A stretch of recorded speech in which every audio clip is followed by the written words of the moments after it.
now, losing this many players, there is no guarantees that we're going to be that good next season again. I'm going to let Melvin Keaton go on to the NFL. He deserves it, but everybody else, we've got to get to come back. And I ended up failing on quite a few of these guys, especially the higher overall juniors, but it's okay. We're also losing about another 10 seniors to graduation. We couldn't keep them around. But I don't care. I have been waiting this entire video for us to get 2 players drafted in the first round. I can finally spend some points in talent development. And I think what I want to do is... Welcome to Camp Randall Stadium, home to the Wisconsin Badgers. As we'll see a team looking for its first win, the UMass Minutemen, taking on another team from the MAC, the Wisconsin Badgers. For EA Sports College Football, I'm Reese Davis, here with David Pollack and Jesse Palmer. Guys, let's get this thing rolling.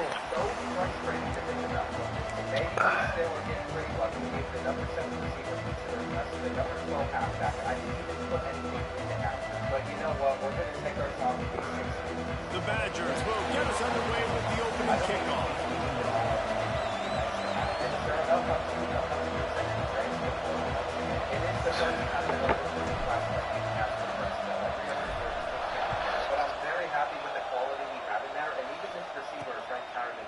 Fielded in the end zone, it's Burris. The coverage team maintains his discipline, not much doing on that return. The Minutemen offense takes the field and they'll go to work first. As we take a quick look at the impact players for today's game, what players did you guys look to for motivation to make an impact during your playing days, Jesse? Well, it was the guys we relied on each and every week. We came into the season expecting these types of guys to be our biggest weapons, and every week those were the guys that had to deliver for us in order to have success. And it's just fun to have those guys that are consistent. Like, they lead by example, then they start to learn their voice and lead the team. But every week, guys that you can count, they punch the clock, and they're hard workers. UMass comes to the line facing second and short. From the gun, the running back has it. Oh, he's got some space. They get it out to the 36 and on the move after a pickup of 15. Man down on the play as the officials take a break to let him be checked out. They've got it at the 36. It's a 1st and 10. Use the play fake. Now to throw. He's got his man across the middle. They've got it to the 49-yard line, and they'll move the chains. There's not a lot more beautiful in football than the play action and the open tight end. Because it freezes those linebackers, it freezes those safeties because they have to come up for a second and play the run. And then the big tight ends, big targets on the back end can catch the football and make big plays. Wow. 4 plays on this drive by the offense. They already got 3 first downs. We knew they had a lot of playmakers coming into this game, and they're showing that right now. This defense is going to have to make a play at some point here and stop the bleeding. And a good, solid pickup there before the defense knocks him down. The Minutemen can explore that playbook on second and short.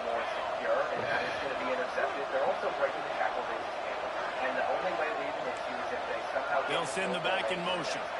I still can't believe that this game has come down to this, but on the they'll go up top on second and short. And it'll be incomplete. This defense is physical and pass deep.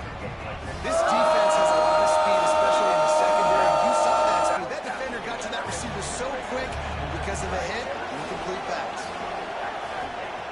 On third and short, they'll try to throw for it. Grabbed in the middle, it's Bradshaw. That'll be enough for a first down, and they've got it at the 16-yard line. The Minutemen were penned deep in their own territory, but now they've got a little breathing room.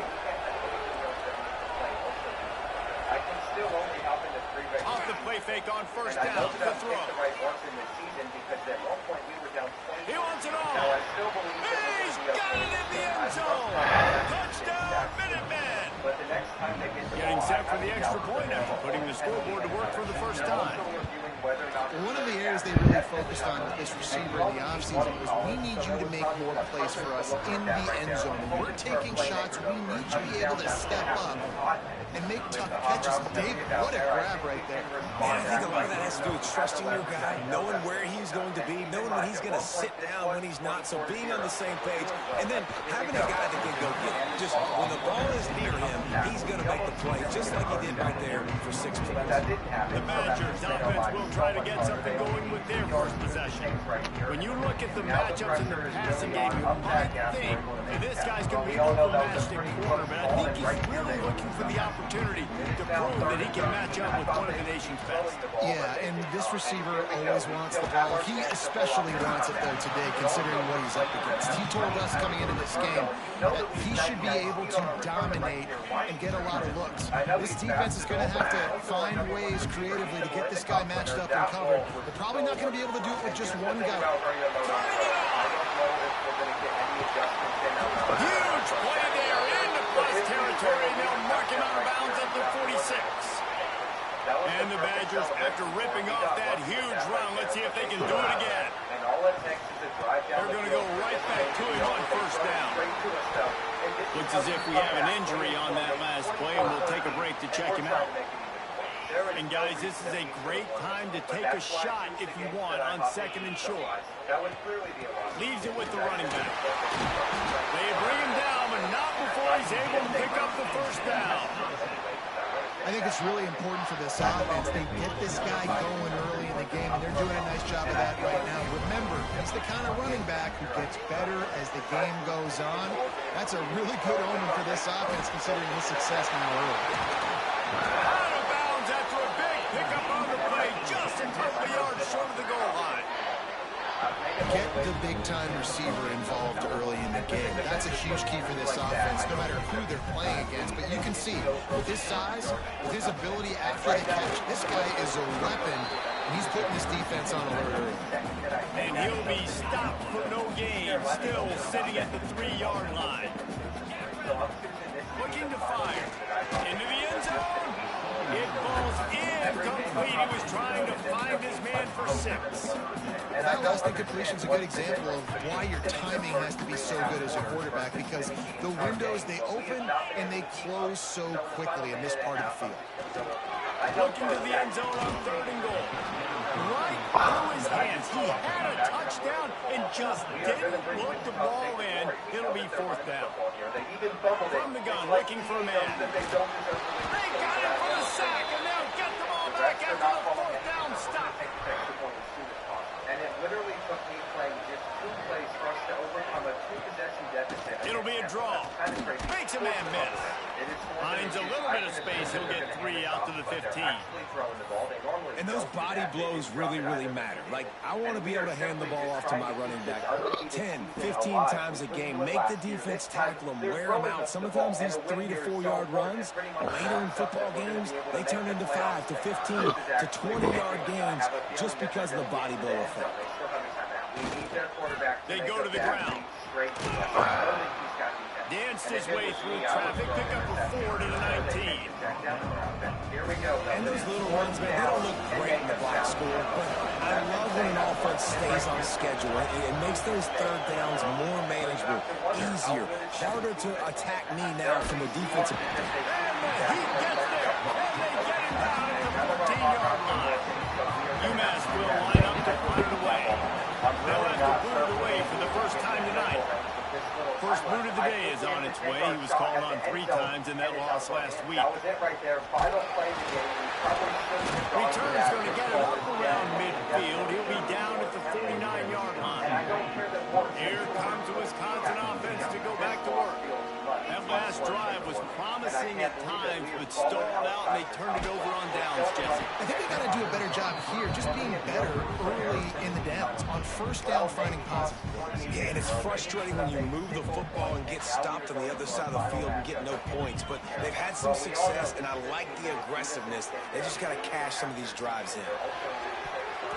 He got a hand in there, knocks it away, incomplete. Well, as a quarterback, it's going to be tough throwing comeback routes against this guy. He does such a good job breaking on the ball, and he's able to swat it away.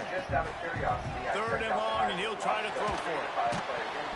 Oh, they really could have used that catch there. Physical pass defense. It brings up a 4th down. That's why it's so important for this defense to win 1st and 2nd down. You set up 3rd and longs like that. You can show your exotic looks. You can get the pass rush going. Everybody on the back end expecting throw. Intercepted. Big play stops the drive. Nice pickup on the return, but more important, they got the takeaway, and now they're in business. I do wish we at least had a chance to win it last week, but there's nothing we can really do about Jack Taylor's name. They'll go to the ground. He's going to lose a yard on that one. You know, the runner just has to have a little bit more patience. He bounced that thing outside a little too early, and as a result, lost yards. UMass just trying to get some of that yardage back here on second down. Slings it downfield. Got it in the middle. It's Burris. And he'll run it into the end zone. Touchdown, UMass. Quarterback's abilities to read the field is huge, and also the anticipation, the timing. To be able to throw the football, Jesse, and hit a guy in stride so he can get run after the catch and get in the end zone, that was a nice job. I'm surprised, but we average 11 more points per game than them, which is a very big difference. On the other side of the bracket as well, I am happy to say that Tulane is lost. So we don't even need to worry about them, which is actually really Yeah, it's critical, David. Listen, a lot of times, touchdown passes aren't thrown into the end zone. You've got to read the coverage, hit the open guy, and let him do the rest. That gamble did not pay off as they bring him down at the 12-yard line. Go through the air one more time, and sure enough, we have beat the French. And Kentucky is simply one man in the backfield, and he gets it. He gets it all the way out to the 19-yard line. They pick up 6. You might as well call Brian at this point. You want to make play calling easy for an offensive coordinator? Run the ball like that every play. I mean, when you can run that on first down and set up a short yardage on second down, it makes play calling easy. Every single call on that sheet is available here on second down. Now on 1st and 10 from the 26. Looking to throw on first down. Got it in the middle. It's Cobb. Nice gain on that play, but leaves it a little short of the first down. The Badgers can play this second down a lot of ways with just a few yards to go. Running back searching for a hole. Not much running room there thanks to this senior defender. That's why it's so important to have success on first and second down. They're running the ball on second down. You trust your O-line to get the job done. The running back does his. And now, with the positive play, you're setting up 3rd and inches. And David, on 3rd and inches right there, that's often a decision the quarterback predetermines. Who's my best guard? That's the guy I'm going to try to get. Man, I know that defensively too, but I'm just trying to dive and create a pile, but it's so hard to stop that play. That's why you see it ran so successfully. And they're able to shove him to the turf as they stop him for a short gain. After the 3-yard pickup, they come to the line, 2nd and 7. Back to pass. Sets up the screen. No, sirree, not this time. The defense was there and ready for that one. Now facing a 3rd and long. And that's incomplete. A defender all over him. Knocked the ball to the ground. 4th down coming up. Offense calls a timeout here. Critically important to make sure they have the right play call and everyone on the same page here. And they still have a long way to go down the field. I'm going to try to bake them into another bad throw, but they took their check down right.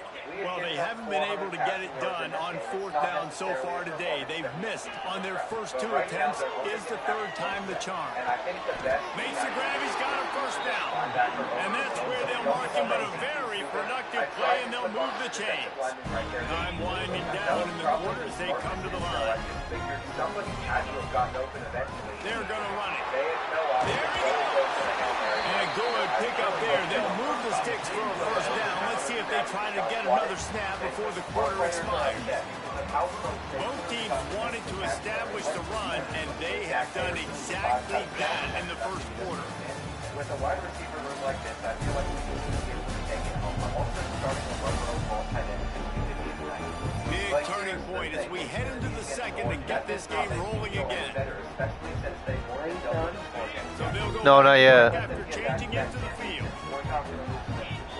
It is only right that to the ground. He's got it again.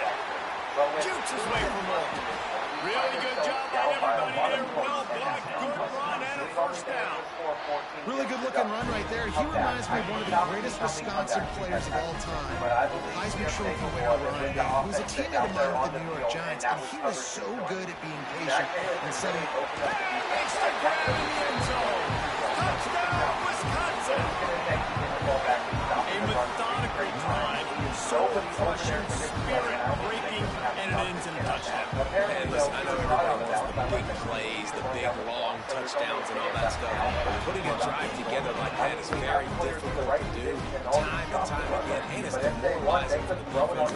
Great drive by the offense. Here we go. We are going for the return, of course, if we have the time. I need these guys to block. They're set to kick it off. You think this crowd's going to get loud when their defense comes on the field? Down the field in this short of a time frame, we literally can't go down and down. I still believe in this team. And he'll just take a knee, and this drive will start at the 25. And that's what we got right here. There's still 30 The Minutemen going back to work on offense. They saw what happened on that last scoring drive, and now probably feeling a little bit of heat to answer.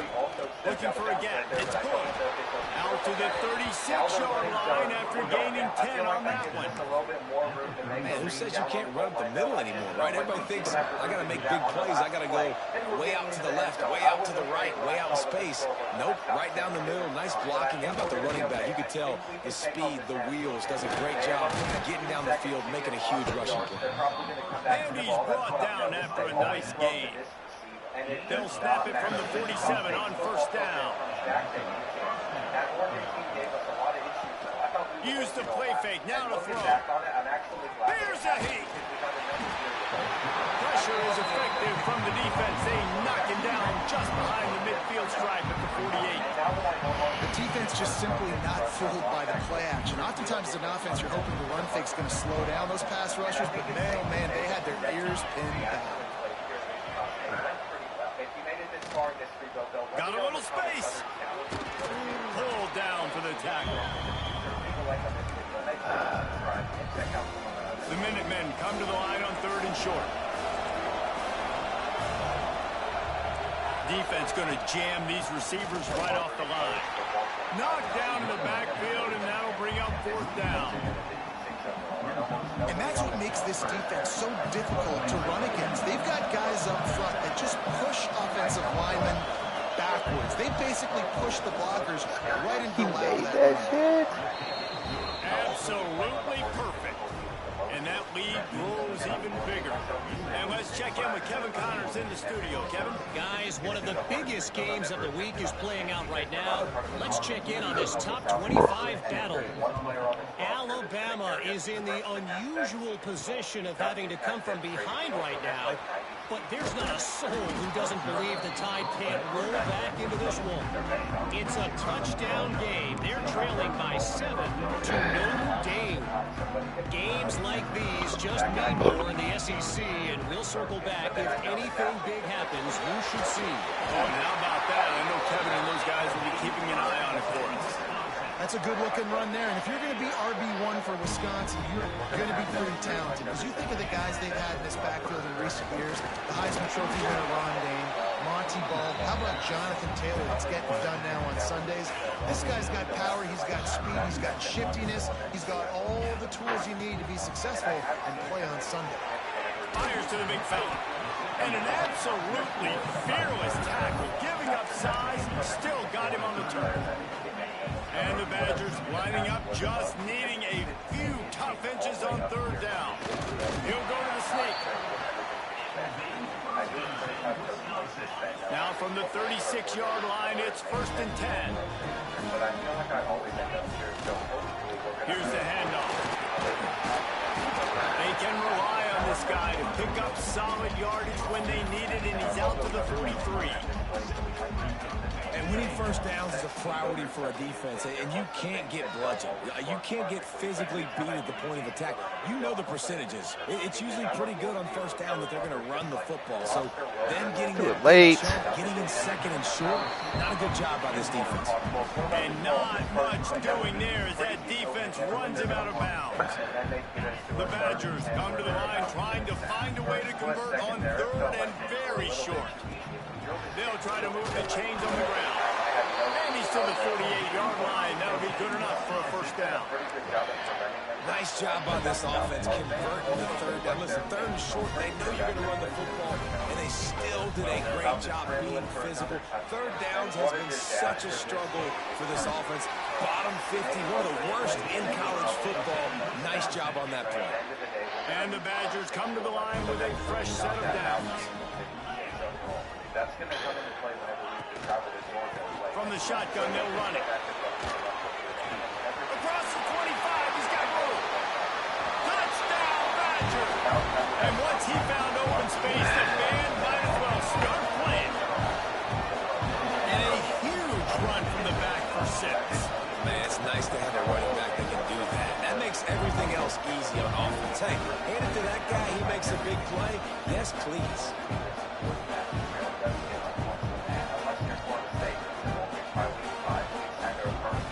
He'll try to tack on one more. And with the extra point, they close it to a 17-14 game. So the kickoff team will come out after they turned in a score on that last drive.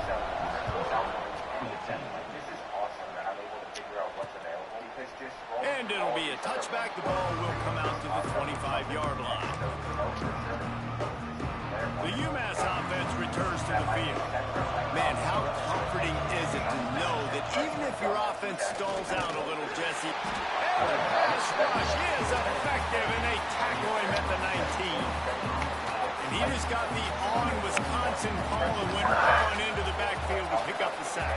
Yeah, jumping around on quarterbacks in the backfield. Really good job getting upfield, playing aggressive, playing like their hair's on fire. Wisconsin linebackers do that year after year. When a defense is in zone coverage, Jesse, they want to react. How do you react to a howitzer coming out like that? Not much you can do because this guy's got a cannon. You saw all the eyeballs on defense on that play. They were waiting. Quarterback feeling the pressure, and down he goes at the 22. When the offense goes empty, that triggers the defense to want to blitz. The linebacker came that time. They couldn't get him blocked, and down goes the QB. They'll take this lead to the 2-minute timeout and see if they can tack on a little more before the break. UMass will line up to punt it away. I hope they don't notice that our stands are not very full during this game. I mean, we might have like 5,000. Not going to risk a return here. Calls for the fair catch and makes it just around the 30-yard line. Opening snap of this drive comes from the 31-yard line. He'll start this drive going to the air. Got his man on the right. Breaks into the open. Great pickup as they'll keep this drive moving, and they've got it up to 45. Starting a drive like that really builds confidence. First down from the 45. Looking to throw on first down. He's got it. And they picked up 9 on first down. It'll bring up second and short. One of the things you love about this running back is not only can he run between the tackles, but he's also a weapon in this offense, catching the football. The Badgers with myriad options after that big pickup on first down. From the gun, the running back looking for room. They knock him down at the 40, but he picks up 5, and it'll be enough for a first down. How nice is it as a play caller when you've got a running back as good as this guy, right? I mean, you can just dial up conservative run calls. Nothing has to be too tricky, too fancy. You just know he's going to go make good things happen. Even when it's not blocked properly, he is still finding ways to rip off long runs. This guy now has over 150 yards rushing in the game. Doesn't look like he's slowing down, guys. Makes the tackle right at the 28-yard line. Pick up a 5, and they'll move the sticks. And the Badgers back to the line on first down. Let's see if they keep leaning on this running game. Makes the catch. Man down on the play as the officials take a break to let him be checked out. We are going to lose some better players to graduation, though. The Badgers with a second and short to keep this drive moving. To the ground with the back. He's brought down, but it'll be enough for a first down. Clock stops momentarily for the first down. They'll hurry to the line. Wants to go up top on first down. Quick strike complete. Gets out of bounds after the big game, but they've got it first and goal. Looks as if we have an injury on that last play, and we'll take a break to check him out. And as we get deep in this first half, a first and goal and a chance to take the lead before the break. They'll try to get it in with the run. Knocked down in the backfield, and boy, this guy's had a good day, but they finally get to him on that run. They'll try to kick it into overdrive. Clock's running, second down coming. Under fire. Nowhere on that one as he got drilled trying to deliver the football, and now they face third down. You've got great field position here. You got to pay it off. Who is your go-to receiver that can make a play in this situation? It's third and goal and third and long. And he was drilled just as he released the pass. It's incomplete. We've got a timeout here late in the first half, and they'll try to get more points on the board before the break. They'll try to get something out of this drive and kick the field goal here on fourth down. It is perfect. And the field goal draws us even as we get close to halftime. All tied up and just about set to kick it away.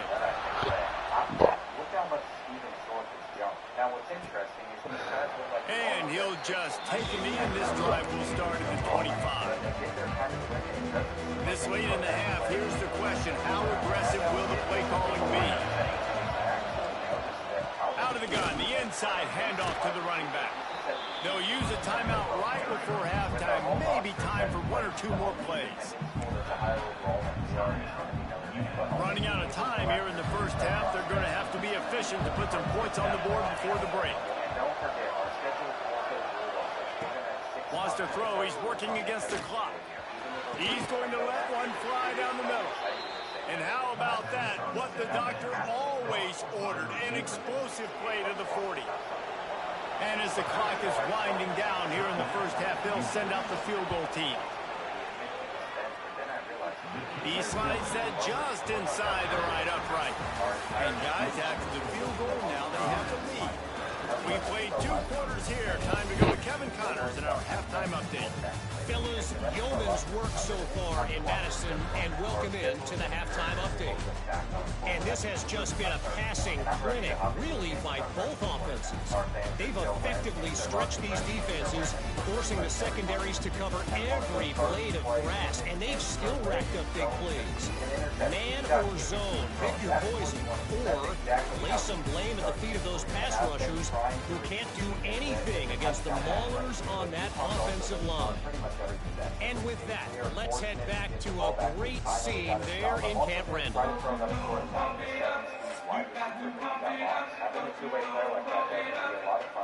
He'll put toe leather and get this second half started. On the move from inside his 5. Nice job by the kickoff team. Everybody stayed in their lanes, and they'll stop him at the 16. And Wisconsin has its offense back on the field. They start this third quarter, 1-possession game, and hoping to... Oh, he's got some space. Chain gang on the move. It'll be a first down at the 29. This offense is feeling itself right now, and momentum's coming along with them. Wants to throw on first down. Quickly out to the tight end. They got him free for a big gainer down to the 43. This offense is like running a perfection drill in practice against air. Chunk play after chunk play, and here they come again. And he has a solid gain before the defense bottles him up. Solid pickup of 4 on first down. It's 2nd and 6. Wants to go up top. Back open in the middle. And they wrap him up, but not before he gets enough on the catch for the first down. And the Badgers come to the line with a new set of downs. To the air on first down. Finds his big tight end. They make the stop, but the sweet rolling catch is plenty to give them a first down. The Badgers had tough field position to start this drive, but they've been relentless in moving the ball methodically down the field. He's wrestled to the ground right at the 15-yard line, and a big red zone opportunity here. Picked up 2 yards on that last one. They need 8 on second down.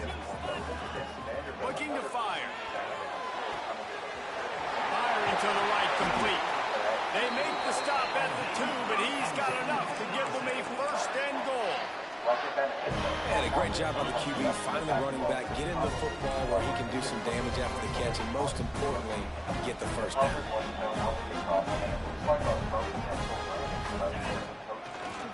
They'll try to blast their way in. He works his way ever closer, all the way down to the 1-yard line.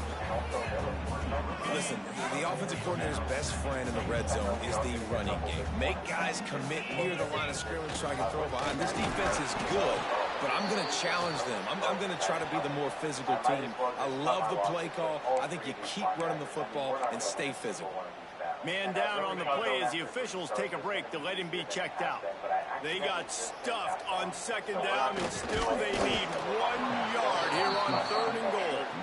Absolutely nowhere to go as this defense makes a 3rd down stop. Literally every linebacker that I'm going after, other schools are Touchdown, Wisconsin! And that one will put them up here in the second half. Make no mistake about it. They are successful playing a little bully. The crowd is feeling themselves after that last drive. And he takes this from inside the 5. He was looking for some running room, but not much to be found as he stopped at the 18. The Minutemen going back to work on offense. He'll try the left side. He is going nowhere. Stop at the line of scrimmage. Awesome job up front by this defensive line, being so good at the point of attack and eating blocks, eating some double teams that allows these linebackers to run free, unencumbered, and get to the football. Wants to fire on second down. Finds his man. It's Kelly. Turning it on. A little more space. Open up that playbook even more as they pick up the first down out to the 30. And it's a really nice route by the wide receiver. Just understanding I got to win right now. I got to get inside of that guy, and I know I'm going to get contact. You run over the middle of the field on a slant, you're going to get hit. Nice job securing the catch, making the play. And this one will be stopped for no gain. Didn't get much on first down. It's 2nd and 9. Back to pass. And the pass is incomplete thanks to a big hit. The big tight end tries to make a catch. You can tell it extends for the ball, but great job by the defender getting in there, making the hit, dislodging the football out at the same time as he's going to catch it, and the big tight end couldn't hold on to it. He's got it. He gets those chains moving, gets it out to the 42-yard line. This UMass offense is moving quickly down the field. Off the play fake on first down. Moves away as he feels pressure. At the 45 on his way. That's the danger as a defense when you play man coverage, is that if the quarterback decides to scramble, there may not be anybody there to make a tackle right away. You obviously want to take care of everything on the back end, and with these receivers, you got to get them locked down. But if you're the D coordinator here, you got to be more selective with your coverage and mix it up, because man coverage against a scrambling quarterback can hurt you. UMass comes to the line facing 2nd and short.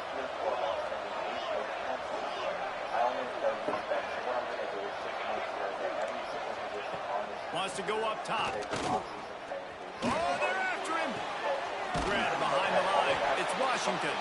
The defense wouldn't let him loose, and even though it's a completion, they lost yardage. And a really nice job by the defense of winning second down. I think the quarterback thought he could dump this off, maybe get some positive yards, set up a good 3rd down. The defense did a great job responding and getting that running back on the ground. Trying to move the sticks on 3rd down through the air. And that'll be incomplete. They certainly weren't afraid to take a shot there, and now it's 4th down. And this field goal team has been busy. This kicker comes out for the 3rd time tonight. Absolutely perfect. And that's going to tie it up. Well, that kid just showed off his hammer for a leg, 50-plus, and he did it with ease. He'll bring it back from inside his spot. He was looking for some running room, but not much to be found as he stopped at the 18. Okay, here comes the Wisconsin offense onto the field. A little bit backed up to start this drive from their own 18-yard line. And he's able able to shed one tackle and pick up pretty good yardage. And that would be the definition of first down success. Putting yourself in a good position. It's 2nd and inches. I can do whatever I want next. I can take a shot down the field. I can run the football and get a new set of downs. Like, nice first down execution. This guy is rolling over 150 yards on the day. Let's give a doff of the fedora to the guys who are making the Travis Fredericks of the world proud. Yeah, I don't know what you just said, but I know that means the offensive line is blocking really, really good up front, making holes. And when you're at Wisconsin, you get featured. You touch the rock, and that's why you have big days of production like today. Snagged out of the air. All the way out across the 45-yard line, marking out of bounds at the 46. And the Badgers have it with a 1st and 10. They think there's room to run to the right here. That's just a really nice job by the running back, making the first guy miss and going to get positive yards. This guy's got some wiggle. You saw it on that play. It does give us a chance to run down the clock a little bit more, though, since Virginia will be getting the ball back, and I'm not sure if we're supposed to get in or not. We just gave them a whole minute to respond back with at least a field goal. And they are flying down the field versus us. Halfway there on first down, it's 2nd and 5. 30 seconds to score. And all of our efforts to come back are going to go to waste unless we have a miracle where Wildcat's not working. From the gun, he leaves it with the back. There to stop him at the 43, but he gets 5 and moves the sticks. The Badgers are in the hurry-up. Great job by the offense, understanding where the sticks are. And look, they got the first down, and they're like, all right, let's crank this tempo up now. We got first down. Let's go fast. Might as well give it to him again. And a nice run there before the defense finally makes the stop. Looks as if we have an injury on that last play, and we'll take a break to check him out. I don't know how we pulled this off. I mean, Keegan Lett did not throw for a single touchdown on the ground. I guess Steven Stork had 2 touchdowns himself, but I wasn't expecting to see that, and now we have to play defense. And the Badgers in a good spot here with 2nd and short. And absolutely nobody cares. From the gun, they'll try the middle. Open space at the 25. Just making a play, getting it to the 23-yard line. It'll be first down. But that's okay. We go back to our two-way player, and we're going to beat him again where that linebacker actually played that pass. It wasn't smart. Don't worry. They fall tooth and nail through 3, and it is all locked up as we take a look at the stats. Football, and oh no, that's the first time I've ever done that with this team. This is not a good show. I don't show many clips from when I play the game because I feel like it's competitive, but instead of rough. Can't wait to see how this 4th quarter is going to go and see who can come out on top in this part. Come out on top in this game. I mean, we do have the better team. We're also playing a bit better. It's just been a few really dumb, bad mistakes that we've had so far, and their man-to-man coverage actually sticks on our They'll go back to work with a first down in the final period. Still up by a few points against them, and it's been very hard to pull away from them in this game, though we might actually have a They're going to ride this running back. They get him down, tough run, picks up 4, they'll mark it at the 19. After the productive first down play, it's 2nd and 6. Looking to fire. Lets it go to the end zone. And it's intercepted. Oh, what a big play in a tie game. What an incredible play by the defense. 4th quarter, tie football game, and they come away with a massive interception. I'll tell you what, if this team ends up winning this football game, that is going to be the play we'll look back to and point at as the play that did it. Wow. This movement in football now, all the stem of the defensive line, they're sliding right before the snap, creating confusion for the offensive line. Then they're moving back and stunting. Really good job by the defense. Continue to move, continue to score. He just kept going backwards. You have to step up, and they get him for a safety. They'll get set for the free kick after the safety. Oh, and how about this defense? Understanding where they are in the field. They got a chance to put points on the board, and they did. He goes out of bounds, maybe a step shy of the 40. They're going to mark it at the 39, and a really nice pickup there. And then, of course, some of the other 3-star guards I was talking about. But unfortunately, looking downfield on first down. And it's picked off. That's the turnover they desperately needed. Going the other way, and he's got room. And it's going to be a pick 6. Touchdown, UMass. How about that play by this offense trying to salt the game away with the lead. Defense makes the biggest play of the ball game, getting the pick, finding the end zone, and taking the lead late in this ball. And it'll be a touchback. The ball will come out to the 25-yard line. Here comes the Wisconsin offense to go back to work. It's a good thing to be charitable, Jesse, but I think the last couple of drives might be overdoing it a bit. I agree, and I think at this point, David, the quarterback here, he's got to be a CEO, and he's got to really get his guys settled down. A couple turnovers in a row. Now, they've got to find a way. A CEO, a.k.a. don't screw it up, young man. That's what it sounds like on the sidelines with the coaches. Gotta stop turning the football. They've made third down offense a key. It'll be tested on third and long from the 28. Fires to the wideout. Can't make the connection on third down thanks to that tough, hard-nosed pass defense, and now it's fourth down. He'll try to throw and pick up the first down. Dropped it too!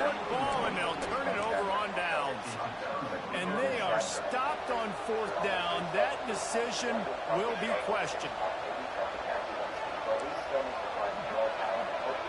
Back in motion, trying to clear the picture. Defense showing blitz, trying to rattle this quarterback.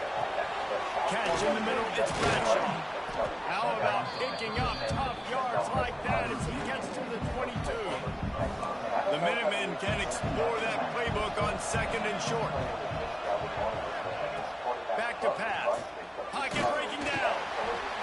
Rush coming in high, and they got him at the 29. I tell you what, if I'm this QB, I am ill as a hornet in my offensive line. Are you kidding me? That's the 6th time they put me on the ground. Dudes, will y'all protect me a little bit better, please? Snagged in the middle. It's Bradshaw. He was smelling that end zone, but they get him down at the 4 after the big pass play. Really nice execution by this offense. This is the time, right? Late in the football game, got to get a few first downs to preserve this lead, to get out of here with the W. They trust their quarterback. They protect him. They get the first down. A first down run in the red zone. And he gets it back to the 4-yard line. No farther than that. No gain on the play. And you got to get locked into the red zone. A lot of defensive coordinators will tell you, we'll give up yards, but we got to understand what we're trying to get accomplished. Great job down here near the goal line. This defense bowing their neck up and getting a big stop. And he never had a chance. Just stopped cold as soon as he got it. It's looking like they're going to have to try to throw this one into the end zone here on third down, David. Quarterback's got to be careful. Can't get greedy because you know these windows, they close fast. Extremely tight windows. Find your big body guys that you know can win. And the pressure was too much.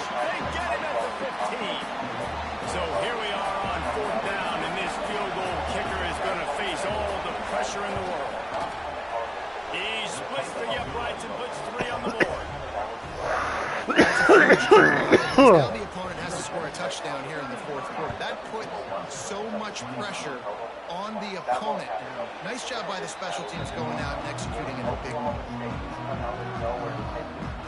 And Wisconsin has its offense back on the field. They were really aggressive going for it in their own end last time. It put them in a tough spot, Nick.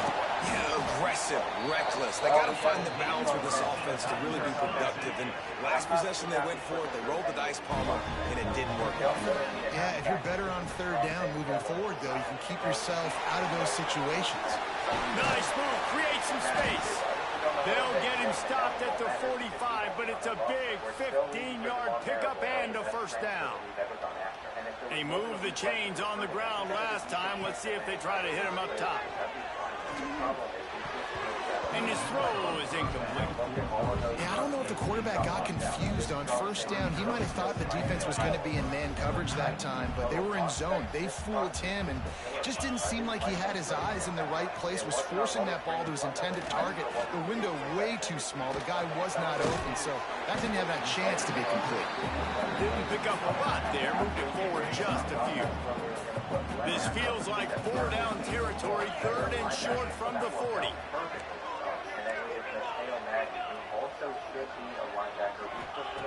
From the gun, wants to pass. Bryant is big tight end. Really nice job to convert that third down, and they've got it at the 33. The Badgers have it with a 1st and 10.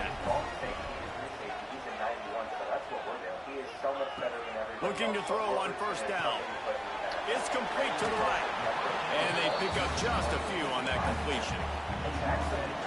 This defense is going to have to be careful. Not only do they have to worry about this guy running the football, but they've got to keep their eye on him when he runs routes, too. He is a versatile back. Makes the grab on the left. And the defense settled in to stop that one for a short gain. And the Badgers come to the line on 3rd down, trying to keep this drive alive. He stopped right there, short of the 1st down, and this defense trying to preserve the lead. The only reason that even happened that I can think of is trailing by a possession, they need to keep the ball. They'll try to convert on 4th down. Desperate to convert, and he'll throw it. Grab behind the line. It's Becker. He did not get there, and they'll have to give up the football, and they might have just seen this game slip away. They'll keep it on the ground to keep this clock moving. Quick timeout called by the defense, stopping the clock to save as much time as possible for their offense. Ordinarily on 2nd and 10 you might look past, but here you just want to keep that clock moving. Wants to go up top. Got a man. It's Burris. I like the decision by the quarterback here. Just get the ball out of your hands, get it to your playmaker. A lot of times he'll dance and make even bigger plays than he did here, but it was still a positive game. UMass now faces a 3rd and short.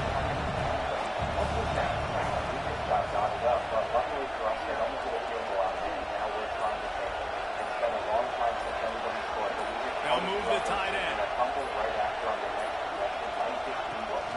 They'll try to drive ahead on 3rd and short. He's got enough for the 1st down, and that ought to be enough to put them in victory formation for the rest of this one. Timeout called there by the defense, desperate to get the ball back and save as much time as possible. They'll snap it from the 36. They've got a 1st down. And the quarterback's just going to take a knee. You know, there's no real reason to panic if you think about it. Panic really help. But certainly this was a bitterly disappointing outcome. And you can look at a lot of different statistics. I know we tend to overcomplicate college football these days, but guys, at the end of the day, it comes down to 2 very simple things. You can't turn the ball over, and you can't have penalties. You do those things, David, and it'll beat you every time. That's the difference between winning and losing. It's the small things, but find those things that you need to improve on, keep working on them, keep developing. Those things you do well, let's do those. Let's do more of those things more consistent. Thanks so much for spending some time with us. For David Pollack and Jesse Palmer, I'm Reese Davis, and this has been another presentation of I got my ass kicked. But even though we did lose to the Wolverines 17-7, I was prepared for this next one against Jacksonville State. They're ranked really highly, but we get to host it, and they're lower overall team. So it's too bad I didn't schedule certain players for a visit this week, and instead those are going to have to just come against UConn later. Some of these athletes, though, we're not going to be able to hold off the big scores from. Baylor's about to steal the league, and we have got to win so that doesn't happen. A quarter into this game, it's really not going that well for us. They're pressing our receivers well, but we're going to have let take off, and Keaton gets into the end zone. What a play from our quarterback. That's what we needed. And it might be a low-scoring game, but that benefits us if we can hold them too. Now they're stepping up with their quarterback and just hit it hard. We tried our best to force a fumble. Now we can expect him to probably scramble again. By the time there's a minute left in this first half, you'll see that we're still losing. And it hasn't gotten any better. They've continued to score while we've struggled offensively, and that's going to be kicked off. Wonderful. Wonderful. That's what I wanted right there. I was hoping we could pick up the first. I don't think the upset's happening right now, even though we have our 91 overall safety down here in the box, and there's a sack, we'll at least take that. These are the types of wins that would really put Harvard on the map. I mean, we need them, and Stephen is breaking off a huge run. There we go. This is how you want to end the third quarter. Apparently, he didn't get in, but it shouldn't be too hard for Keegan to do that himself here. And we've gotten the ball back pretty quickly on their side of the field. We had to be aggressive on 4th down, but it's going to pay off, and Nathan Mount isn't going to make it. But he set us up to just punch it in the third quarter, and we did. Man, Harvard has actually come back in this game. And ever since then, we have been dotting them up. We've actually not struggled anymore. With 2 minutes left, it's still not over. They are moving it down the field. But we've been just fine holding them. I'm having a blast reading this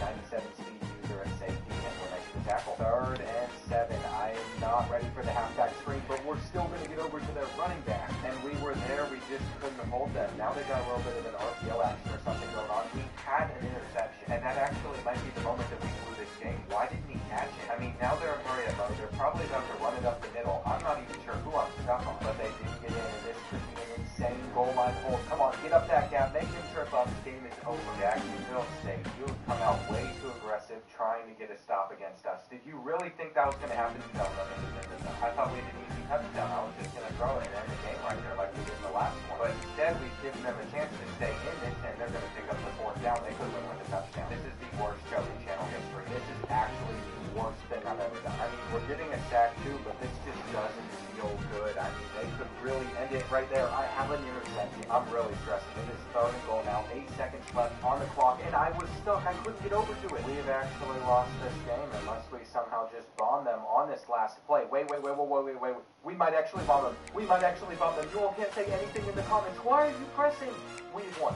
There is zero reason that we should have, but I cannot say a word. And these fans probably love me and hate me at the same time. Malik Russ has to be the favorite player that I've recruited throughout this rebuild. And Devin Thrasher loves our play style. With that huge win, he wants to come here too. We literally just beat the number 11 team in the country off of a walk-off touchdown. And of course, Malik deserved player of the week with that result. It doesn't even faze me that we're about to get our backs blown out by Ohio State because we got the result that we wanted, but J.R. Pierce might do Cincinnati if we can't figure out how to pull away and our pitches just aren't good enough. We'll schedule him for a visit, but I think this one's a lost cause. We have got to get some of our school grades up more. And I guess Taylor's going to be our backup plan, but his throw power just isn't as impressive. Like I thought, Luis would commit to Taylor over choosing our school. And SMU's about to take a win from us as well. I mean, this is a close battle, but we're not pulling away. The only way we do is with a win over UConn. And with all the rain, it hasn't been the prettiest of games, but we find ourselves with a one-possession lead with a few minutes left in this. So we should be able to come out on top with a couple more first downs or just a field goal at least. I think the touchdown is coming, though. We're going to go back to the jet touch pass. I mean, this just gets to end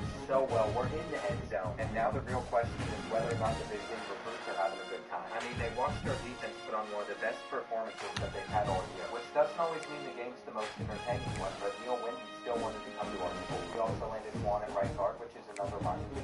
And the real player that's important is J.R. Pierce, which we're starting to gain a little bit more interest in Cincinnati on. Next up on the schedule is LSU, though, so we're about to fall to 4-3. And I'll never understand how this performance is worthy of defensive player of the week. We only lose by 2 points, though, to the number 5 team, which is impressive, and I'm pretty happy that after we play against Notre Dame, we have 4 winnable matchups on our schedule. To make a bowl game, we're only going to have to win 2 of them, and this final stretch for J.R. Pierce is so crucial. We also have to find more players to recruit, so it's time to start scouting more 3-stars. And I wasn't expecting to run into an issue where players could have a deal breaker on us because we didn't need their championship contender status. I don't really care, though. I just want to make a bowl game, so we're going to start sim. And after a 1-point win over UMass, all we have to do is beat one of these 3 final teams to get to that 6-win total, making us bowl eligible. It's going to come at some point. We've had a successful season, but I don't think we're going to get J.R. We just can't seem to finish the job. Finishing's normally my strong suit. I'm way quicker than I want to be, but not in this situation. And I was hoping that would be a committed spree for J.R., but it's not. We went to Cincinnati, we lost this game to BYU, and then the center went to Arizona State. So I'd say it's been a rough week for Harvard, but you can see that we're getting a goal. These next 2 results don't matter. We beat Rutgers by so much that we've made a bowl game. And now we have to make sure that my backup plan fits, even if his quarterback stats aren't the best. What we're going to do is schedule him for a visit against Temple. We're getting a lot of bonus points with him. And we ended the year at 7-5 with this player of the week, so I'm assuming that's the game that we won. But no, somehow we beat Auburn on the road and then lost to 2-9 Temple at the time. I'm starting to be really upset with how the classes turned out too, even though we didn't just get Taylor, our backup option at quarterback. And Cincinnati just comes into everything and ruins. And I think what I'm going to have to start doing is going after some of these studios and hoping that they're higher overall than fresh.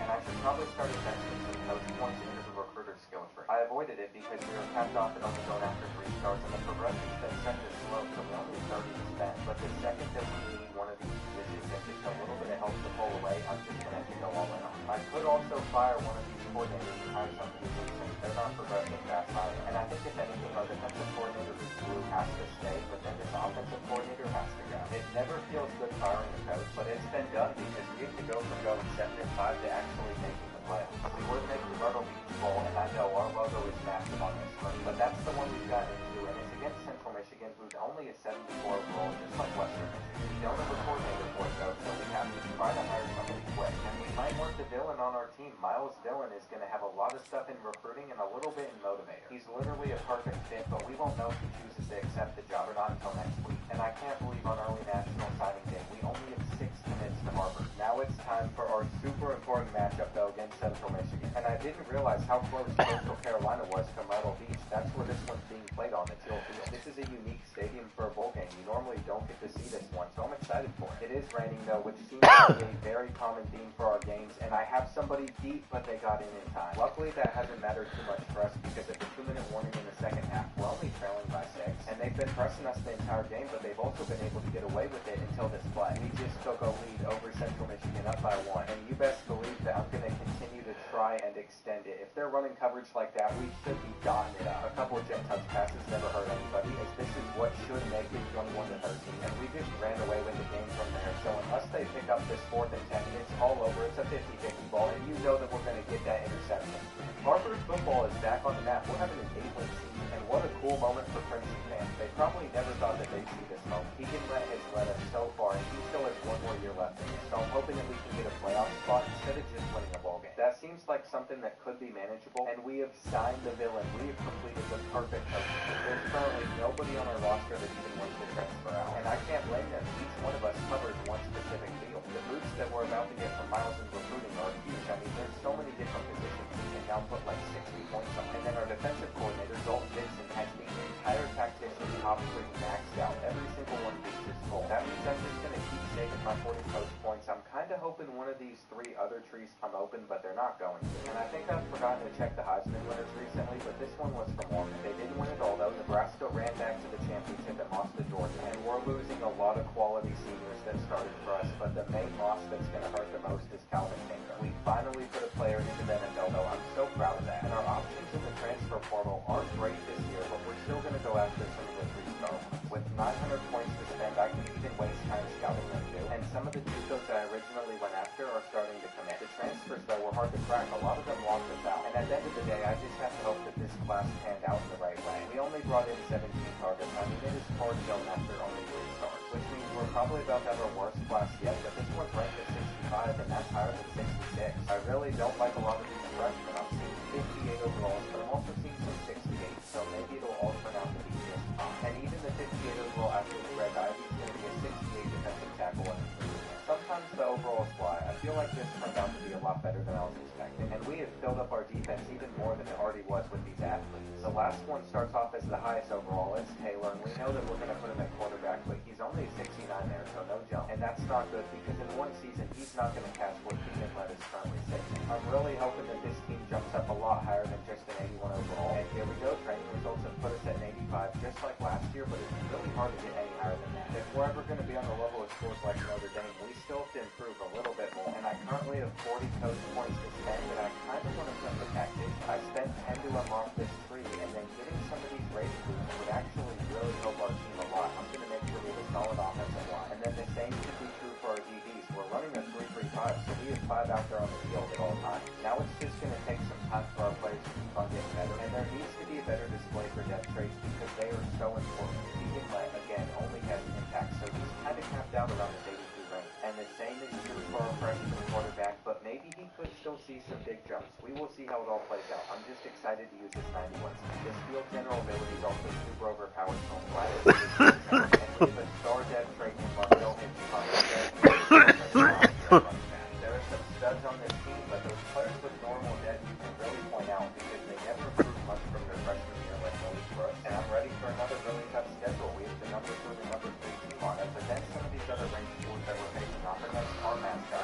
26 2, I guess this time we have a big class, whether the players are good or not. And I can't believe how many missing positions I'm seeing. We're only losing 16 seniors. Our grades have started to go up a little bit though because we've been playing better. We have 750 hours to spend as a 3-star prestige school. And my goal with this class is to make sure that we sign in at least 20 prospects, but I'm shooting for 25. It might be hard to pull off because I have some certain guys that I want to go after, and I'll show you all of them. But I also want to talk about something else that seems almost pointless. The reason for that is quarterback Matt Heath was a gem. I was so excited to see it until I looked at his stats and then compared him to Antonio Burgess, who busted and has stats that are like 10 times better. I'll go back and forth one more time. You're going to see the difference. We're not going to go after the gym. We are going after the player that busted. And that's going to be true for the positions on our board too.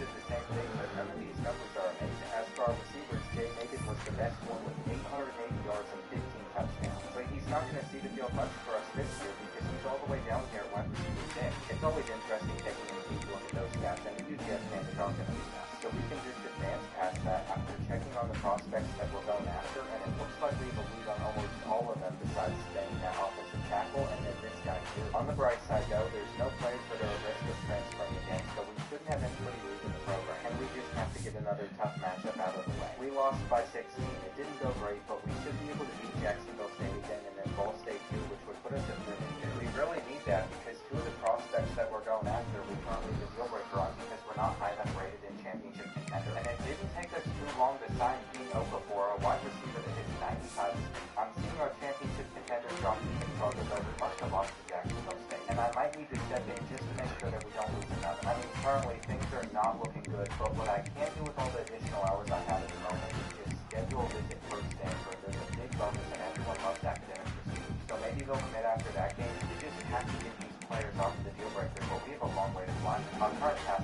though, is breaking our 2-game losing streak. And I don't know about you all, but just taking a look at these stands, I feel like they're more full now than they've been before. Even if that back section behind the end zone is still pretty empty. It feels like we're starting to make some real progress here at Harvard, and on 3rd and 4, we are going to pick this up to Isaac. He also made both of those defenders miss, setting us up for an easy jet touchdown, assuming that we can get some blocks, and we know. I'll try to hand it off to Steven Stork, but they shot in there quickly, and I'm surprised that we were able to pull that off still. That was the start that we needed to just run away with this football game. I mean, it hasn't been close throughout the entire day, and we're walking away with a 21-point win over Ball State. We're also picking up a couple more commits. That's what I like to see. This quarterback is a huge deal, and so is Tony Spain. I thought we were going to lose him to the Aggies. The fact that we haven't lost a battle yet is actually kind of impressive, and remember, Antonio does have that 95 throw power, 92 speed combat, so hitting him was everything. But with this deal breaker not going away, we're going to lose out on both of these defenders. That's pretty annoying because now I've had to find a bunch of other players that we can start going after, but it's fine, and we might even win this game at that bout. I think we did because our championship contender's up to a C+,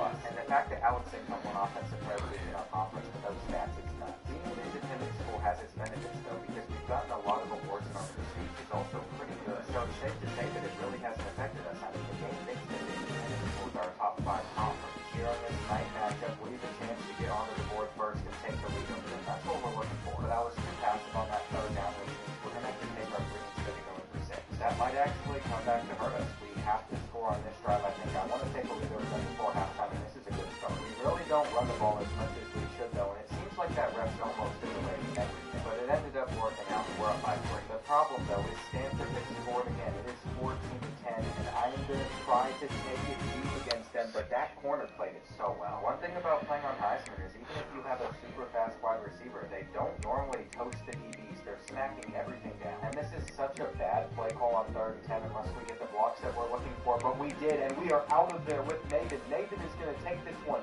to the crib. He's not his top at number 19, and that's why you run the jet touch pass. That was so crucial right there. We needed a big play like that. But Stanford is not done working it down the field against us. We need to get a sack right here, and we do. I really don't think they're going to hit this field goal, but it'll all depend what type of kicker they have. It is a 45-yarder, and it is just this has really been a back-and-forth battle, but we do have them beat deep, assuming we catch that ball. And this is one of the best games in Megan's career. There's also no reason for us to go away from beating him with the jet touch pass. He already got 1 touchdown out of him. He might be able to get another here. We are so close to taking a 2-possession lead in the 4th quarter. I just have to be careful. And my hope is that they fall for the jet sweep while we just hand this one off to Steven, but it didn't work. Hey, all right, 3-star. Man-to-man coverage, that's a touchdown. Steven was going to get hit either way, but Stanford's made this one a pain to close out, and if they are clamping us up here, we're in a lot of trouble. It is 3rd and 10 with a couple minutes left. We have our hits, but do we have enough to get to the marker? We do, and that'll force them to start taking timeouts. But what is the tree doing? Watching the tree shake like that's probably one of the oddest things I've ever seen in a video game. And I feel like if we max protect here, it's almost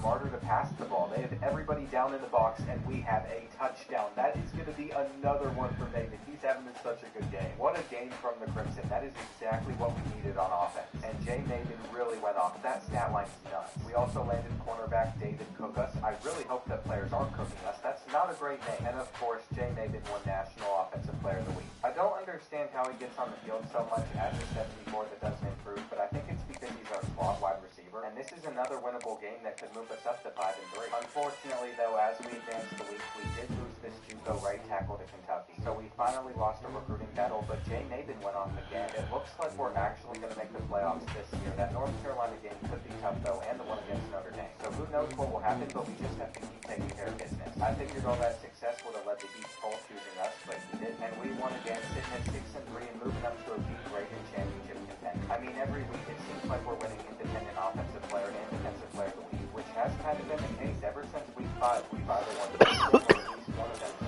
we're having a lot of success. And I have to hop into this one against North Carolina. That's not question. It's a real chance for us to take this next step in the rebuild. And we have started this game off with a safety and now a touchdown pass. North Carolina's in trouble. We have the home field advantage, which should pan out well for us. And they're playing us at the wrong time. We're finally going 5 years into this rebuild. Coming out the gate, I know that we're going to have Steven open, but we missed the pass. And every single time I've run that play and thrown that route, it always doesn't work. So it might just be the point. Don't worry, though, Steven still getting his touchdown. And we just need good blocking up front, which we got. It is kind of crazy to me how bad this game has gone for North Carolina, though. I mean, if we can make it into the end zone here, we're going to have a huge lead. And I'm running an RPO. There was a flag on the play because they were a bit offside. So we're going to accept that penalty and stop the clock. That gives us a chance to hand it off at least once before we have to go back trying to pass the ball. And our backup running back just got another touchdown. Steven actually didn't do the last one. This game was never really close. The home field advantage actually worked. And with New Mexico up next, we should be going to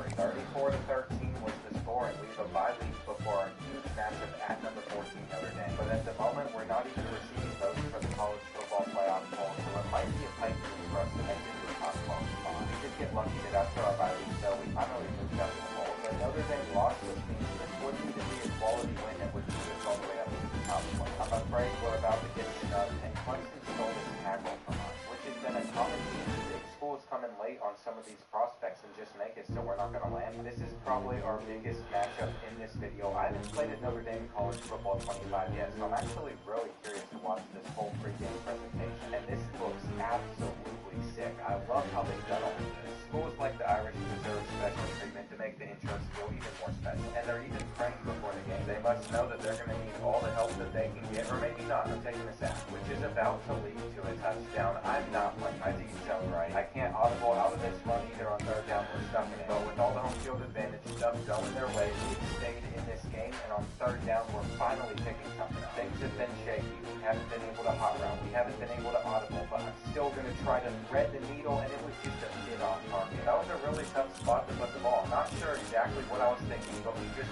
broke the sack, and no, we got hit before the throw. Unfortunately, we've been exposed this top 25 draws in this game. We're going to lose this one by a lot of points at the end of it. And there were definitely some mistakes on my end that could have made things better, but we're also using our backup quarterback. After we went down like 28-0, the game just automatically let out for the rest of it. And I guess they were trying to rest him, but he's going to have plenty of bye weeks before our bowl game. Even if things didn't work out exactly how I was hoping they would this year, I think it was good for having another step forward. And during my time at Harvard, we've pretty much improved every single season, which should continue to happen. Right now, with this class, we have 18 different prospects signed, a few more that are probably going to come in the future, and then we have the transfer portal coming up as well. So I think we're in a really good position, and Kansas State's quarterback won the Heisman. I've still never won it on this game, and we're in the Scooters Coffee Bowl. I've never heard of this one before, but it's against FAU, who we should be able to take that. In his final year at Harvard, he can let definitely cut back on his turnovers, but he didn't go for as many yards as he has in the past. And Steven Stork was really disappointing for a player that I thought would be better. We run an air raid offense, though, and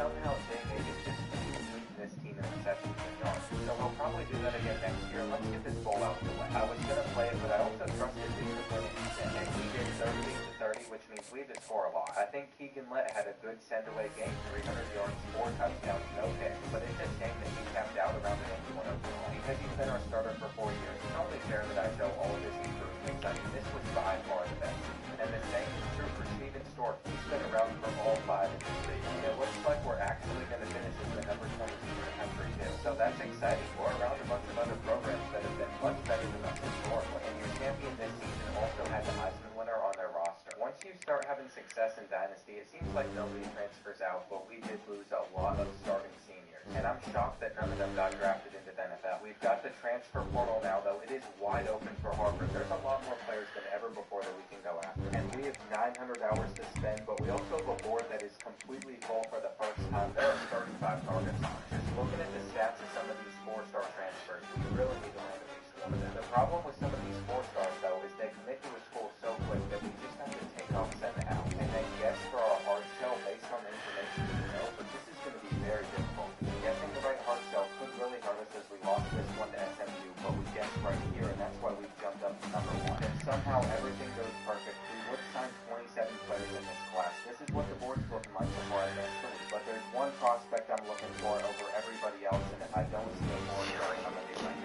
there he is. Wayne's actually goes Harvard. And I think Kevin Pickler could actually be a future starting quarterback for us. We'd still lose out on a couple prospects in the end, but a class of 25 players is nothing to be ashamed of. That was my goal going into this season. And because he was a transfer, we were allowed to sign our first 4-star recruit. That means this class should be our highest ranking one, and it is, coming in at number 52, which was so cool to see, but Wayne is a senior, only an 82 overall. We also have 6 athletes to move around. This is going to be absolute chaos. And Antonio Burgess is the real option that we always wanted to see. After this season, between him, Taylor, and Dane, one of them is going to be our star. And we did find a couple of decent linebackers like James Wiggins, who goes up to a 70 overall. The 2 halfbacks that we signed, though, were not very impressive. And it's actually made me change my mind on what I want to do with Graham. I think we need him over there instead just to have some more depth. Well, after moving a bunch of people around prior to training results, we're sitting at 83 overall. And I was hoping for a bigger jump than up to 85, but we have some younger players on the team, and our offensive line is really carrying.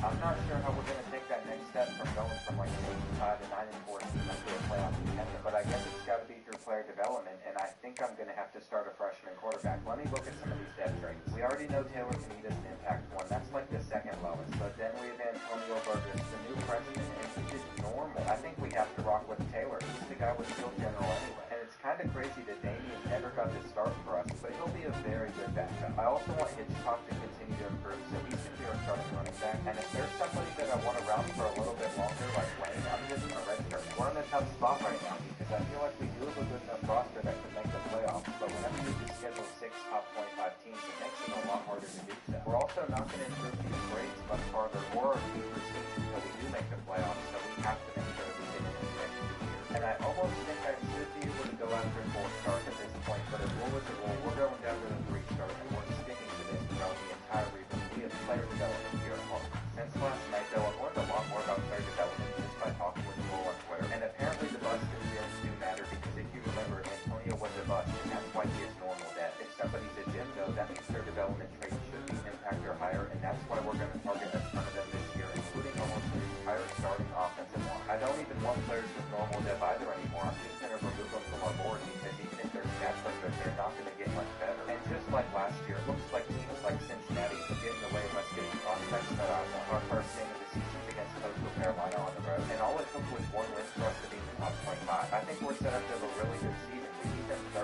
38-3, and I'm just going to hop into games this year against ranked opponents. That means we're going to be hitting the road, headed to the swamp with a freshman quarterback, and so far Taylor Canita's been performing pretty well. I'm excited to get to use him for the first time, and just looking at recruiting, we've jumped into a lead on Cincinnati. We're also taking a lead on pretty much every single player that we're targeting in this class, so we're in a really good spot with Harvard at the moment. The swamp could be tough, though. I've played here a few times in Dynasty, and it's not been easy, which is why I'm not surprised that we haven't scored yet, but I'm hoping we can pick up this 3rd down, and it's another drop. The Gators would maintain that 3-point lead throughout the entire first half, but we have a chance to take it actually on the spot. And you already know who I'm getting on the jet touch pass. Maven could get free here, but they've done a great job holding him all day. There's still time for him to come alive in the second half, though, and why on earth did that ball not get there quicker? We had an easy, like, 30-yard gain. Now we're going to have to force it over that defender, and we're not getting points. By the time we eventually do as well, it might be too late. We're going to fumble the football. I was about to have an open read, and we didn't pick it up. This has been a disaster. Taylor's been cold throughout almost the entire game. He's also not made great throws. So we go on to score on that drive and then get the ball back. So this one's not completely over. We still have all 3 of our timeouts left. There's still 3 minutes left in this game as well, which is good. And every time I've tried to run the ball, they've blown it up. So we've had to resort to passing a lot. 3rd and goal. We could try to force that slant, but I hit the wrong button. I had the hitch open. I thought that was going to be X. That's what it normally is. And I'm not going to hear the end of this loss, no matter how hard I tried to come back. We had it, but because we were playing on the road, we just couldn't see what button we were. And on the bright side, it seems like every time we lose, we start to pick up more from it.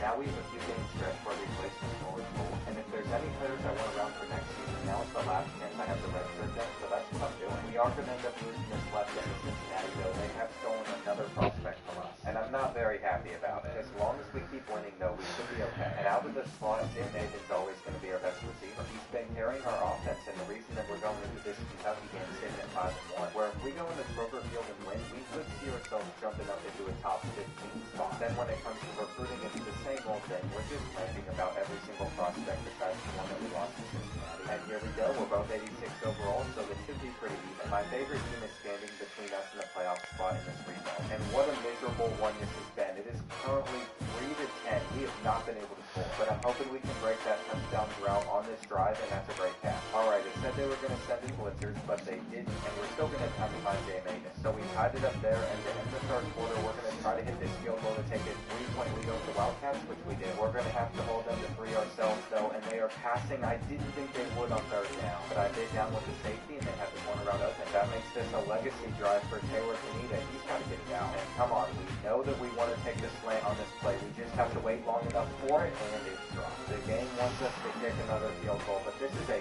hard one to hit. I think I missed it last. So I'm just relieved that we were able to hold them, and we're going to have one final chance to come back in this one. I really struggle on the road. It is tough to win these games whenever you're having to play the place like Kroger Field. And with one more play before the 2-minute warning, I'm trying to get us another 15 or 20 yards, which we do. I can't make any hot route adjustments, though, which does make it a little tougher. And I have started the turn on 2 clock, but we still couldn't get that out in time. The pressure is off the charts, but we had our hits and it's dropped. So I want to go back to this RPO that I'm most likely going to throw, and there we go. We have it again, but we drop it. It's like my decision making needs to be half a second quicker, and we would have been just fine, because now we have to rely on our run defense to get a stop. And here we go, 3rd and 6. They're going back on the ground, but we are not going to bring them down in time. Another missed opportunity, another loss that I can take credit for. And Sony's decided that he doesn't want me to coach him because of that. I feel like I normally play pretty well, though, once we make the playoffs, but we have to be able to do that first. And after those past couple results, I'm sending to them to the season. We don't need more recruits. We just need our current players to develop. And my theory worked wonders for us. Yes, Notre Dame blew us out, but we won every other game that we needed to. So approaching the end of the season, we're 9-3. We're also ranked higher than Notre Dame, who I just said took us down. And I'm hoping this is high enough to be a playoff team, but there's automatic bids for conference champions, so we'll see. At this current moment, the bracket says we're not in, but we'll see how it all plays out. And without focusing much on recruiting, we've still signed 14 3-stars, which is plenty. The few that hadn't committed yet, though, eventually did. And what a last name for the Georgia quarterback that just won the Heisman. We're not going to make the playoffs, though. I see that we're ranked number 13. And we fell in the polls because we were an independent school. I guess it makes sense. There's nobody that we should have made it over besides maybe 8-4 Ole Miss. And this was just a disappointing year. I know that we're probably going to go out and thrash the Pirates in this bowl. I'm not sure what the score was yet, but we did win. And 35-14.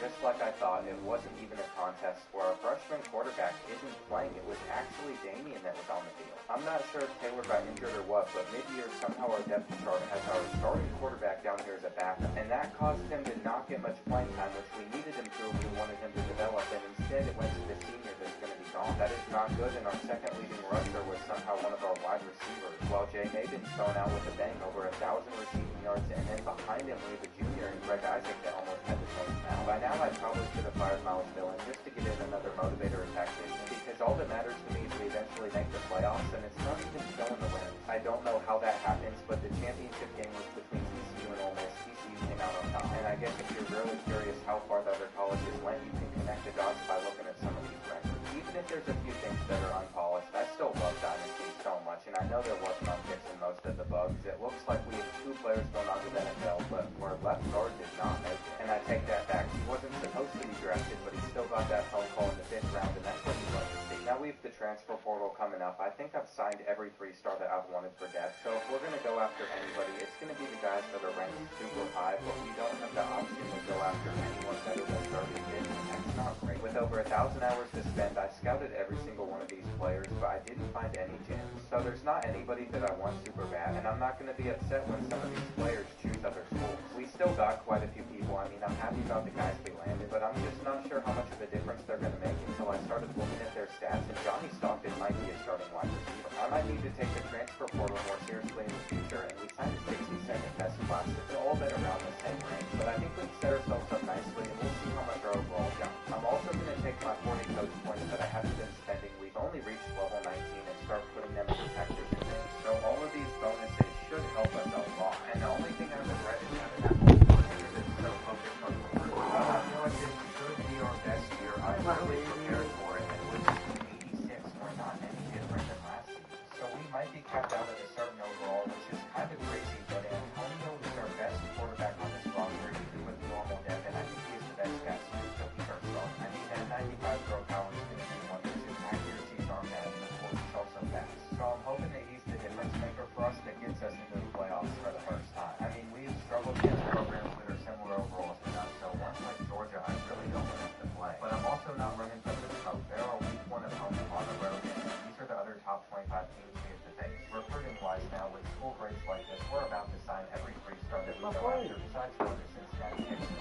I'm not going to spend too much time focusing in on this. We're just going to bring in a class of 25 guys that are going to be decent like the rest of the 3 stars. So I'm actually going after 9 kids, which is more than I've ever been able to find for one class, but two of them are special teams, so that kind of inflates the numbers. And Kevin Cruz is the best weapon for our competition over the back. We also keep finding these overpowered athletes, quarterbacks up to the way we talk. So I'll be interested to see if they adjust that whenever they come out with their first big pass. Now it's time for our hardest game.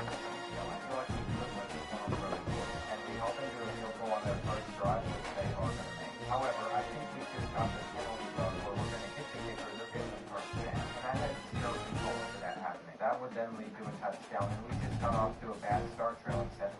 Our missed throws have also hurt us so badly, but we're trying to get onto the board before the end of this happens. They forced a fumble to pop it up, but somehow we recovered it, so we do have a chance to score at least 3 here, and I'm going to hit this kick. I don't have a cheat either. I'm not happy with how this one's went, but we are facing a team that's pass rushes in the set, and I think if I've learned anything from this game, it's that we're not a championship contender. We're going to have to somehow get better than we already are, and that's a tough task to accomplish, but we should be able to bounce back in certain games. Back-to-back wins is what we were looking for, but now we have back-to-back tough games, so the schedule never gets too easy, and I think we're going to play this one with simulated against Nebraska. It's the game of the week. I can't pass it up, and the Fighting Illini are normally a team that I wouldn't face off against, so this is the next game. Both offenses have been absolutely non-existent in this game, though. We're both struggling to score, and I can't believe it's 3-0 right now. It has really been rough, but our tight end should be able to get some separation here, and now we're just hoping for the cover 3 so we can attack this team. We're probably going to throw back shoulder pass, but it was man-to-man. They got some pressure in, and that's a sack with a fumble. There are so many sack fumbles in this region. You all only see the highlights and lowlights, but I'm sure I've had a lot of those recently, and we just blinked our pick off that front. All of these mistakes are eventually going to lead to us going down by 4 points, and with a couple minutes left, we have one chance to win this game against Illinois. We're breaking tackles, though. Okay, Hitchcock is able to get out of there, and they know that we're passing, which is what makes it so much harder to score against them, but we're still getting out of midfield. These better teams, I'm not able to do anything against offensively. Where on earth is our tight end route whenever we need it? There we go. Thompson staying on his feet, and this is the positive momentum that we need. We also could always step up in the pocket whenever we want. We have a fast quarterback that can run, and I was trying to roll out and then use playmaker there because it could be super overpowered for us. We're down at the 10. I kind of went away from the jet touch passes because I didn't want to hear about it in the comments like, oh, that's the only play I run, but it is what works. Look at that stick. We're about to head to overtime if our defense can stop. And Justin returning a punt with 51 seconds left. Illinois went 3 now. We have an actual shot to win this football because this is man-to-man coverage. I'm just taking off to that side of the field, but it's not. And I don't want to hear anything about this play call. You all know exactly what I'm going back to. We have to get the jet touch pass to work. I'm also in a weird spot to where we can't really call a timeout because if we don't pick this up, then we have to run it back to them. And I had the flat there, but I refused to take it. Now they're missing the pass on 3rd down. So we have started overtime getting a defensive stop. This is my time to shine. Only need a touchdown. And I've gone to Wildcat. I feel like Hitchcock has it in him to break in a big run if we can get the right blocks. And there's just one guy to beat. That's what he's going to do that in the ball game. I need to run Wildcat more. I don't know why I don't run with him because it is amazing once you're down inside the red zone and we picked up a big win, which means we still only have 1 loss. And I think we're in a spot where we'll still make the playoffs. We're also signing a lot of players. That's the 98 speed wide receiver. And I'm starting to think I should play this Nebraska one and the Kentucky one too, just because they're both top 12. There's no reason to skip over this now. We have to get another win. And I've come out playing a lot better offensively in this one. We're about to go up 21-0 as we're going to get into the end zone. And you can see the crowd erupting. Harvard is actually going to be a playoff. Nebraska even fumbled the kickoff, giving us another chance to get more points, and I waited a second to make the throw. That would have been such a sick way to end the half. But we're still going to have to work a little bit harder for it. And you know what? I'd be happy with a field goal here. Starting a game off this slow is not something I thought that would happen. And yeah, we'll take the sack, give our good, and accept that we're only beating a top 12 team by 24 points. I simply said there was a couple minutes left there because I thought, oh, for sure, we've won this one. No, we're losing with this much time left. And the fact that that's even possible is absolutely crazy to me, but we're still moving it down.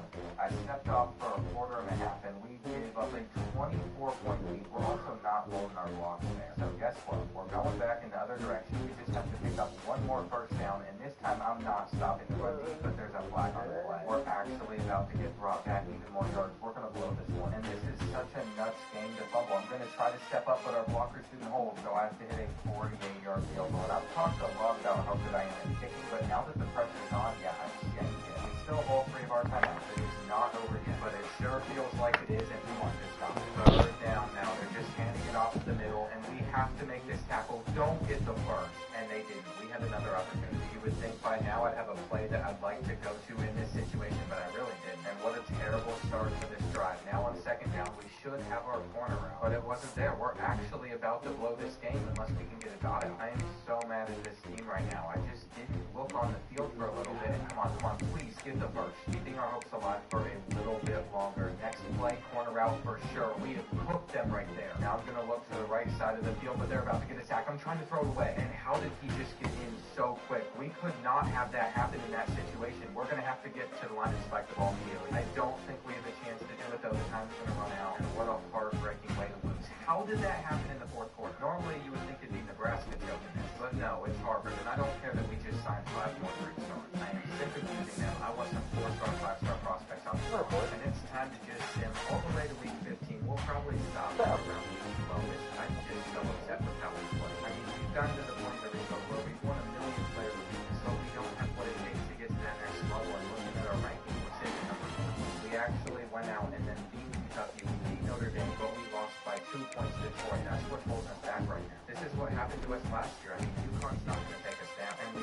signed every player that we're going to need. We just aren't going to make it into the playoffs. And since week 12, all we can do is hope that we keep climbing the goal. And we lost it going 9-3 with the win over the Huskies. Well, we might actually be okay, because going into conference championship week, we're sitting at number 8 in the country, which isn't that bad. I'm just hoping that all of the leveling up is because we were able to make a playoff spot. I'm waiting for that screen where the helmets pop up. And this is a Heisman winner. It's Nebraska's wide receiver. We almost beat them, and yes, we have made the playoffs against NC State. So Harvard is in, but we're on Kansas State's side of the bracket, who is the 1 seed. I would say that we needed that just to bump up our team prestige more, but we've clearly had no issue getting 3 stars. These are all the guys that signed on our signing day. And statistically, I should have started Antonio Burgess last season. I mean, these stats are phenomenal. Turnovers are a little bit much, but he can also run the ball, and Markel Hitchcock's not doing too shabby either. But the main focal point of this team's stats are wide receivers Neil Witten and Greg Isaac. They both had great seasons. Senior Corey Hasty also at 8.5 sacks. I'm not going to overlook him because he improved a lot for somebody that had normal dev, and he's been starting for us since he was like a freshman on defense. Every single year, his stats have improved, so I'm just thrilled to have somebody like him on the line. And let's see how good we can do in our first playoff run ever. As long as we don't get blown out, I'd be happy with that. But we get to host this game because we're the higher seed. And I completely forgot that was a thing. We've taken this first drive slow so far as we are just about to punch it in. And why does it have to be so difficult on the goal line? Just let us score. Now we have them on the 3rd and 4, and they did decide to throw the ball, but they rounded up all of our corners. And I feel like I always have to go back to zone coverage, even if I don't want to. On this 3rd down, they're about to pick up the first as well. But we held them to a 4th and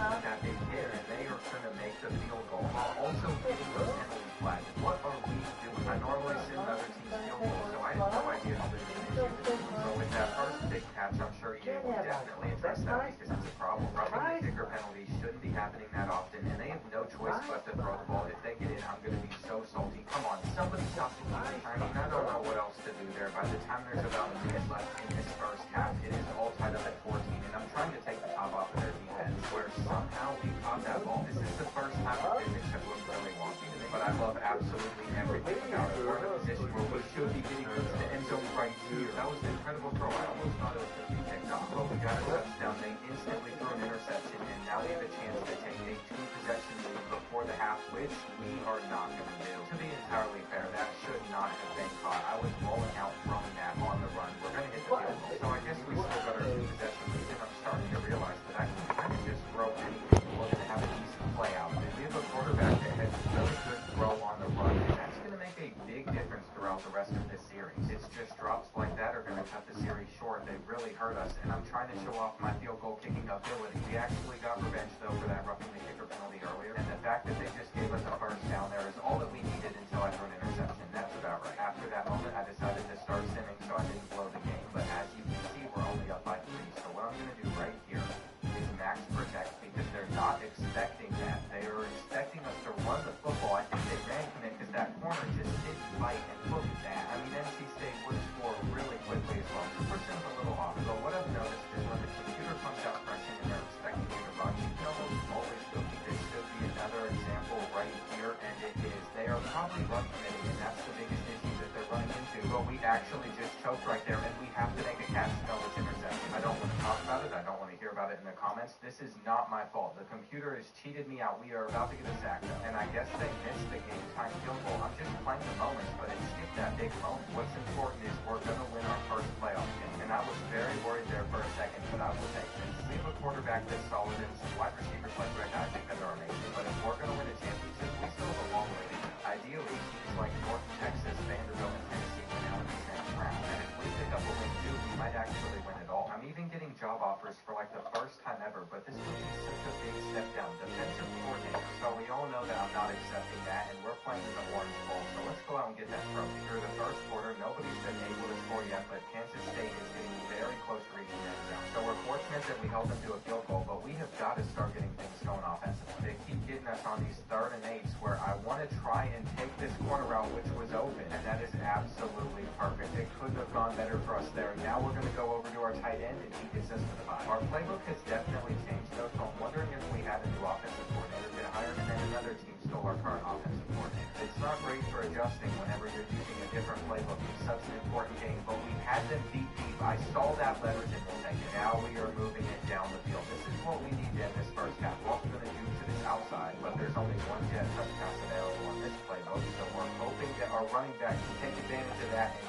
he's not going to run it back, buddy. This time it's actually our wide receiver. I don't care. I just want to take the lead against the Wildcats, and we still don't. Once we make it to the playoffs, how you win does not matter. We're doing a quarterback scene. Come on, just get into the end zone. That was a really big drive for this team. We've been on top ever since, but they're about to stop us, so we have to pick up this 3rd down, and we do. I have noticed our end zone is white, though. I don't understand what happened there, and I'm assuming it's just another team go to play. Here we go, though. A touchdown would give us a 2-possession lead. That's what we need in this situation. We're going to go over to our running back, and that's not good.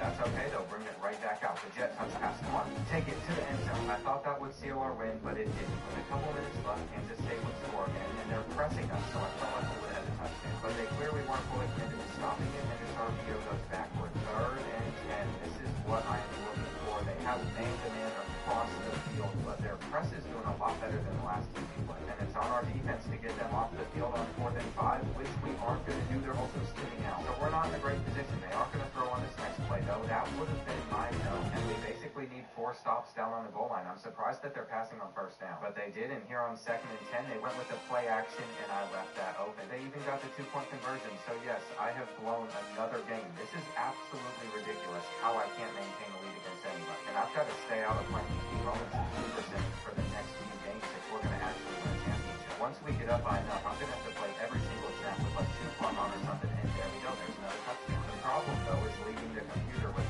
50 seconds left. They have plenty of time to build against our defense, and they did, but we're going to get the interception. Morse just came up with a huge pick and just go down. Do not fumble this football. We have beaten Kansas State. It didn't look good for a split second, but we came up clutch at the end, and I'm so happy with Harvard. Antonio Burgess was the right quarterback to start. He's been incredible, and it's about time that we find out who our next opponent's going to be. I'm hoping for North Texas, but it looks like it's Wisconsin. They won by 4, and so did Georgia, but Vanderbilt took down Nebraska. And we all remember how my first game against Georgia went. I don't want to ever have to play them again. For now, though, our main concern has to be Wisconsin. They are a higher overall. And it would be nice to have a game that wasn't as crazy as the past couple we've been. In order for that to happen, though, we have to drive down the field very well, and we just have no time. I mean, our offensive line is insane, and that's why I always resort to these jet touch passes, because it gives me a little bit of hope. But we're still short of the marker on this 3rd and 4, and come on. Every time we get down inside the red zone, the defense on this team just steps it up a notch and still don't miss. That would have been brutal, but throughout this entire game, Wisconsin has played better than us. We're just taking all of that, and it's not been easy. I've had to log in on every possession. For whatever reason, neither team can seem to get a stop, and I'm hoping that we can on this 3rd and long, but their quarterback's about to step up and scramble, and we just got deep down. Now we're hoping to hold them on this play, but if the wide receiver screen, I can just tell that they're about to pick it up as well. So it's likely to become helpless on those 3rd balls, and they're about to break off a huge run against us, too. I'm better off just not being out there on the field for defense. It never seems to work out the way that I want it to, but this has to be one of the final possessions of the game because I'm ready to try and melt this clock. I think we're going to do that on our next drive, but they just broke the tackle from it, and I hope I've put enough people into the box. I ran from it middle where we did hold them. Okay, there's a slight chance Wisconsin never sees the ball again, but they probably will. I ended up flying down the field really quick, and we just have to cap it off with a touchdown, but we have an easy slant. 3rd and 9. Let's see what they go with. I'm ready for that over the middle, but they're also going to have their tight end on the delay route. And there's actually no way they're punting the ball back to us on a 4th and 2. They should have gone for that right there, because now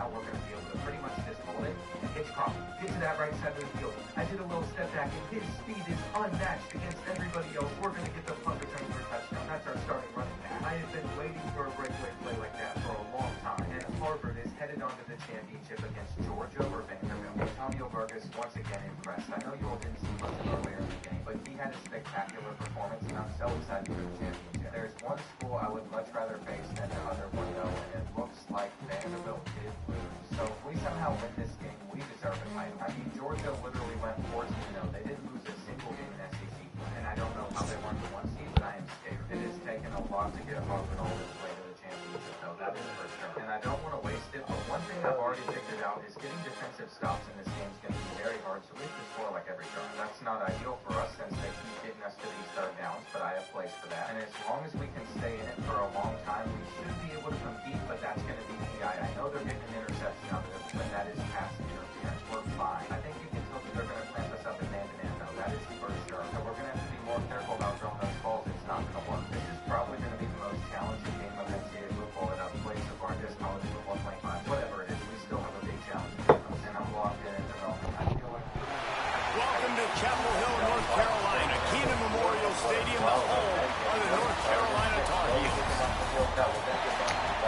Blitz early, Jeff. Blitz early.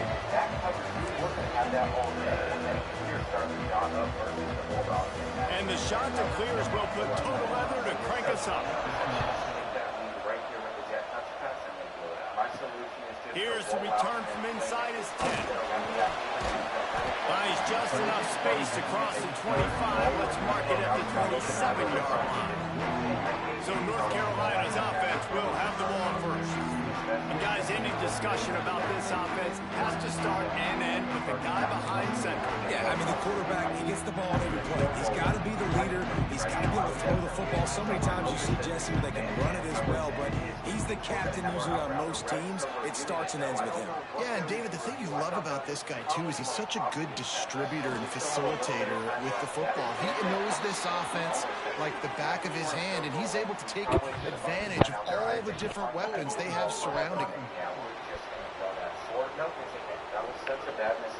Amazing how many times an offensive Dude, it was a 2-second pass. To see if the offense can overcome it. All right, whatever. I don't want to beat Georgia off the Bucks. I want to beat them fair and square. And on third down, on the move, it's gone. There he goes. They made the stop, but not before he takes a chunk out of what they need to move the sticks. Behind the chains now on 2nd and long. They'll run it from the gun. Got the first down and still on his feet. Finally stopped at the 46 after a 15-yard gain. The offense setting up shop at the 46, 1st and 10. Lopez to pass. And he got smacked just as he released the pass. It's incomplete. Backed up now. Here's 2nd and long. Leads it with the back. Still running at the 40. To running room. And he'll finish the run in the end zone. Touchdown, UNC. And as a coach, you're just hoping your offense can take the field on the first series of the game and create a little bit of momentum, get into a rhythm. How about that running play? Hitting a home run early in this game. You know that's got the sidelines all juiced up. And he'll just take a knee, and this drive will start at the 25. The shot to clears offense headed onto the field. Our first look at them today. Let's take a quick second to call out some of the impact players their coaches mentioned in meetings this week. Anything you guys heard that really resonated with you? Yeah, I love when coaches talk about guys that bring it every single day. Like, that we can depend on them. They can get other guys lined up. They're always motivated. They're always being a great teammate. These are the guys that coaches love. And big-time players make big plays in big games, right? These are the guys that have to play well if they're going to win games like this. We're just going to see what they do today. Quickly to the tight end. Hauled settled down, but they'll move the sticks as he picks up the first down. Well, your opponent scored on their opening drive, so obviously no need to panic. But I know, having been in this situation as a quarterback, you want to answer right away. So really good to see him making some nice throws here on their opening drive. He's going to try and see if he can get this thing tied up. This freshman makes the stop after a short gain. Run game is good. Balance is good. Now listen, if the run game isn't good, then you got to pass the football a little bit more. But sometimes you got to keep them honest, take them chunk by chunk. That is right. My final season in college. Finds a little space. Tripped up for the tackle. They'll come to the line at the 42, facing a 3rd and long. Back to throw, it's Hudson. Caught in the backfield, it's Owen. And they'll stop him about 5 yards short of the first. A shot that clears decide to punt it away. They'll have to punt for the first time this afternoon. Before we hop into our first game, though, with our final season in college. Pretty solid coverage there, and they'll stop him at the 26. Opening play of this drive comes from the 26-yard line. Looking to throw on first down. Unloads to the wideout. He's got it. Really nice pickup there as they have it out to the 44 with the first down. Here's this offense with a fresh set of downs. From the gun, they'll give it on the inside. Man, it's nice when you can depend on your big boys up front to make a lane, and you get 5 or 6 yards. You get 5 or 6 yards a pop. You move the ball down the field easily, and more importantly, can get this defense to be more aggressive, to bring DBs close to the line of scrimmage, and then that might open. Breaks into the open. They are on the move down to the 32, and they pick up another first down. Great job creating space. That's what you're supposed to do. When you get man coverage, you got to find a way to get a step, make it easy for your quarterback to read that leverage, and then when he drags across the field, you can see he had him. He completes it for the first down. Grab in the backfield. It's Jones. And good coverage by the defense, just a short gain. Let's see what they've got on second down. It's a draw. Got the first down and more. They get him on the ground, and with that, we'll head to the second quarter. Guys, we've reached the end of the period, and North Carolina's on top. Guys, let's have a look at the stats as we've played one period.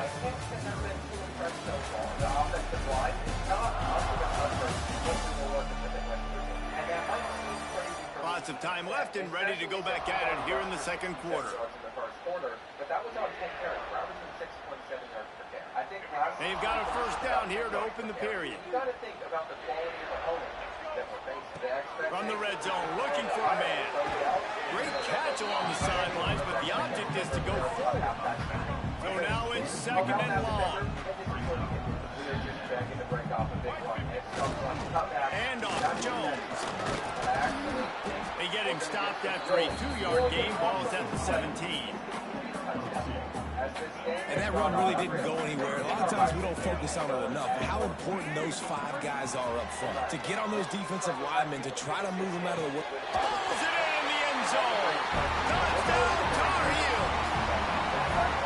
A methodical drive that they finish off by tossing it to the tight end. And the tight end, I'll tell you what, this is a position that's evolved so much, right? And you see him move all over the field. It's kind of like, where is Waldo? You got to find this big fella, especially down in the red zone area. This is the guy they're going to target and make the big play, get the touchdown. Hauls it in inside his 20, and here he comes. Buys just enough space to cross the 25. Let's mark it at the 27-yard line. No reason to be in a big rush. They have some time here late in the half. Leaves it with the back. Oh, he's got some space. That's about as close as you can get to that marker, and it will be second and just a few breaths away from the first down.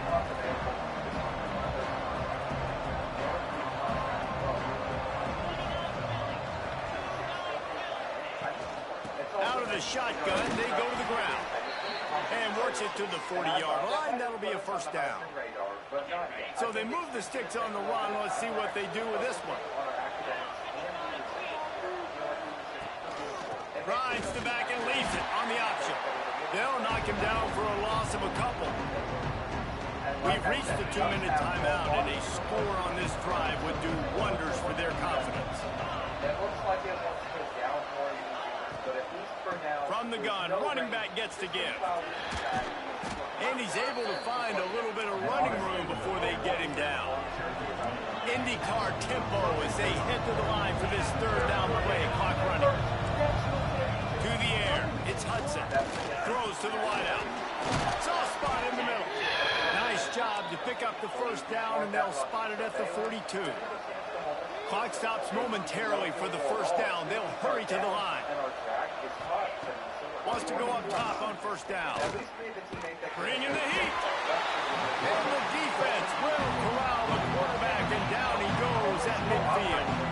Now facing second and long after the defense came up with that sack. Got the big tight end on the corner route. And they'll knock him down. Yeah, I tell you what, these big-body tight ends that can catch the football in the corner routes, it doesn't have to be a perfect throw. Usually, you got littler guys, it's hard. You got to put the ball more on the money, but this big dude can just go up and get it. You just throw. Oh, he's getting ahead of steam. He's run out of bounds after the big gain, and they are in business, first and goal. They ripped off a huge chunk, and now a little chunk is needed to pay it off. Wants to go up top. They get to him as he throws.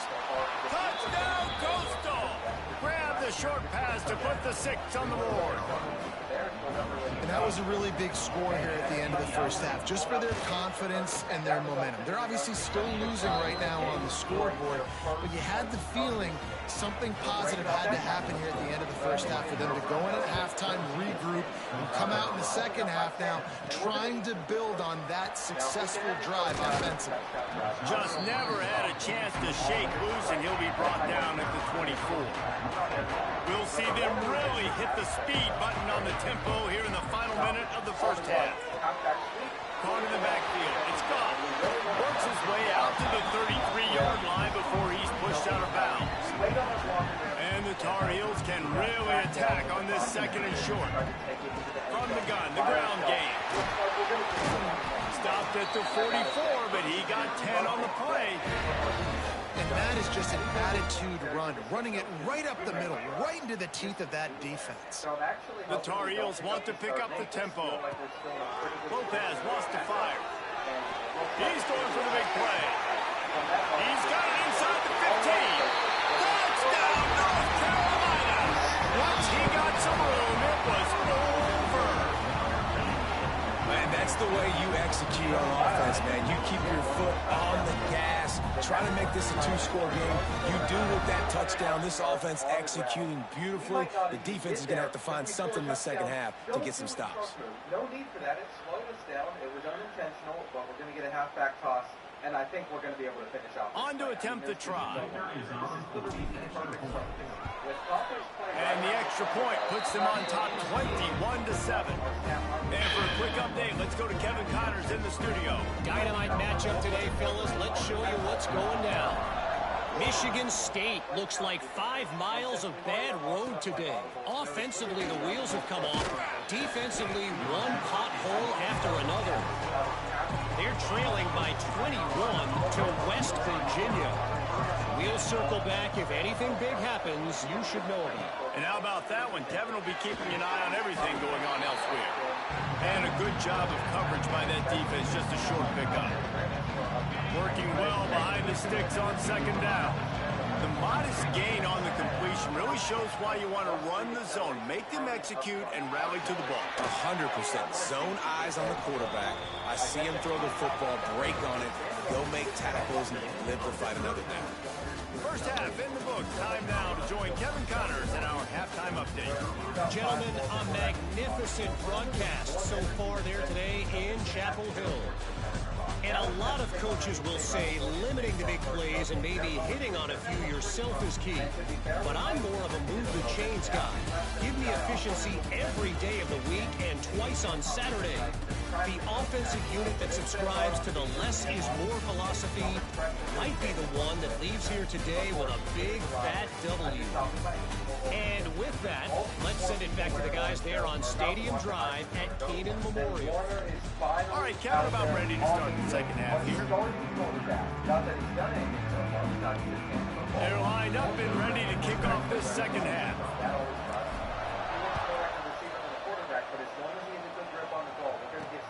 He'll start the return inside his 5. He was looking for some running room, but not much to be found as he stopped at the 18. Coastal Carolina takes over, and here comes the offense. Trailing by a couple of scores, they'd like to generate some confidence here early in the third quarter. Down 2 possessions, the coaching staff met in at halftime, and they've probably scripted this opening drive. Just like they do at the start of the game, they've now got an idea of what plays they feel most confident in, what plays their quarterback is seeing the best to go out here and execute a scoring goal. Well, and it's nice to get the ball first. Like, I got the first opportunity to close the gap a little bit, apply some great game pressure to these guys. So I think getting the ball first, driving down, scoring right here would be huge. And the shot to clear has come to the line on 3rd and short, looking to keep this drive moving. He'll take it himself. Well, this guy's a weapon, throwing it and running it, and you know he's going to try to hurt this defense with his legs. It puts so much stress on the defensive line to chase him, and the fact that the play is extended so long. Yeah, if they've got a spy defensively, if someone's athletic enough to run with this guy, that's going to be maybe a sound move moving forward schematically. They're dealing with a 2nd and long. This offense hasn't been able to generate a lot of points in this one. Here in the third quarter, you're seeing the defense and how much pride they take on being physical. It's not just stopping to run. Guys in the back end flying to the football in the air, getting hits on guys, that time on the receiver, knocking it loose. The shot to clears are moving quickly down the field. They're trying to slow that rush down with the draw. And he's able to shed 1 tackle and gets a pretty good pickup.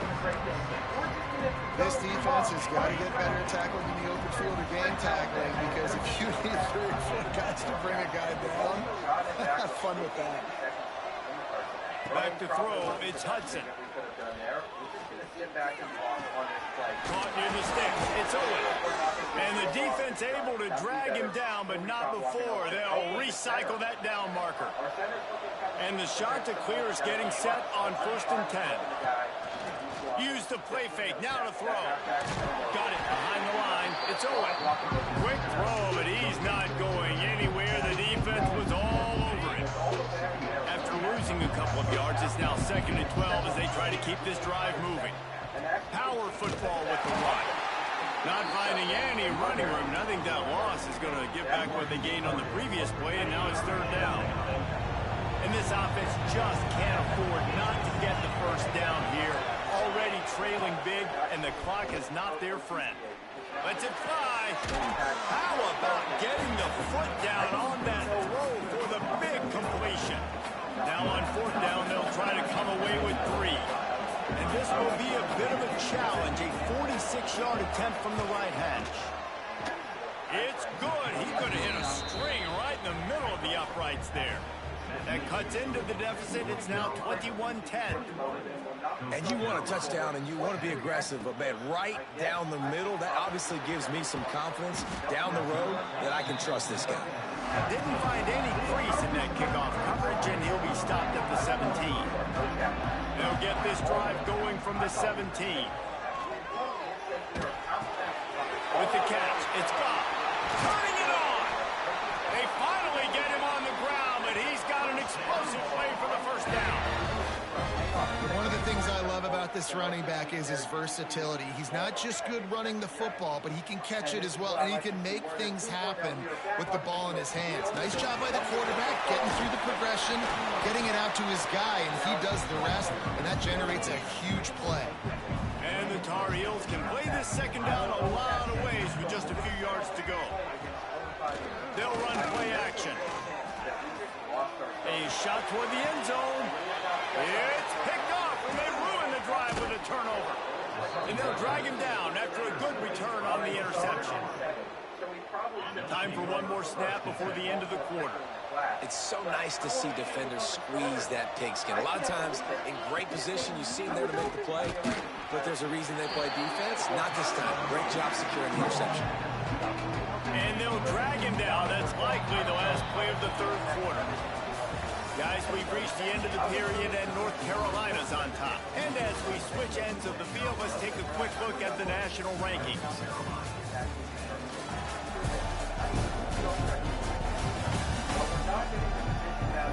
When you're dealing with a deficit like this, it's all about somebody stepping up to make a play, and you might as well start here in the fourth quarter. So the final period starts with a second down play.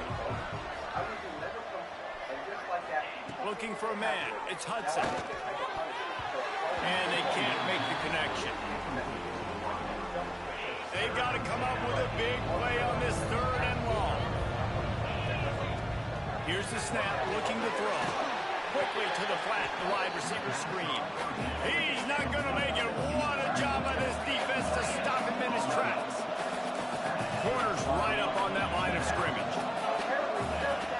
On fourth down, going to the air. All kinds of room to throw that one in there. Good, solid pickup on that one. They've got it out to the 40, and it's first down. Hey, I got to be honest. I don't know if the defense was expecting that type of throw on fourth down. It looked like they were all huddled close to the line of scrimmage, looking for something in the quick game, but instead the quarterback takes a shot vertically down the field, gets the defense off guard. The shot that clears, moving quickly to the line.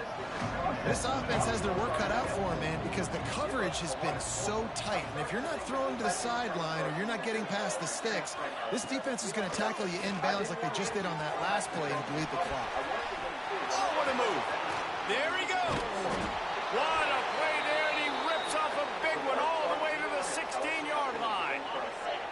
And the shot that clears are in the red zone. Trying to cap this drive with the pass. Caught behind the line. It's Owen. Got the completion, but nowhere to go as that defense reacted quickly. He wants to throw it again. He's got the tight end. Now the connection takes it to the 11. The offense will quickly use a timeout. Boy, they love to move the sticks here and take a shot at it on first and goal. Rush is on him. Man, did he pay for it with that hit as he got rid of the ball. They'll send out the kicker here.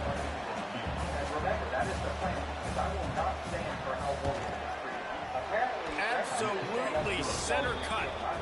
That'll make it a one-possession game. The lead is 8. Nice job making that field goal. You're down in possession here late in the game. You've got 2 timeouts in your back pocket. Do you trust your defense to be able to go out, get a stop, and get you the football back for one final shot? We're going to see. The North Carolina offense returns to the field. One-possession game, getting late. First order of business, just take care of the football. So they call this situation 4-minute offense, where you're trying to run the football and throw high-percentage passes to maintain possession and bleed the clock. This is a very difficult point of the game to execute at a high level. Yeah, and listen, what you understand as an offense is if I get 1 or 2 first downs, this ball game's over. And that's your sole objective. Not scoring, take care of the football, get a few first downs, walk out with a dub. Looking to move the chains. They throw it complete to the left. They'll make the stop, but that first down ought to ice it. They should be able to kneel this one out. They'll try to keep this clock moving on the ground. Breaks into the open. That's why a good running game is a coach's and quarterback's best friend when you're trying to put the lid on the game. Handoff, Jones. He's wrestled to the ground right at the 15-yard line, and a big red zone opportunity here. The play action fake. Here comes the heat. Into the end zone. And he's loose, and he'll take it to the house. Touchdown, UNC! They're on the board again, and it looks as if this winning streak is going to continue. Well, they get the touchdown when they needed it most. That's score now makes it a two-possession game. And guys, with just seconds to go on the game clock, this thing is all but over.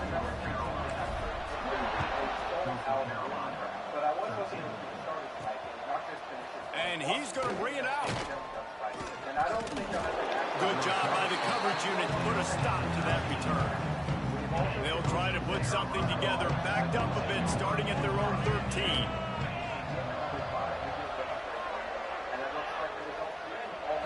Looking downfield, it's Hudson.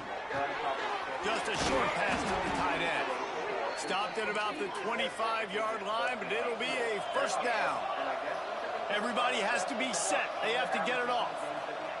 And they'll get to the line and spike it to stop the clock. What will they dial up on second and a long way to go? Looking to fire. He's taking a deep shot late in the game. Plenty of room on that play, and they find their way to the 36. Offense rushing to the line of scrimmage. Clock is stopped for the first down. They'll try to get it off quickly. And they'll spike the ball to try to save as much time as they can. Plenty of distance between them and the sticks here on second down. Back to pass. And that one's too high, out of bounds, incomplete.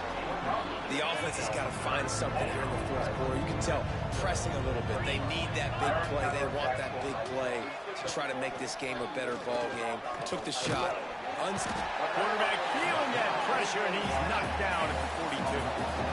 Down by multiple possessions. You can't come up empty on this drive. They'll go for it on fourth down. Under fire. Down he goes, and the defense snuffs out this drive with a sack. So with the late lead, they're ready to just drain the clock in victory formation. Timeout is called with just 2 seconds left to go. One more play to pad the stats. Wants to throw on first down. Pressure coming. He unleashes a long one. Final shot falls to the turf, and that'll be the ball game. Winning those individual 6-second battles every fight, time after time after time after time, and that leads to a victory here. And I love when teams go out and play like it's sudden death. Like if they lose the game, their entire season is over. This game wasn't for the national championship, but you wouldn't know that watching this winning team, David. Tremendous effort and tremendous execution. I love competitive people. I love competitive coaches. I love competitive teams that they know that their job is to go out and get a W no matter where you play. You want to play in the parking lot? We'll go meet you. This is such a sick deal. I am happy to be wearing these. I am happy that we have found a new home. This is better than what we had at Oregon. Do we get to run up and slap this as well? I'm pretty sure some of the players do. There we go. Not too short to hit it. And headed over to the student section. I know there are students here that have used student seats. They want a safe place to get their student ticket. I can't blame them. First handoff is going to go for 6. And I think Kirk Herbstreit's son is our quarterback, which, however you want to take that, you can. I don't know how to feel about Chase Herbstreit throwing the ball for us, but as long as he doesn't make too many mistakes, it won't be a big issue. He just missed a wide open track. So that is not what I wanted to see, but as long as he can hit us in the flat. We had a chance to get a huge gain. If we didn't immediately fall over, we also beat the press. It is being reviewed by Western Michigan, though, saying that he didn't get a foot in. And from the looks of it, at this angle, I mean, I think we're set. That means we're going to be able to continue to get some carries. No reason that I should even still go. One of the issues with being as fast as we are, we typically do we've got to get these holes better than we currently are. I mean, there's no excuse for that not being a touchdown, but we'll just score on this play. If we could get some more heavy formations like that, we are going to have an incredible season. The halfback screen, using that new juke move, goes a little late. If we want it to be effective, we're going to have to make that decision a little bit sooner. Are you seeing some of the blocks that we are getting? I mean, this is just incredible. We picked a perfect offensive line to run the football behind. Kind of pushed him into us right there, but I cannot complain. I think we're stuck blocking on this next play. And I don't know how long this has been available, but I can call any play that I want. It doesn't have to come from coach suggestion. I know there was a point in the series where I complained that I couldn't pick any play that I wanted. So the fact that that's been there's got me wondering how long it's been there. I hope something we just unlocked recently. And that was supposed to be a massive game for us, but instead we lost 5. On 3rd and 9, we're just going to immediately run out to the flat, try and run a little ankle route. It is a 50-50 ball that is caught. And if we're being real, this has not been the best game for a Heisman campaign, but it does have me feeling pretty confident about Michigan. And there it is. There is the big touchdown run we've been waiting for. 23 has got some speed on it, though. You would not expect that. Then again, I have to look at myself and think the same thing.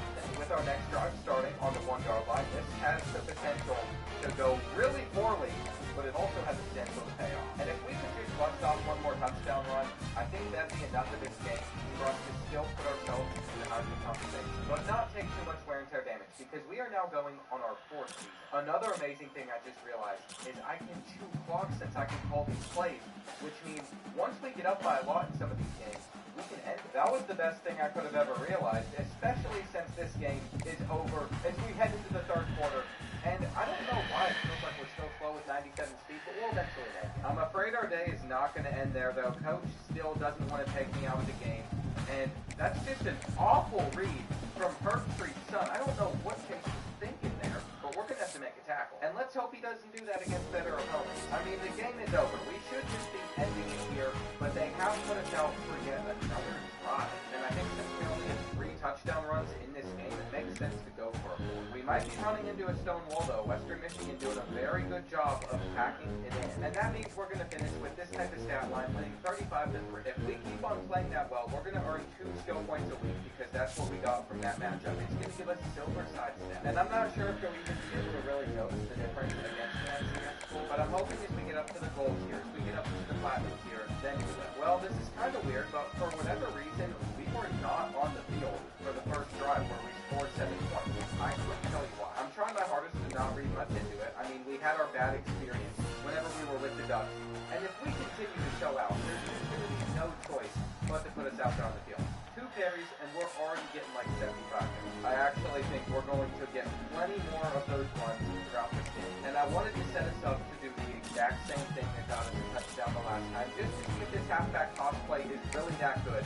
It seems like it is against a school like this. I mean, nobody is close to having the type of speed we did. That Heisman campaign is going to be coming fast, and this game might already be over. We've only had 4 rushes, but we've already been able to go for a ton of yards. We've been through the hole as well. I think we're going to be at 200 yards on 5 rushes. Please just pull us. What this lets me know is our offensive line with the Ducks was clearly not good enough, because you see what great blocking is done. And that is all of the hardest difficulty. You see what a great offensive line should be doing for us. We're just going to explode out there again, aren't we? I think this halfback toss play might be the one that we go back to whenever we do this. I can't say the blocks are always going to look that great, but it is now 3 for 3 in terms of success rate. And if we could afford, might even be a 5th touchdown for us. I didn't even mean to call this again. It was just sitting there in suggestions. And you can see the wear and tear, it's adding up. But maybe Coach can pull us out at halftime, and we won't have to see the field at all in the second half if we prefer. Even though we could be going for a record-breaking game here, we're already at 375 yards. I don't want our wear and tear to go down. We're just going to decline this penalty too, just take our touchdown since they were offside. And like I expected, Coach isn't even putting us out there in the 3rd or the 4th quarter because of how much we were already up by. It's exactly what you want to see. You don't want to be out on the field more than you need to be. And that final stat line came up to 380 rushing yards on 12 carries. I don't think it's a surprise that that is going to set the Michigan single-game rushing yards record. And clearly, we should have just become a Wolverine in the first place. I figured it wouldn't take too long for us to get some Heisman recognition, especially after a game like that one. But if we're going to make it to the playoffs, we can only lose potentially up to 2 games this season, and we know that we're going to have some tough ones on the schedule. Before our bye week, we were seen as the 14th best team in the country. Headed into this one against the Owls, we're now number 12. And this is the final easier game that we have before we get to our 9 Big Ten Conference games. Now, I have not seen this play since the beginning of my college career, but it's the speed option, and Chase just didn't catch it. It's okay, though. Herbstreit is going to carry us to a national championship. Not really carry. He's just going to hand the ball off, and then I'm going to do one. But in his mind, at least he'll be a part of this team. Halfback stretch to the right side of the field. I felt like it was going to open up so much for us, and there is simply no way that they're even going to get a handoff. I will say, though, the FAU offense, it's not backing down. They marched down the field. They scored a touchdown themselves to make it 7-all. They're also hitting back to. So I think it's only fair we respond by testing out quick pitch. Now, they're going to stop it a lot better. That's kind of how I figured it would go. On third down, I was supposed to help. And we might have ourselves a little bit of a battle here. I don't know how the Owls have managed to do it, but by the time we have the football back, we are losing, and we are going to stay on our feet. Hang on, this might turn into a house call. There is absolutely zero reason that this should be turning into a house call. But that's what happens when you're 240 pounds and hard to bring down. I told you, giving us some extra girth was exactly what we needed to do. I made everything realistic to my size besides that. I am not that girthy in real life. I wish I was. Oh no. See, here's the problem. There was 100% a hole there, but we just didn't hit it properly. Now on 3rd and 8, we're just going to call for it late. We're going to pick up the first. And we're going to keep this drive alive as we hope to end the first half with a touchdown. I feel like it could come off of this play. I'm giving the pinch another chance. We're just stuck. And on 3rd and 10, we're going to be the outside receiver here. Maybe we run a comeback route when we're not getting the football and strong. What this game has done so far has made me very aware that a national championship might not come as freely as you would think. And I'm not sure when we're going to get pulled off of the field. Wear and tear is going to be adding up as more of the game goes on. This was the toss. This was the toss play that is going to go the distance. We have found a new one. As I continue to explore this playbook, I'm expecting to see even more of those. And can you believe we still have the ball back again before the end of this first half? We're going to outrun so many blocks, all with the hope of scoring a touchdown here, and it's coming. It's coming. We just got to get around him and stay on our feet. The fact that we're still out there to start the 3rd quarter, though, lets me know that we got to continue to score more points, and as we continue to run down their throats. I have been made extremely aware that this toss play is my new favorite one. I mean, the juke move still needs to be done. I don't know if it's our running style, I don't know if it's the fact that we weigh 240 pounds, but the juke is not as clean as it would be if we were a little bit small. I won't lie, it's kind of bugging me. I feel like we could be pulling off bigger runs if we just had a normal juke. The play action play doesn't work, and this drive might just be finishing with a field goal, which would still put us up by 21 points, so that's a pretty broken pace. Our streak game is 10. Why I was so invested with how this drive went wasn't because I thought we could still lose this game now. It's for the Heisman odds. I want another touchdown. We're going to hurdle over this defender quickly. And headed into the 4th quarter, they got Mr. Brightside playing. Vibes are immaculate. Vibes are going to be really great if we could have outrun these defenders outside. But either way, things are going to be okay. When we're more patient, we're hitting the hole better. And I don't even want to be out there on the field anymore, but we got to stop almost immediately. So there's more time for us to still score. And when 84 is putting into work like that, are we not going to take 3 touchdowns? This is the greatest block we have ever gotten to run behind. I mean, he doesn't even know how to stop us. He moved out of the lane. He was so scared of us just ran into him. And I think the challenge that we're going to face this year is definitely not going to be winning the Heisman Trophy. No, the challenge is going to be winning that championship. It's only week 5, and I already believe that we have the Heisman Trophy wrapped up. Nobody's going to catch us. We got 1,000 rushing yards, 15 touchdowns. The next closest running backs have 400 rushing yards and 8 touchdowns. We've been able to double their stats already, and that gap is only going to continue to grow. This is where things are supposed to get a little bit tougher for us, though. We're taking on our first Big Ten opponent, but that opponent is Purdue, and they're not particularly known for being great at football. If they're going to be stopping our run like that, though, they are a team that we still have to worry about. And we're currently 2 rushes in for -4 yards. I'm hoping we can turn this 3rd down into a 1st, but the combo move did not work in our favor. Luckily, their offense has been held to a 3-and-out twice in this game already. We're going to try and be more patient with this play, just run behind our block. But you can already see they're not pancaking guys the same way that they were against our couple first opponents. And that's okay. I wasn't expecting them to keep it up. I mean, we are facing off against a better team. I just want to get some people in. I'm also going to let Chase Harvey mix in a throw here. I figure the play action is catch on. And that's just going to make it easier for us to get down the field as we take this handoff and go. What about this close toss run? With the alternative to the tosses that we're working for us before. And I think it's one that we're going to continue to do. Currently, we have 37 rushing yards on the ground. I'm liking these games today, but this one is going to be coming back apparently due to some hole. Actually, it was an illegal block in the back, so that's not as bad. It's going to be 1st and 7 in the 15. And I have faith that this play action stretch play could go for a massive game. We just need not too many people to bite down this, bro. What are we doing here? I don't even know where they're at to make a tackle. But it's like he just panicked and threw it up into a group of 4 guys and hoped it would come. It would sure be something for Kirk calling this game and explaining what his son was thinking there. Off of the wheel route, we didn't really get open there. Someone else clearly did. And And I have a feeling that this next run is going to pan out really well for us based off of where the blockers are lining up, but we can't get past that second run. Not every run needs to go for a touchdown. Most of them shouldn't go for a touchdown. We just got really used to it in our first couple weeks with the Wolverines. But you know what? We will still take about 10 yards per carry. This halfback toss, get to the outside, again, about 15 yards on the ground. And it just feels like we have full control of this game versus the Boilermakers. So our outside velocity is not full. 2nd and 9, we're just going to take it straight to you guys. And we might just get held to a field goal. It wouldn't be the end of the world. We're going to call for it. We're going to hope that someone picks up number 6. And when nobody does, we're going up 10-0. With Purdue getting the football back, they did absolutely nothing with the ball.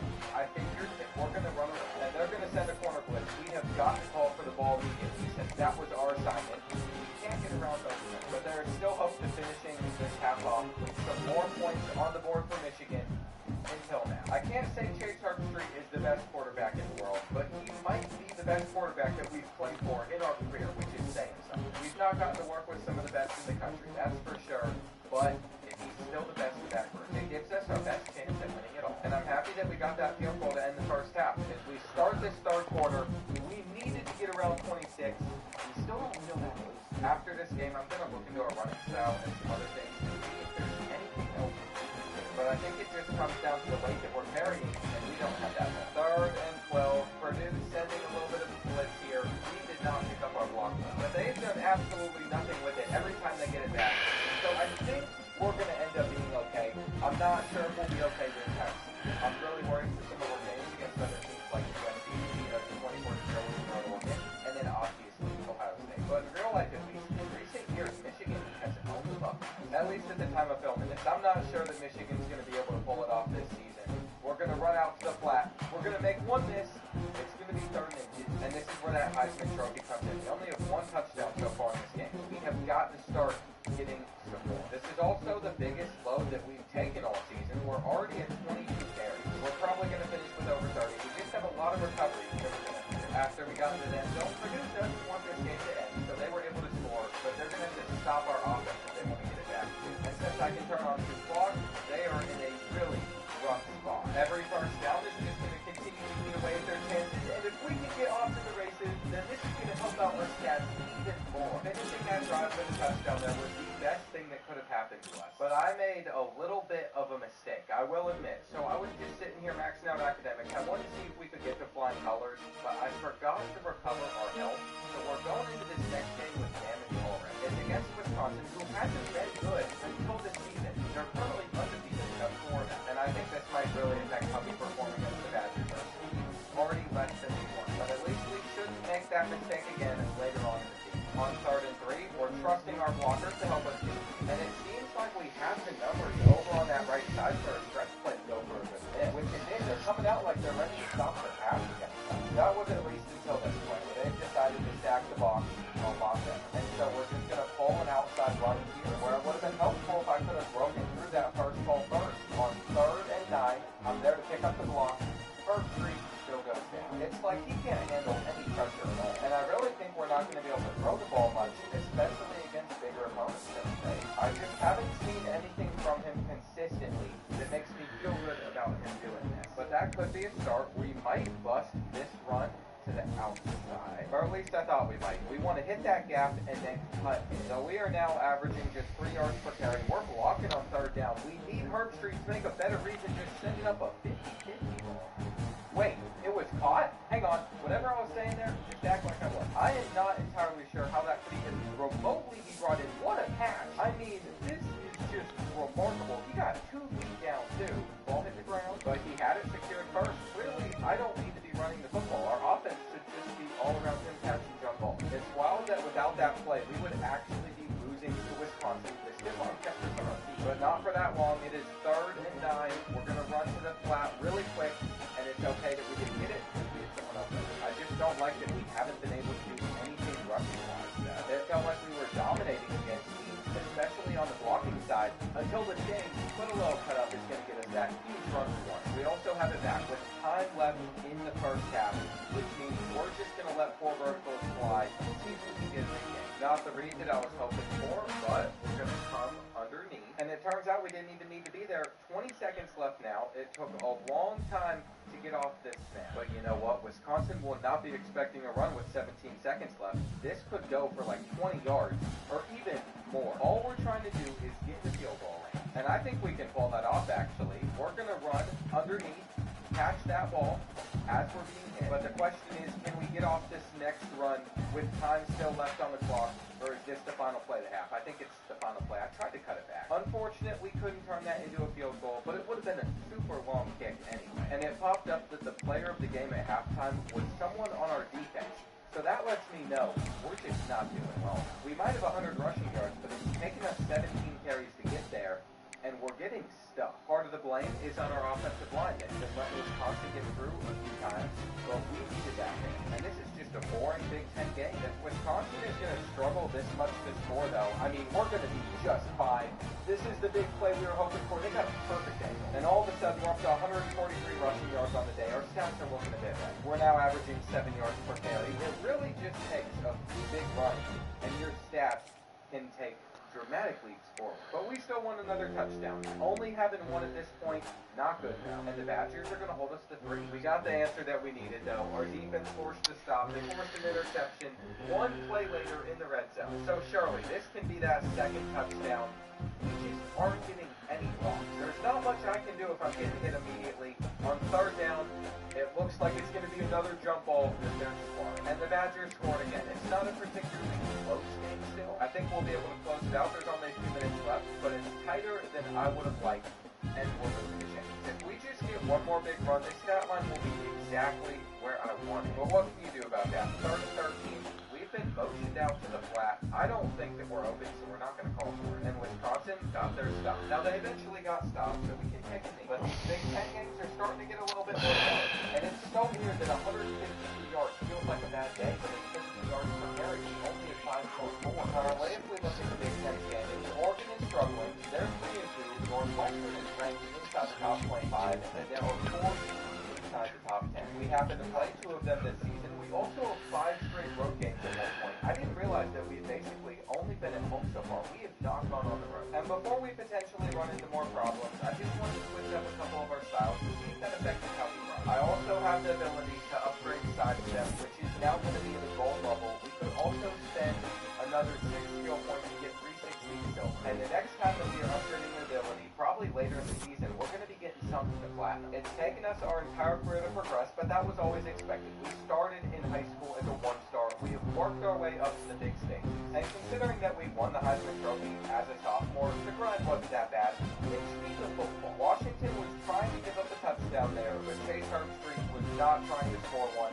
We are going to be able to pick up 10 on the ground. And we still feel about the same way that we felt in the past, except on this play, we were zooming out of it. If we had that 99 speed, I think there was potential to take that one all the way. But then we just lost 6 yards trying to outrun all the defenders on the field. On second down, we're getting stuffed, so we are in a similar situation to some of the spots we were in last week. And it looks like we are not going to pick up the win. The Huskies were very good last season, though, so I expected this game to be closer. I don't like that I have now seen 3 of our offensive linemen have injury timeouts within the span of just a couple of minutes, but on this next carry, we're going to bounce off the tackle. And I feel like we're getting closer to breaking off some really big runs. Not if we don't pick up this 3rd and 7, though. We're going to have to give up the touchdown. I was calling for it quick. I knew that they were going to send extra off that side. But Chase Herbstreit is blind. That's just the situation we're working with at quarterback right now. And we're not getting anything. I know I've said it before we're playing, but I just feel like we get stuck into animation sometimes. We are getting fully stuck there when I want to take it to a different spot. I feel like I'm not getting that full control over myself. On 3rd down, though, do we have enough? It might feel like it's been a slow start in this game, but we still have 50 rushing yards on 10 carries at the end of the first game. Typically, 5 yards per carry would be really solid. It's just not going to do that. I have set for myself. We got out of that tackle, though. But what I'm saying is I got stuck in the first place. Like, I was trying to avoid him completely, but we could. Every so often, though, you can just hit a flow state where you immediately take off on the play. And that touchdown is coming. It might have taken until the 2nd quarter, but it's got to be coming in this situation. From here, we have to trust our defense to keep on holding our path. And there are teams that we're going to play this year, especially if I was on the stick, that we might just hold them to 0. I'm sorry, Iowa fans. had it all half done. And honestly, the joke would go to Wisconsin, but they were able to put up points on us last week. 50-50 ball here. It isn't fun, but that's about all you can do on a Thursday. We're going to be getting the football back with 2 minutes left in the first half on our own 5-yard line. And trying to break off a 95-yard rushing touchdown there. Not the best position in the ball. If we just run through the gap, our odds increase a lot more. I thought we were about to have a beat, but we spun just a second too late. We're going to take this counter run on the next play for like another 10 or 15. And if Washington can't stop the run, we're going to keep now on 2nd and 7. We got our favorite toss play outside blocker, making it 3rd and 13. If we're supposed to be blocking, we're not going to run a route. But instead, when you're ranked in the top 5, your very existence is a cauldron of pressure. And that is ratcheted up when you go on the road. And this highly ranked squad has found itself coming into a snake pit in this way. The Tar Heels will kick it off to get us underway. Because I just want him to send up a 50-50 ball. Just into the end zone, and he'll bring it out. Rolling the dice to bring it out of the end zone did not work out as he stopped at the 13. So the Troy Trojans offense will be the first to dial up ball plays in this one. And they're going to be met by one of the best defenses in the nation, David. And I know seeing a defense doing what they want, when they want to do it, makes you a happy man. Defense is starting to make a comeback. Like, I'm excited about this new era of football. Like, we're seeing better tackling and we're seeing better coverage than we were a couple of years ago. And this defense is fun to watch them on tape, fun to talk to their coaches. Jesse, this defense has been consistent all year long. And they're dialed in, and they're so talented. They've got multiple NFL draft picks on that side of the football, and they don't have to change a lot week to week. This defense dominates. They do what they do, and they don't care if you know it. You can't do anything against them. He's brought down quickly. Minimal gain there. Still a bit short of the first down. Well, it's a nice job, too, of the quarterback after the play fake there, getting his eyes down the field. He had to get that to his tight end quickly, knowing he wasn't going to have a lot of space to run with that catch. And this defense, we know, they present a lot of challenges. You can see it right there, man.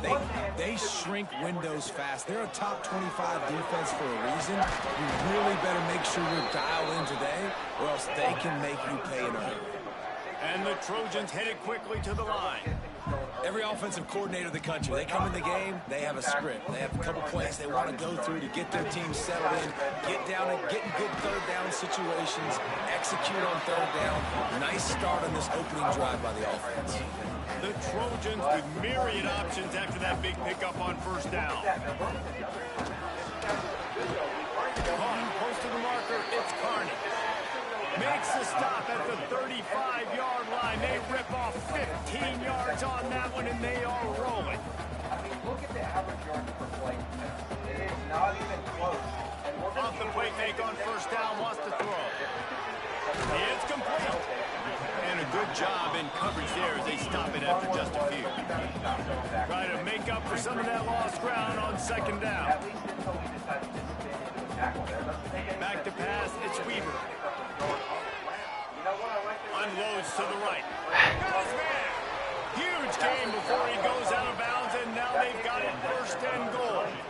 And the Trojans started this drive backed up in their own end, and now they've moved into position to score. Wants to throw again. Trying to find the end zone. Crisp execution in the passing game, and they've got it down to the 3. Defense trying to come up with a stop on 2nd and goal. Wide out trying to get in. And to the end zone. Touchdown, Trojan.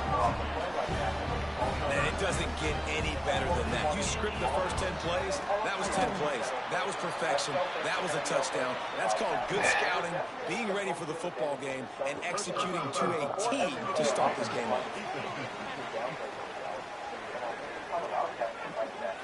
The officials offer the deal, and the coach accepts it. They will take the penalty.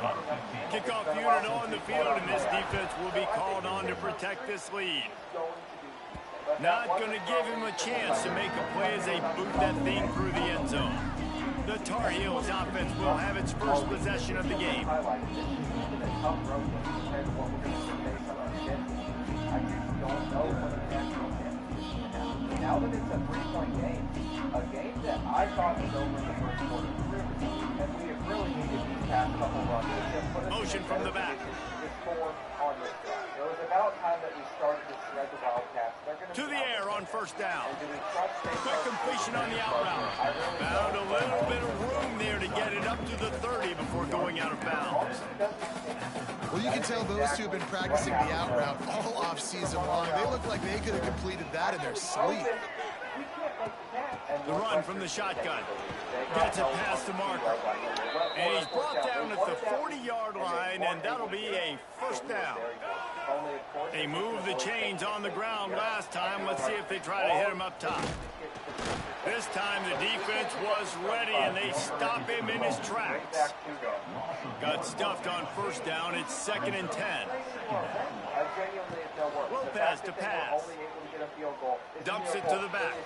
Pulls it in. It's gone. Oh, he's got some space. He'll work his way down to the 28. As they get set to snap it, time winding down here in the quarter. The give to the back.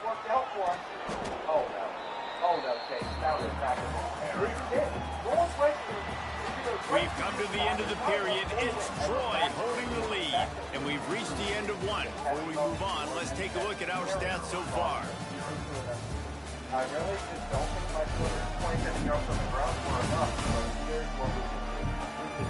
Now to see if these guys can get back in the game in the second quarter. And the Tar Heels with myriad options after that big pickup on first down. They'll go to work in the air on second down, using the quick game. Drag down, but they'll move the sticks for a first down. The Tar Heels come to the line with a fresh set of downs. Looking downfield on first down. It's complete on the right side. The ball is down at the 14 after that grab. It'll be second down, and remember, they can pick up a first without scoring. Gets it out quickly. And he'll take it in and house it. Touchdown, Tar Heels. Looking for the tie with the extra point. So much about the passing game is about timing, execution, communication, and these two, that's a virtual textbook there. I mean, no doubt about it. And the receiver making plays for his quarterback, being dependable, running the route to the right depth consistently, does a great job running his route. Great result he does. And the returner will be dragged down. Man, I gotta win this shit, man. Now the Trojan offense returns to the field. Well, the last time they had it, the long field didn't bother them in the least, and they'll try to do it again. Scanning the field, it's Weaver. There's the pressure. And the pressure gets him back at the 8-yard line.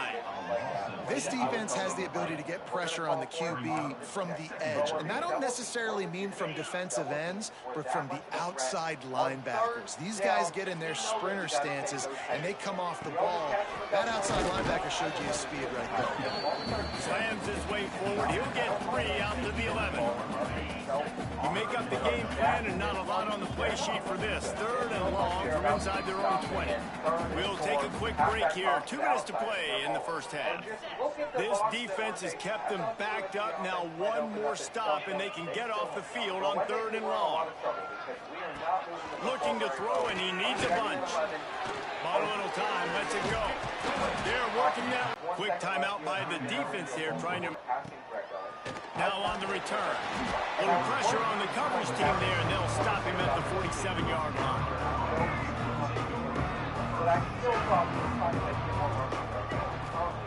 First play of the drive, wants to throw. Here's a heat. Catch in the middle, it's Shipp. They stop him at the 42, but they get it across midfield, pick up 10 and the first down.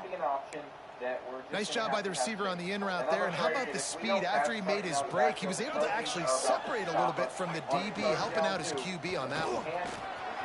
Got enough for the first. Oh, it's a fumble. Defense scoops it up, and he's headed the other way. They drag him down pretty quickly, but the defense forced a big turnover. Man, and he It was just the impact of the hit that dislodged the football from the ball carrier. There was a heat-seeking missile coming in there, and he knocked that thing loose. And he was knocked down immediately. Very short pickup on that. Quick tempo, no huddle offense. Second down, clock's running. Wants to throw. It's Weaver. Fakes the grab. And the defense had that one well covered. Just a short game there. They're at their fastest tempo trying to get off this third down play. They'll try to get it through the air. Got his man quickly. He'll get it out to the 43-yard line. That's where they mark him out of bounds, and this offense is starting to do a little work. Looking to throw on first down. Under fire. Trying to make magic with his feet. The offense wastes no time getting the timeout called. You could clearly tell that he wanted to throw the football, and he wanted to go through the air and make a big play. Defense does a great job corralling him, getting some pressure, and most importantly, getting him on the ground. Going to swing it on second down. Gets it to the back. He'll be forced out of bounds. Let's mark it at the 48-yard line as this offense continues its work. Third and short now from their own 48. From the gun, wants to pass. Oh, they're after him. He's got his man, makes the grab. Quick timeout call on the offense after the play. Now on first down from the 43-yard line. Looking to throw on first down. Got him downfield. Just making a play, getting it to the 23-yard line. It'll be first down. And the Trojans come to the line in the hurry-up. Wants to go up top on first down. Tight end finds a soft spot.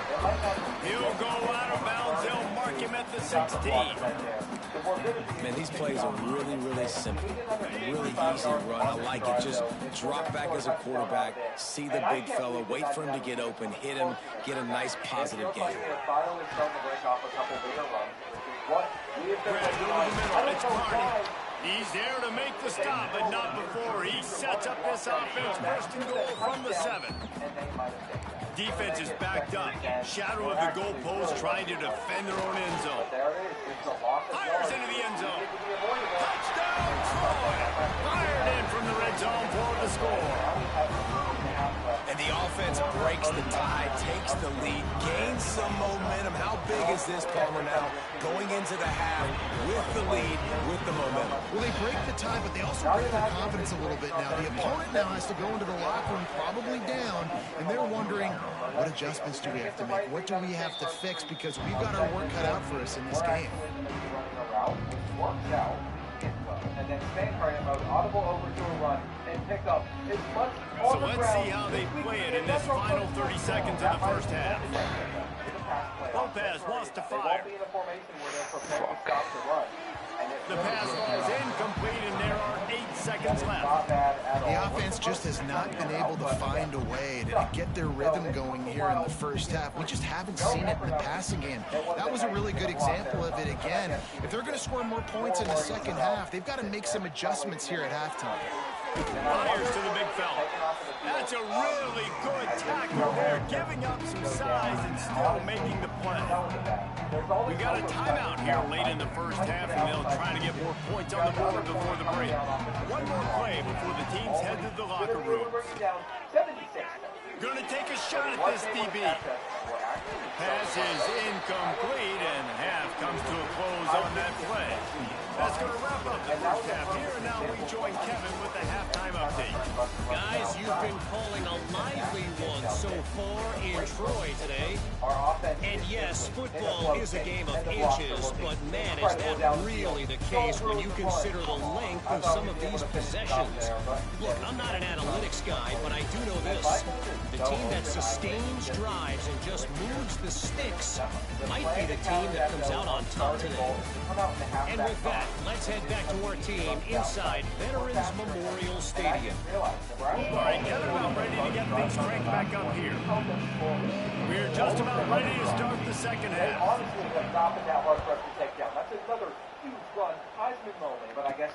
On the run from inside his own 5. He's got great speed. He's on the loose. Can they catch him? They won't get him. It's a touchdown. You can't start the second half any better than that. You're trying to come out of the locker room. You're trying to create some momentum. Taking the first kick of the third quarter back for a touchdown, that is exactly what this head coach was looking for from his players. Let's go to the studio now and check in with Kevin Connors. Kevin, what do you got? Fellas, while we have a moment, let's peek in on what's going on in a big one in the American.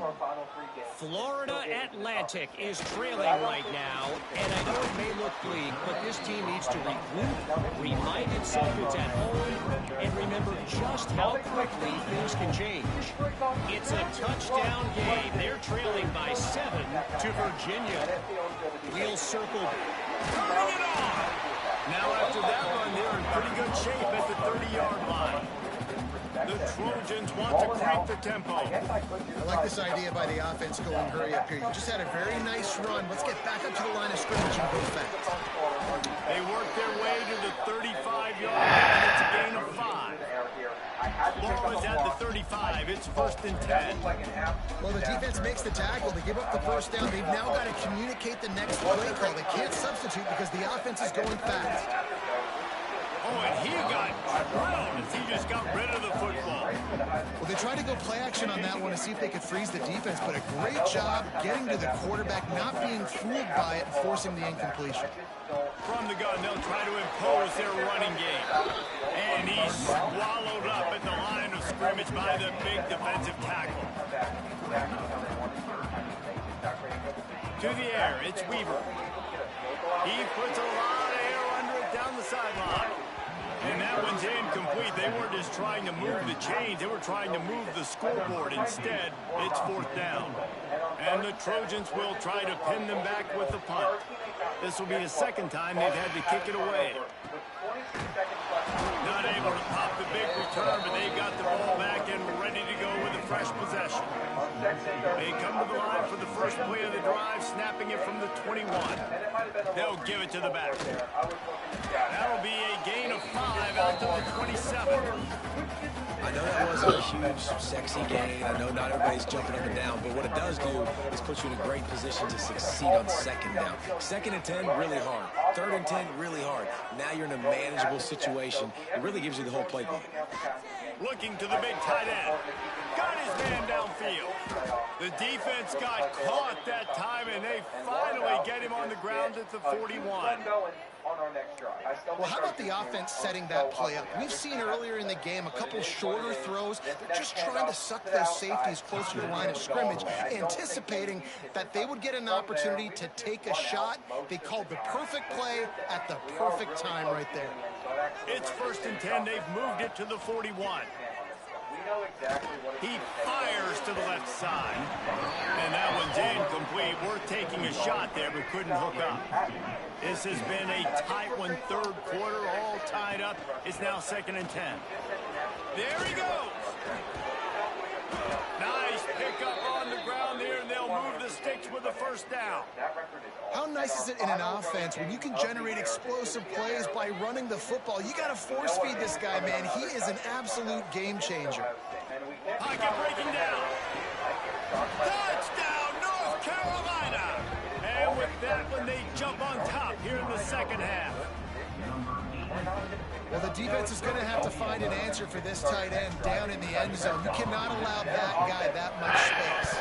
And with the extra point, the score is now 21-14. Kickoff unit on the field, and this defense will be called on to protect this lead. Here he comes from inside his own 5. And the returner runs out of real estate as he goes down. So, guys, we'll have another look at this Troy offense. They'll try to answer that last score with one of their own. A chance here to tie the game with a touchdown drive. They'll run the RPO and throw it right. They stop him almost immediately. Short gain there, and still a little ground to cover to pick up the 1st.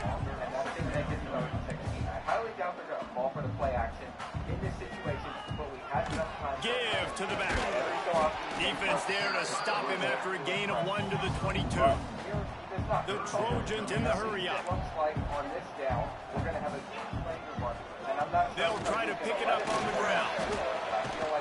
And boy, is he close to that first down, maybe just a couple of inches short.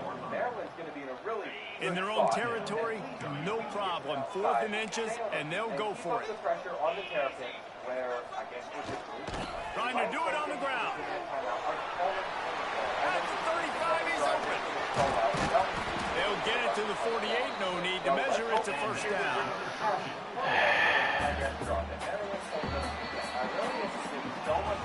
Guys, we've reached the end of the period, and North Carolina's on top. Let's take a quick look at the national rankings to see how this playoff race is shaping up. And they definitely are. That's just one of the half. I feel like we did nothing right in that first half, but we still find ourselves with a lead, with touchdowns on their own. And it might have worked a couple Not only is the scoreboard on their side, but so too is time as we open the fourth. And that's when we get a huge play like this. Oh my Final God! stand to the game, and we'll start with a first down. And that might be the most satisfying one we have had the last few weeks. Looking to throw, it's Weaver. Fires to the wideout. Makes the grab. It's John. They finally get to him. But what a play there to pick up the first down. This upset bid has been brewing since the start of the game, seemingly, and they are in a world of hurt at this moment, guys. Yeah, keep the pedal to the floor, right? Don't let up. You've done a great job. You're the perceived underdog. You've taken control of this football game. Jesse, you've got the formula right now. You got it right where you want. Yeah, they've thrown caution to the wind in this game, right, David? I mean, they came in knowing they'd have to take some chances and they'd have to be open and free, and it's worked to their advantage. Now's not the time to get tight if you're the underdog winning this game late. Just couldn't find a hole in this defense. They were ready for him and forced him out of bounds, and no gain on the play. Just outside the red zone at the 21, but it's 3rd and long.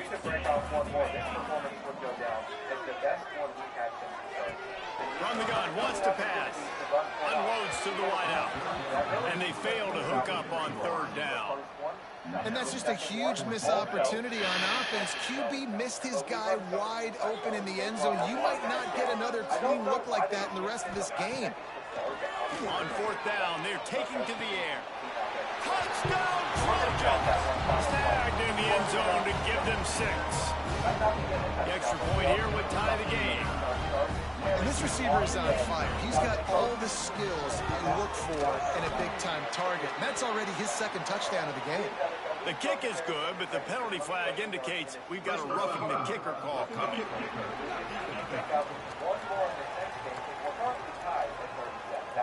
So the decision has been made, and the coach will take the penalty. They're ready to kick it away, and this crowd is buzzing after that last score. That ball scoots through the back of the end zone, and it'll be a touchback. This defense will try to get the ball back for their offense, or at least prevent a score here late in the 4th. And how about that play by that giant, that mountain of a man on the defensive front? Didn't get much on 1st down. It's 2nd and 9. Lopez to pass. And the pressure gets there. And down he goes at the 18. And a great job by the defense, dropping in zone coverage, all eyes on the quarterback, taking away the options, and then finally the pass rush gets home, gets him on the ground. Now a lot of work to do to move the chains, keep this drive alive after that earlier sack. On 3rd and long, he'll need to loosen up that arm. Caught over the middle, it's Taylor. That one could really put this drive into high gear as they have a first down at the 37. Wants to throw on 1st down. Quickly complete. Breaks into the open. Put it right on him. Sweet play, good pickup, and they'll move the chains with the first down. And the Tar Heels come to the line with a new set of downs. To the air on 1st down. Grabbed in the middle, it's Shep. Makes the grab, but not quite enough for the first down, but a good gain on that play. You're seeing a lot of confidence out of this quarterback now. 3 for 3 on this 2-minute drive. He understands that he needs to step up if his team's going to win this game, and he's playing his best football right now. They knock him down, but he's got enough to get it across the line and pick up the first down. The defense going to stop the clock with a timeout. They want to make sure they have everybody on the same page. The Tar Heels pounded the rock to move the sticks. Now back to work. Punch it out of the air. Quick timeout by the defense there, trying to make sure everyone has the same call. And quarterback dropping back, understanding I'm getting zone coverage. All I got to do is be a little bit patient, manipulate that defense a little bit. My wide receiver runs that drag, and I get the first down. Back to pass on second down. And it'll be incomplete. This is some physical pass defense. Decisions. If you're the quarterback right now, that's the most important thing. You cannot put the football in harm's way. Tie football game late, but with these timeouts in your back pocket, you've got an opportunity to drive the field and win this thing. You just cannot throw the ball to the other team. They're in the red zone. 1st and 10 from the 20. They'll move the wide receiver. They'll run it in the red zone. It's gone. Big pickup on the ground here to keep this drive moving and give them a first down. And that's luxury for this offense to be in right now. They don't have to be in so much of a hurry. They can still run the football, be successful. Touchdown, UNC! And inside a minute to go, and they've got the lead. Well, it's a great job executing by the offense to get that touchdown. I think you kick the extra point right now, make it a 7-point game with only seconds to go. The extra point is good, and now in the 4th, they're up by a touchdown and an extra point. I'm sure there are Michigan fans that would rather win this game and not win the national championship. And he's coming out of the end zone. Really disciplined job by the coverage unit to get down there and make the stop at the 19. This drive will start from the 19-yard line. Dropping back, it's Weaver. Going to try to get it himself. He's going to be able to pick up a few yards before the slide. Clock's running, and they'll try to get to the line warp speed for second down. Quickly gets everyone set. They spike it to stop the clock. No time to waste here. They've got to get set and pick up chunk yardage. They'll throw on 3rd and short. Bringing the heat. Just had to get rid of that one to save the yardage on 3rd down. After that incompletion, there is so much pressure now on this quarterback to come up with a big play. They need to score a touchdown. They need to keep this drive alive to have any shot at winning this game. But it all comes down to this play right here. They're throwing through it on 4th down. Converts on 4th down, and he's still going. Turns out to be an easy conversion for this offense as they move the chains on 4th down. He'll spike the ball to try to save every precious second he can. They've got to move quickly here. Still a chance, but they've got to force the ball down the field. Back to throw, and he's running out of time. A deep throw as the clock winds down. Ripping through the defense and getting it all the way down to the 24-yard line. All the positive vibes, all the momentum that we had went out the window with that loss to Ohio State. So the clock on this play has set itself. Last chance coming up. But how much does it matter? Rushes on him. He's run out of bounds and didn't gain an inch on the play. You want to talk about building confidence? Coming through with clutch plays, making the winning plays at the right time can really set the course for the rest of the season. Yeah, Reese, maturity and experience matters. And this team has guys that have played a lot of snaps. They've seen a lot of looks, and they've lost close games like this in the past. That wasn't the case today, David. Too many guys out there making big-time plays. And I think belief is what you build. That confidence, you know you're going to win. You don't think you're going to win. You know you're going to make that play in the big moment that continues to build on week-to-week success. And you look up and you're like, dang, we strung a couple. We've been in front of most of our games. That is going to be right on target. And I was expecting an overthrow. I was expecting an interception. So it caught me off guard. Are we going to be able to end this first half with a touchdown? No, that's what we're looking for. And I think we're either going to get it on this play or we're about to that didn't help our odds with hitting a field goal either, but the fact that we missed the kick and then they're able to score another touchdown before the end of the first half, it just isn't looking good for us. We're going to have to turn into a receiver. Are you kidding? That pass wasn't even close to getting to the right spot. We'll run a curl. But the issue with doing that is there's only 12 seconds left in the first half, and we're going to need some bigger gains to get in the field goal. I mean, we know what our target is, so we're just going to call for it over on the sideline. They can pick it. And I feel like we have better odds of scoring off of a halfback toss than throwing up a Hail Mary to end this first half. We're going to be patient. We're going to wait for our blockers, and now we're going to need more. This is really setting up to be a collapse stand. Or maybe some of these other teams is coming just based off of the fact that our offense had a lot of moments of struggle. But I never imagined our defense would collapse the way that it has against some bigger opponents. And that's really been the difference. We already have 150 rushing yards on the ground. We're averaging almost 10 yards per carry. But it just feels like we are out of this game. Huge 3rd and 2 coming up. We cannot afford to not get this. And thankfully, our hopes stay alive. That sack does not help our case, though. We're going to try and get some of it back with this run. Somehow getting like 10 out of it. And here we go, 3rd and 6. We're open underneath. It's thrown behind us, but we can work with it. We actually have more first downs than Penn State this game, which is just telling that we've done a pretty good job of moving in our offense. We just failed to finish that one drive, and they scored in the perfect time to end the first half while our defense still not getting stopped. We really do need to score kind of quick, and it seems like we might be busting up the middle for a touchdown, but are we going to get a stop before we get this ball back? That was the real question, and it turns out that we have. So if we can run the ball effectively this whole drive, we can tie things up to 21. Though I will admit, if we continue to lose more and more wear and tear, it's going to be hard to do. I don't know if we're going to be out there to finish the game. To score 14 points, we've had to take 24 carries already, and on 3rd down, we just need to go to the receiver to play. That was actually way better than if it was me making a catch, because I'm not going to take any wear and tear damage. I can also get over us to run this one straight up the middle on them, which is going to get us 7. If we stay in hurry up mode, they're not going to be able to adjust enough to where they're stopping the run on the ground. And I've seen the computer try and call a timeout in this situation. They're not calling a timeout. This is perfect. The blocks are there. They did score a field goal, though, which puts us in a position. We marched down the field in 4 minutes. We score a touchdown. The Big Ten championship would be on, and you best believe we are going to milk that clock to make sure they have 0 chance to respond if we don't happen to get that touchdown. We also might score really quick. I mean, that run is setting us up to guarantee at least overtime.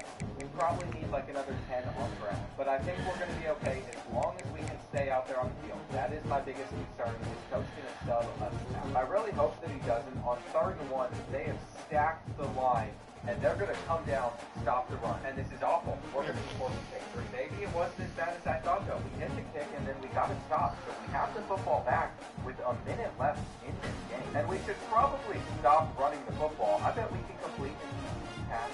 Making it 3rd and 1, we get in field goal range, we avoid overtime, and they're going to stop us short, aren't they? I can't believe it, though. Coach is letting us go for it on 4th and inches with 35 seconds left.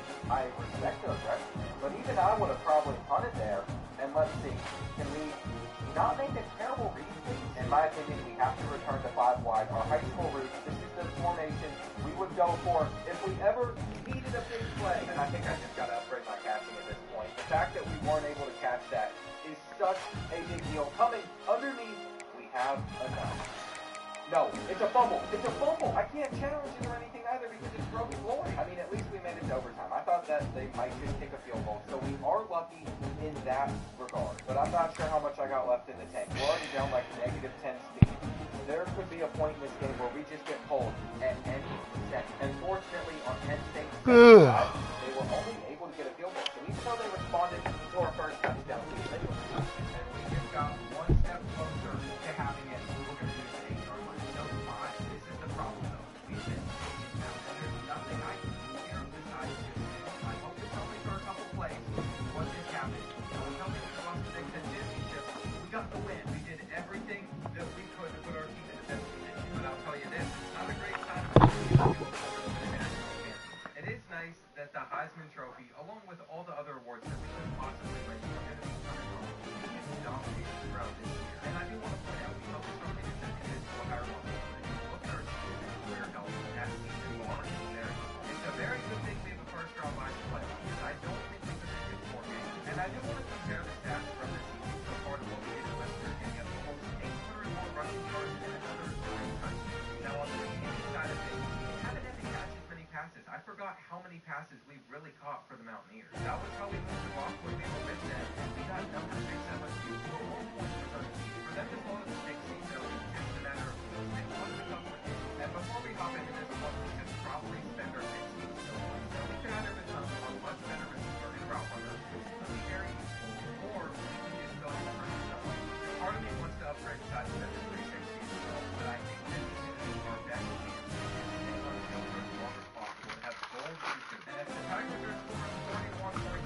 only been...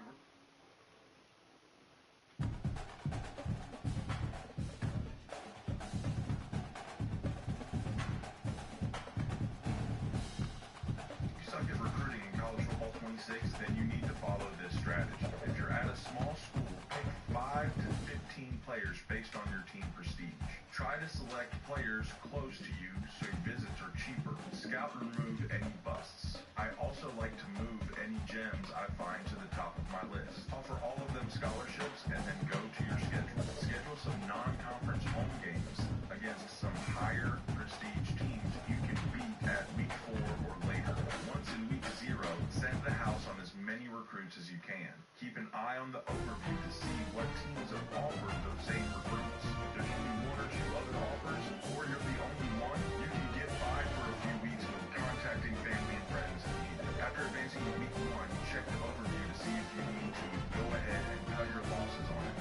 Around weeks 2 or 3, you should get some recruits narrowing down to their top 5. Start hard selling all that you can. If you don't know the recruits' motivations, check the deal breaker to see if that's been revealed. Then go through all the pitches to see which ones line up. If there's 2 pitches that it could be, and one has better grades for you, then use sway on the one better for you. It will either reveal it, or it might even sway the recruit if it isn't. This can come in handy during a rebuild with lower prestige teams. Use the hours you gain from hard selling to set up visits. Avoid bye weeks because you don't get any benefits unless you group a bunch of complimentary visits. Keep advancing weeks, and once everyone has a visit scheduled, max out the hours on each recruit remaining. If you have hours left over, go to the prospect list and search for 4-star recruits with open recruiting. Go over to the offers and sort. See if you can add any. You can also do the same for 3 stars. Some might be bust, but I found a 5-star gem wide receiver that somehow had no offer. Rinse and repeat this method all season long. On early signing day, I had the 5th best recruiting class in year 1. Follow for more College Football 26 tips and tricks. Suck at recruiting in College Football 26, then you need to follow this strategy. If you're at a small school, pick 5 to 15 players based on your team prestige.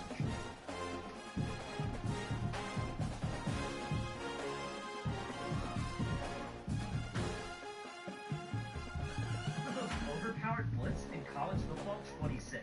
This blitz is in the formation dime normal, which can be found in all of the playbooks listed here, and you can run it using any play in the formation that has just the 4-down lineman on blitz assignments. I've used this blitz to absolutely dominate my opponents and go on multiple undefeated national championship runs in road to the college football playoff. My favorite thing about this blitz is that it's crazy pressure with just a 4-man rush, but if you're a real maniac, you can drop off the opposite side defensive end, and it still comes in with just a 3-man rush. This blitz is part of our new dime normal defense game plan on playbookprofessor.gg, and if you're struggling on defense, then I promise that this defensive scheme will help you win way more games.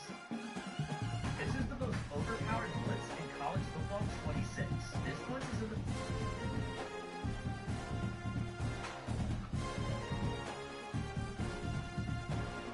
Start with Dylan Raiola, who obviously polarizing player, had a wild high school experience. I think he played at 4 high schools in 4 years. He was committed to multiple colleges before going to Nebraska.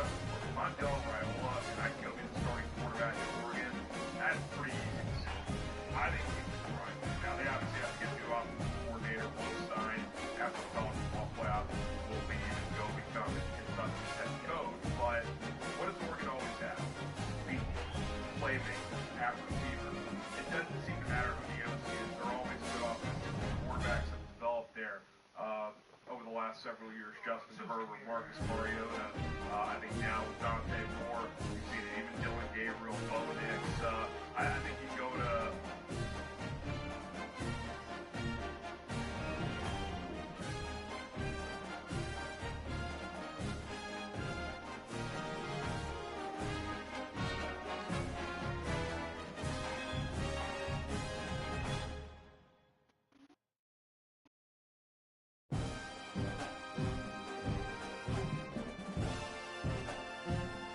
Winston is hell.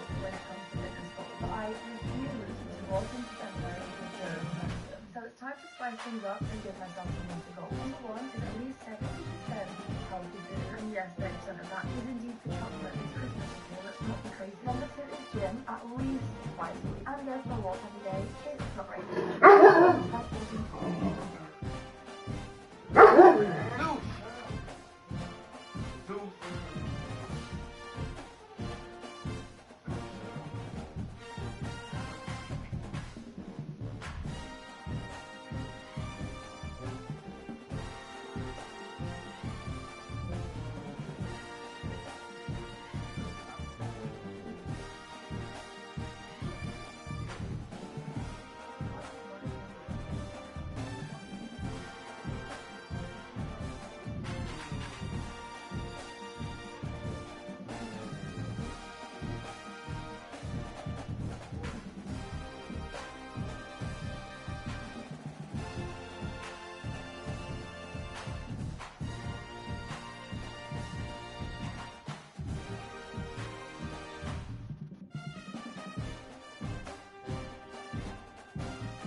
That's allocated almost zero resources to use. And I decided after all of that, I was going to make it even more impossible. First of all, they don't need to bring down the max, so I made them use attention again. Where we'll have to face 10 top 25 opponents every single season. We'll be going on the road to Ohio State, Texas, Alabama, Oregon, all over the country. But that wasn't impossible enough of a rebuild yet. The next thing I've done is because I've played on the hardest difficulty like I always do, is I've brought back the hardest sliders that I have ever played this game, which practically made me lose my mind before, but it's needed since I'm such a good recruiter. That brings up another issue schools like UMass face. Most football talent doesn't come from up north, but it's going to have to in this impossible series, because I am only allowed to recruit out of these states, many which produce 0 to 3 players a year. Now, coming off of an 0-12 season, UMass's roster is about as bad as it gets. There are only 44 players on it, which is about the same overall as this team. Running back Brandon Hood, the sophomore, is the one solid player that we have. He comes in with 92 speed. He also is pretty elusive, but he has like 50 overall blocking. And on defense, I'm supposed to get excited about Tyler Martin as my user, but he is just 75 speed. I can't say there's much great receiving talent will be thrown to either. Maybe Kenyon Massey breaks out, but that brings us over to the quarterback position, where Zach Lawrence better not get injured, because we don't want to start a 52 overall freshman. I can't say he's going to be very good for us either. His accuracy is limited. Also, he has 69 speed, which is a major problem for me, because if you've ever watched me before, I like to scramble a lot. That is exactly why of the limited prospects we can go after in the Northeast region, these are literally the only quarterbacks available. I was trying to find somebody that could be a little bit quicker. We're going after 2 stars. We even got locked out of a 1-star quarterback. Not that I wanted Bryce Kemp, but it kind of shows you the scope of how little we're working with in the Northeast region. There's 1 3-star quarterback we could target, but he's a bust. There's some pro potential, so he's going to transfer after coming here anyway. We don't want to listen there. And that means we're going to have to put a load of hours into J.R. Brees, because he's only got 73 speed, 80 pro power. We're going to have to beat out Rutgers with a tier 5 pipeline. I don't want to act like there's not any good prospects in this region, because I have found 1 4-star prospect, a linebacker, and 1 5-star prospect, a receiver, that we're still good targets. Odds are will be great, but outside of that, we got like 1 3-star corner we could go after if we think so. So that's already not off to a great start. I want as much eligibility as possible on these guys, and we should probably just get to our first game and get it over with. We're playing this entire season in this video. I hope I've kind of set the frame and the scope of what it is going to take for us to take UMass, like 10 ranked schools a year, and then turn them around, rebuild them, hopefully eventually win a national championship with an SMU series on the end. And I don't even think there's a spot in the crowd where our fans have showed up to this game. It looks like we're going to be facing a freshman quarterback first. And I did put Notre Dame on the schedule because I didn't want to hear any whining about them not being included. This cannot be the first play of this dynasty. This just cannot be the first play of this dynasty with everything stacked against us. It might actually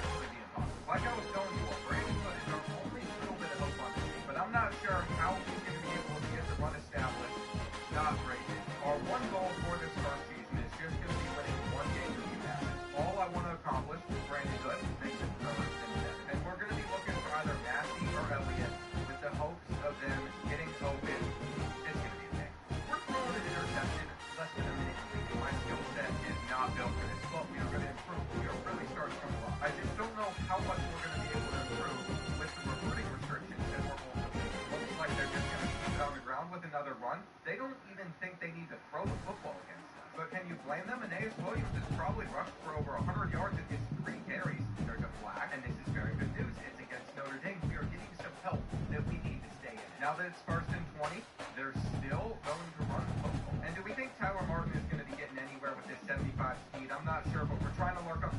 We have a sack. This can't be real. It is 3rd and 29. All we have to do is make sure we don't give up more than a little bit. Irish, this is fine. Holding them to a field goal is nice, but we have to figure out how to score things. I think one thing that could be extremely beneficial to us is if we mix in some RPOs, especially if we got numbers out there. We can't hold our block. Never mind. We should have been able to even have a 2v1 in that situation. Tight end 3rd and 7. We are going to be looking back in this direction on this play, though.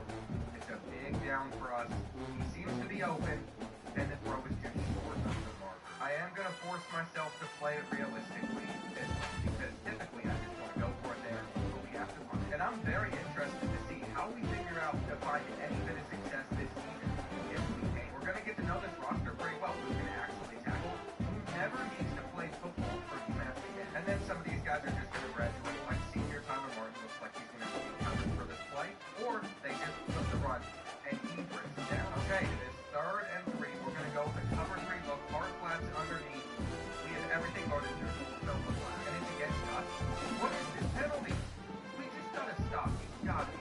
I don't know what freshman Jerry Washington was thinking. Ball was out, and he just takes the guy down. Wait, he didn't tackle him. Are we serious right now? Like, this football was getting softer. How is that roughing the passer? I guess you can add another disadvantage to the list. We're not going to have any reps. This entire system has been built to keep UMass down, but we look for interception. Or we're just going to leave the tight end open. Bailey, come on. You got to catch him there. And you're like 50 pounds lighter. You can't let him outrun you. It could be time to move on to our next game already. I mean, 17-0 is rough. But I still see a little bit of potential out of the run. Our biggest issue is we haven't been able to pick up a first down all season, but we got one. And there cannot be another flag. These reps are all over it. Well, now it's 2nd and 17. We're going to get a huge run on the Brandon Hood, though. No. Now, we are 100% immediately fixing the penalty sliders. I don't care if it's more realistic. There was no illegal block in the back there. If there was, but I'm just going to act blind to it. Half back direct. It's nothing. And we still have technically not picked up a first down this season. But we had to drag for a second. He breaks the tackle. Pedro first. Elijah Pedro might be my favorite receiver right now. And Brandon Hood is exploding out there. See, there is some potential. We're going to have to play almost perfectly, though, if we're ever going to succeed. And I got to say, that drop right there is inexcusable. We're going to look underneath. There's a flag. And yep, those sliders are getting through. It is my fault. I bumped them up way more than recommended just because I felt like I never see flags in this game. So, this is really. Listen, I'm a realist. If we see a ridiculous, unrealistic amount of something happening, we will still fix things. This game is done. We don't need to go long on this thing. Field is Notre Dame. I'm writing us off already. It doesn't matter if we got it done. We're still down by 1. And I just have not been able to figure out a way for us to get the offense moving for first down. If we could take one thing away from this matchup, it would be nice for us to score a touchdown. I mean, the Irish are just doing it, which could actually be a possibility. We have been able to drive down the red zone. So I will say, 3rd and 10 now, not looking incredible for us. We go to halfback with Brandon Hood. It's our chance to get the run. And I don't feel great about running straight into a defensive line of much better players, but he helps us move the game. I'm telling you right now, if there's any victory we can take away from this game, it would be scored. I'm going to be very interested to see how the recruits react to this, but there it is. Brandon Hood gets into the end zone. Big time stakes as we approach the end of the season. Bowl positioning, playoff spots, all on the table, but only to find a way to win. Welcome to Chapel Hill, North Carolina, Keenan Memorial Stadium, the home of the North Carolina Tar Heels.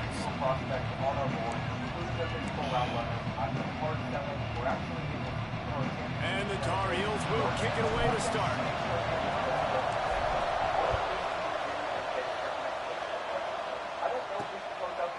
He'll bring it out. It's Ware. Didn't find any crease space in that kickoff coverage, and he'll be stopped at the 17. So Hawaii's offense will go to work first. This wide receiver matchup is one that we've been waiting to see. You have two guys on either side, Jesse, who are really going to make the secondaries nervous. Oh, they should, because these guys can take the top off the defense. You've got two very dynamic individuals playing on each offense, and if I'm playing quarterback in this game for either team, I am going to take my shots and give my guy an opportunity, because both of these guys, they've been proven they can make circus-level catches. I mean, when they're not open, they're open. I mean, they can make the dynamic catches, the contested catches. They have the speed. They are two of the best playmakers in all of the country. So whenever offense has the football today, you're going to like the show. On third down, he drops the throw. Fires one high and deep. And trying to put points on the board on third down. Now they're staring at fourth down. And the Rainbow Warriors will send out the punt unit. They'll boot it away for the first time tonight. Boots his first of the day away. He was called on 4 times in the victory last week. And the punt team able to sling him to the ground. So the North Carolina Tar Heels offense taking the field. First chance we have to see them today.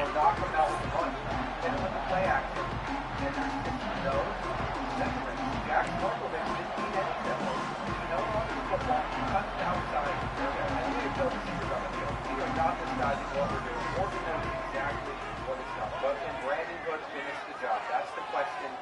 They have loaded this box. Lopez wants to fire. Quickly complete. Crosses the 30. He's got away. He's brought down the line of play for this offense, and they'll have it at the 12-yard line. And this defense is figuring out early in this football game, man, they've got to be dialed in, because this passing attack, it's lethal, because they get it to their speedsters, and after the catch, they're really good. And you race it to the house. Touchdown, Tar Heel. They get set for the point after. We have the first score of the game. And what a push up front by this offensive line. Everyone playing in unison, driving out of their stance, working into the second level, hats on hats, creating a lane for that running back. He'll return it. Stopped at the 17, and he's probably second-guessing that return. The Hawaii offense returns to the field. They went 3 and out on their first possession, now to see if they can be more productive this time around. Off the play fake on first down, the throw. Caught in the backfield, it's Booth. And he was able to get away from one tackle, but plenty of help was on the way. Decent pickup on that play. All right, guys, let's talk for a second about Hawaii. For some teams, the road into the top 25 can be a little more treacherous. Oh, he's got some space. Moves up to the 34-yard line, give him a 10-yard pickup. The Rainbow Warriors racing to the line in a hurry-up. Looking downfield on first down. Going downfield for the big play. He's got it for a big play. Big play for this offense as they get it to the 32. All right, defense, you got to turn the page. You just gave up an explosive play through the air, but here comes the offense going quickly. You got to get lined up now and get ready for another one. Give to Brown. And he was fortunate not to lose yardage on that play, able to wedge it back to the line of scrimmage. Didn't get much on first down. It's 2nd and 9. Gives it to the back on the draw. Noses ahead to the 30-yard line, a pickup of 1. 3rd and long from the 30-yard line, and this defense hoping to knock them out of field goal range. He'll pull it down and run. He's going to come up about 5 yards short of the line to gain. But sometimes these QBs, man, you just want them to hang in the pocket maybe just a little bit longer. It's 3rd down. I got a little bit I got to get, and I think he pulls the football down, tries to make a play with his feet, but the defense does their job. Oh, he just handled it poorly, and it's a fumble. So he gets his own fumble back, but not enough for the first down, so they'll have to give up the ball. Out of the gun, they'll run it inside. Got some room, headed to the goal line.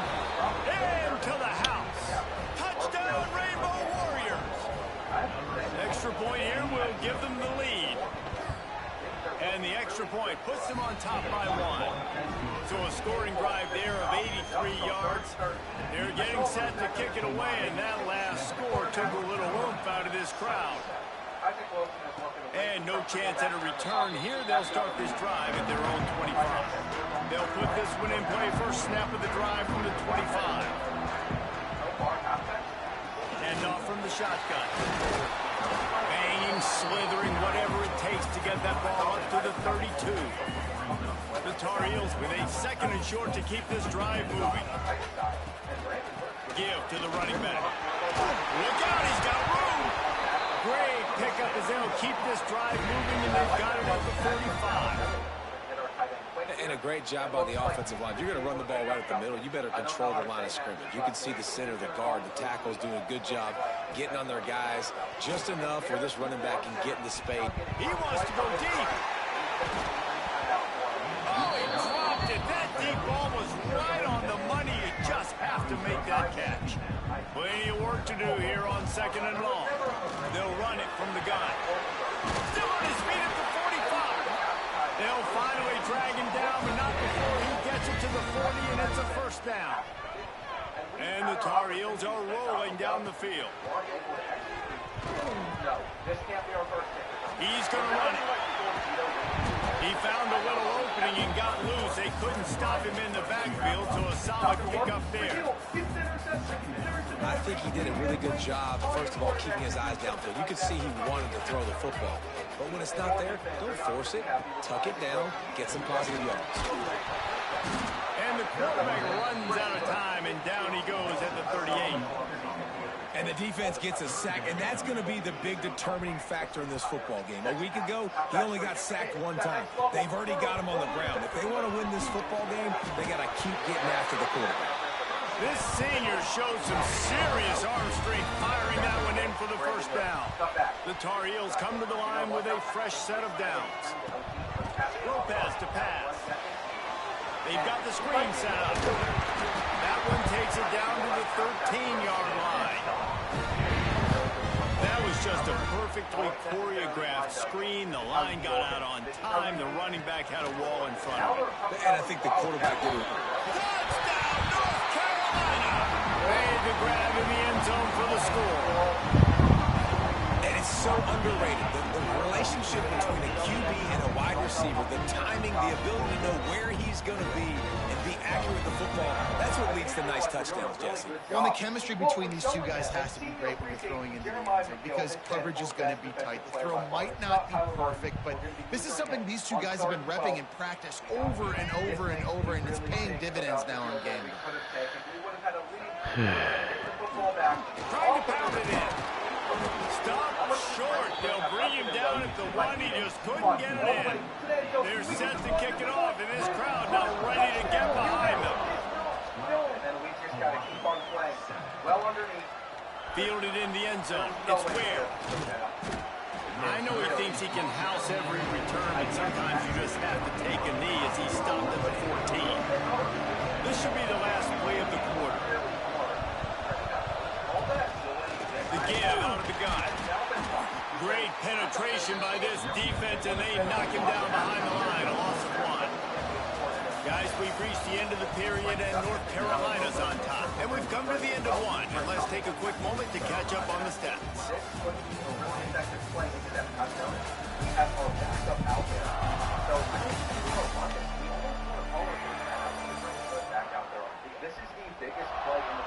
Now to see if these guys can get back in the game as we open the second quarter. We're just going to take this carry. We're going to be able to... So we clearly found something very effective in Bradley for this week. Because we have our back. Now, Josh Muhammad is impressive. Wants to go up top. Got it in the middle. It's Booth.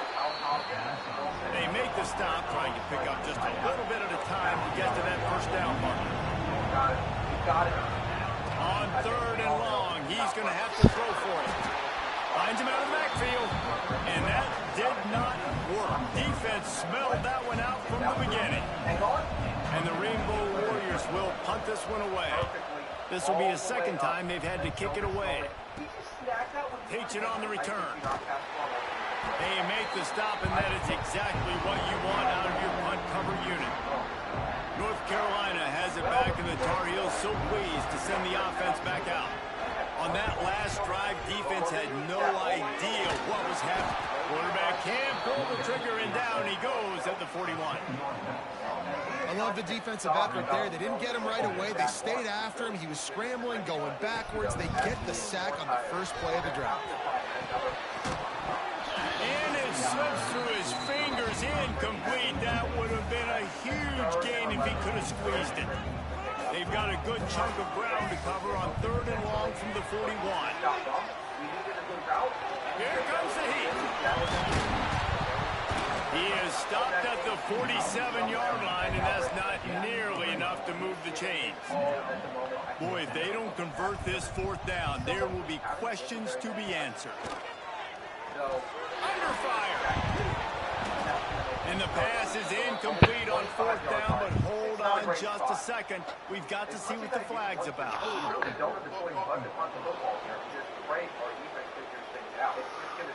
This offense plenty happy enough with the result of that play, so they just let the official put that flag back in his pocket and decline the penalty.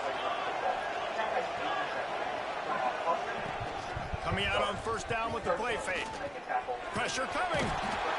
Nowhere to go with the ball, and down he goes at the 39. The Rainbow Warriors now with a long way to go to pick up the 1st down.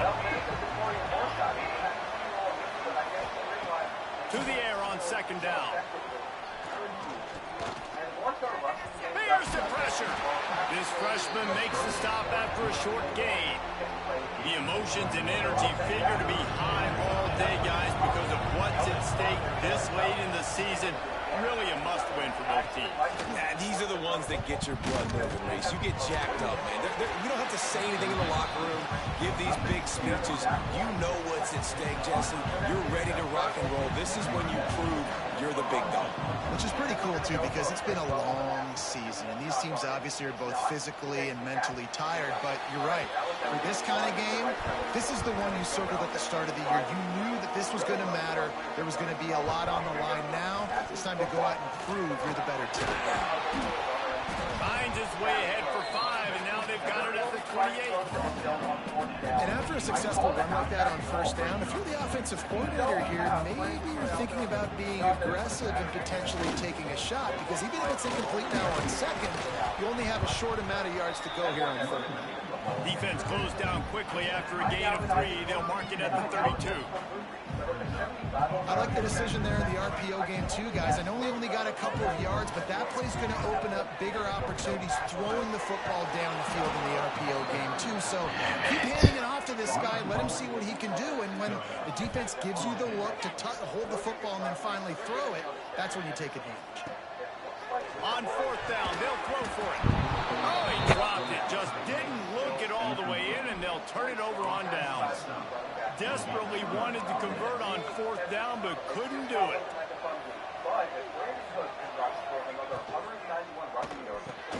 Got it in the middle. It's Harris.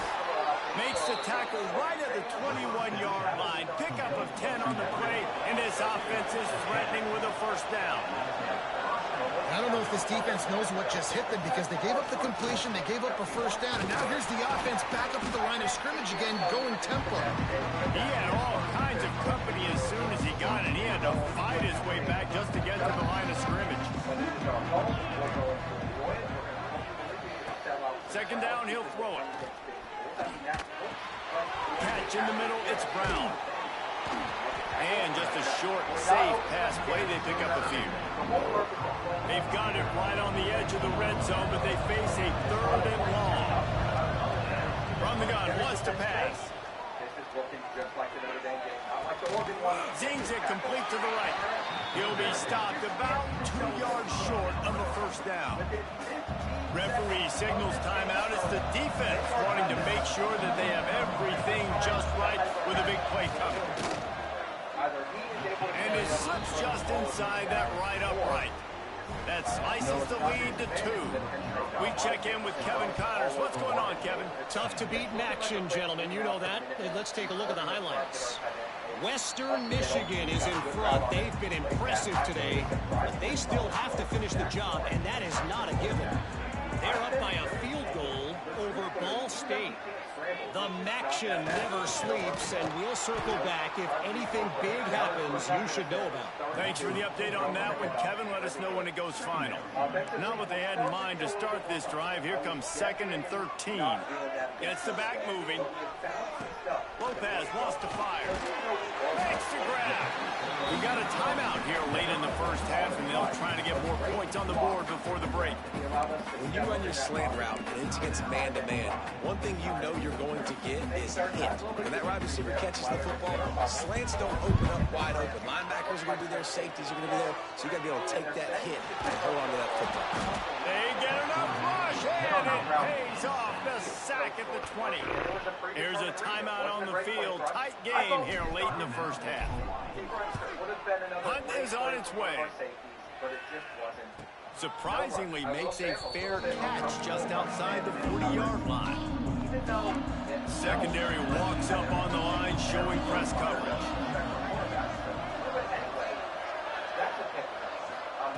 They're going to open this drive with a pass. That's caught. It's Brown. Hey, this running back's got some sweet feet, not only to run, but to get a foot down in bounds. Got that toe down. The foot was just small enough, Reese, to get that puppy down. But running backs... And the quarterback runs out of time, and down he goes at the 38. And the defense there goes zone coverage, maybe confused the quarterback a little bit, forced him to hold on to the football, and that allowed the pass rush to get home. This is a really big third and goal coming up. I wasn't expecting them to run it, but that was the right decision. He'll pull it down. Man, now and if this offense could go back, they'd be like, throw it away. You know, don't take the sack earlier in the downs because the scramble now puts you in a good 4th down situation. Interested to see what this offense does, but they got to stay away from those negative plays. More of those for us to actually they'll get down and put a stop with the return at about the 28-yard line. Just about 30 seconds to go in the half. How aggressive do you want to be here?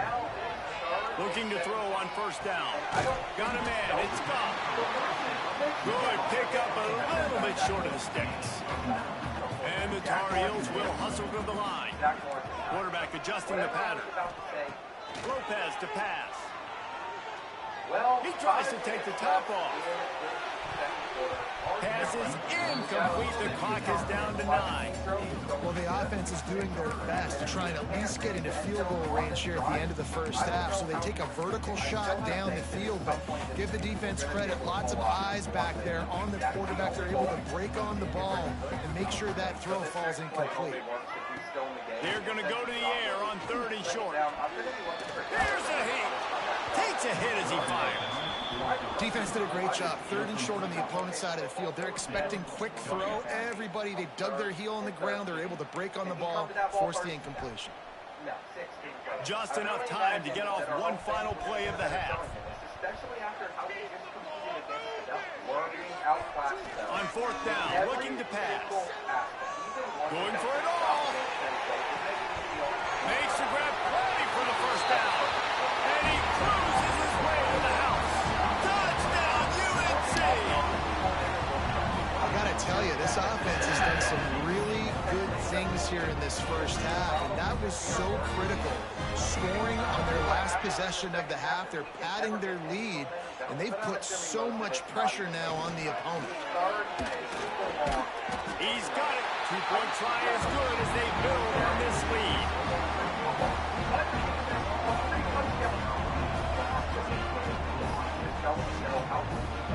That's the end of the second quarter. That means it's time to join Kevin in our halftime update.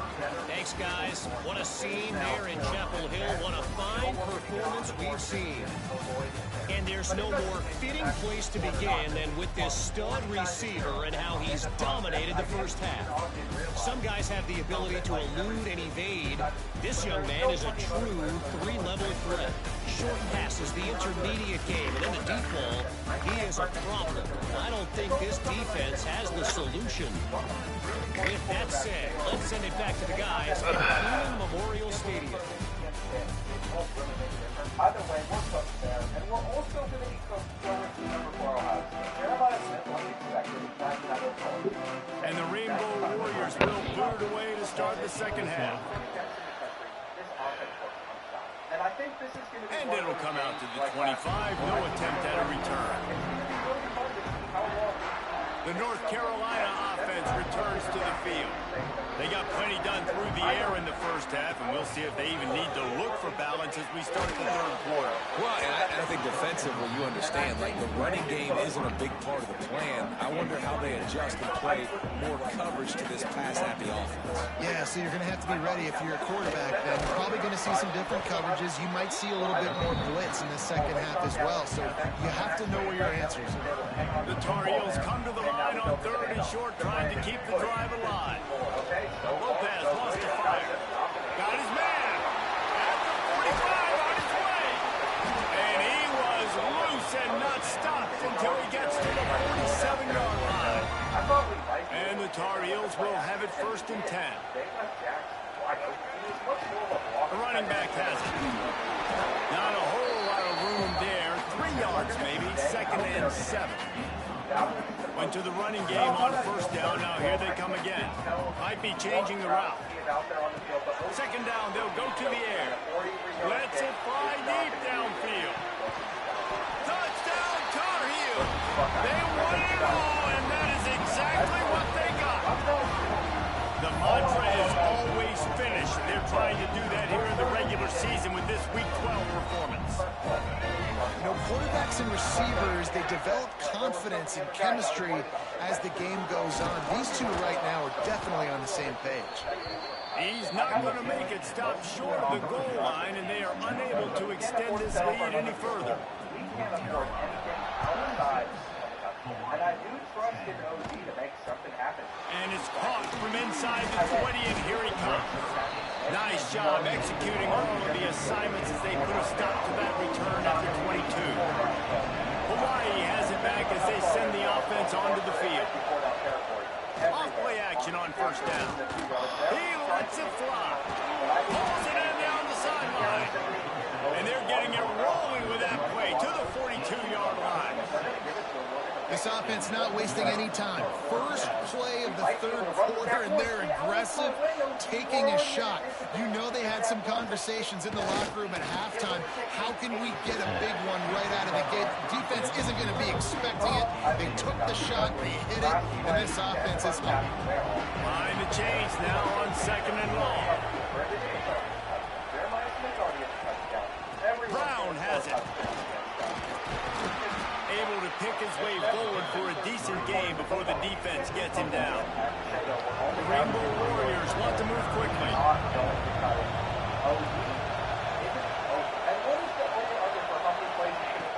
Looking to throw on 3rd. Oh, they really could have used that catch there. Physical pass defense. It brings up a 4th down. And here comes the field goal unit for the 2nd time tonight. This is going to have to be unleashed from 54 yards out. Never a doubt. That'll cut the lead to 13.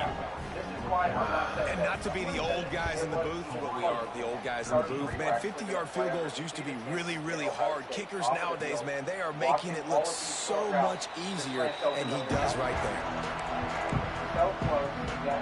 North Carolina has it back, and the Tar Heels so pleased to send the offense back out. Lopez to pass. Quarterback feeling the pressure, and down he goes at the 22. The pocket broke down, and the quarterback had to take the sack. Really impressed by this pass rush, Reese. Just guys winning their individual battles one-on-one up front. They're able to get to the quarterback. Lions his man. It's gone. Didn't pick up a lot there. Moved it forward just a few.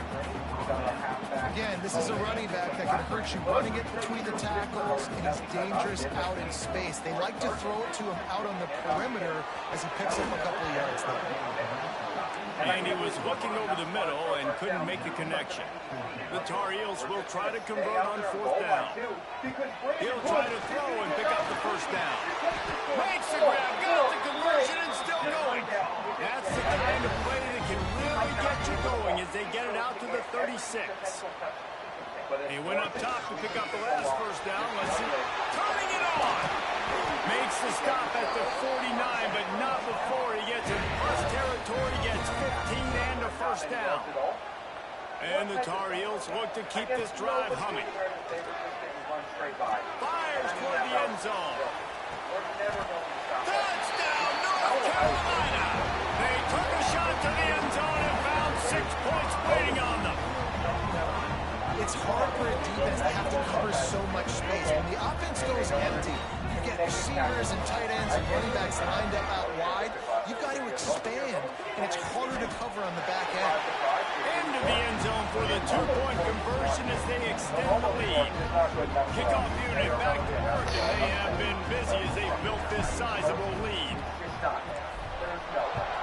I really thought that maybe we could just from inside the 20, chance for great field position. Couldn't find a way to create that broken field as he stopped at the 25. Hawaii ready to go back to work on offense. They're looking at a 21-point hole. There's still time to do some work, but there's also no time to waste. And the defense holds firm. No pickup at all on that play. Second down, they'll go to the air. Grab behind the line. It's Brown. And that one looked great on the grease board, but when they blow it up like that, the defense is going to win every time. On third and long, a check down would be the last resort.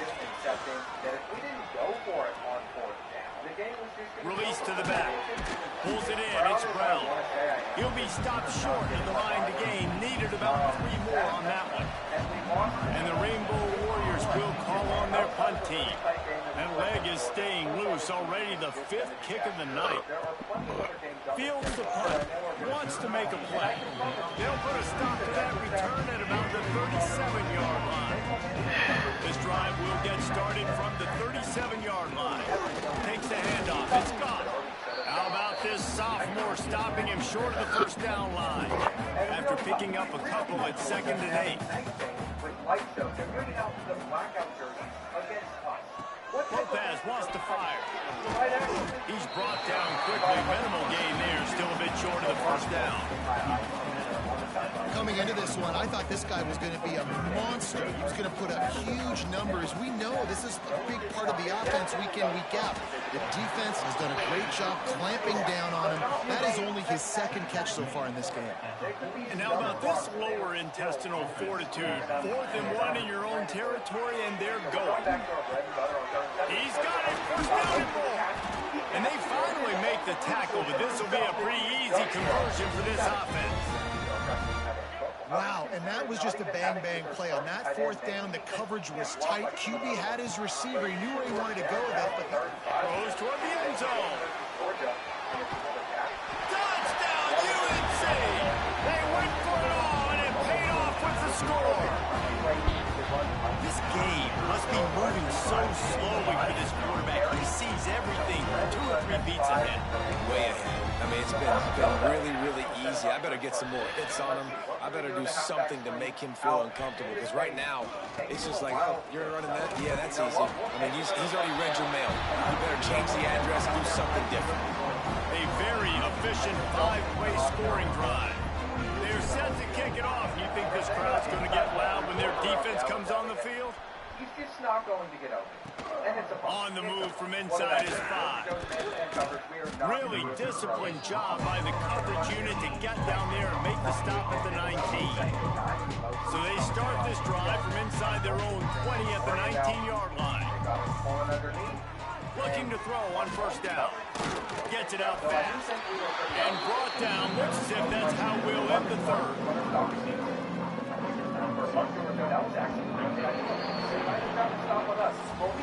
Guys, we've reached the end of the period, and North Carolina's on top. And as we switch ends of the field, let's take a quick look at the national rankings.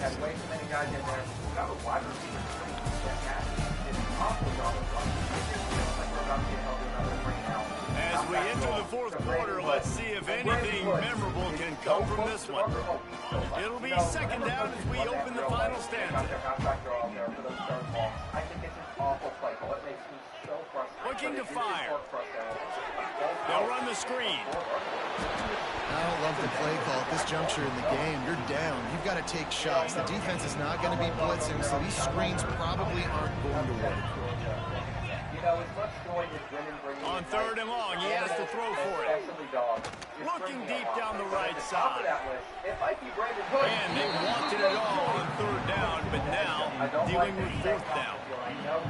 They'll leave the offense out there to try to get it past the marker and pick up the first.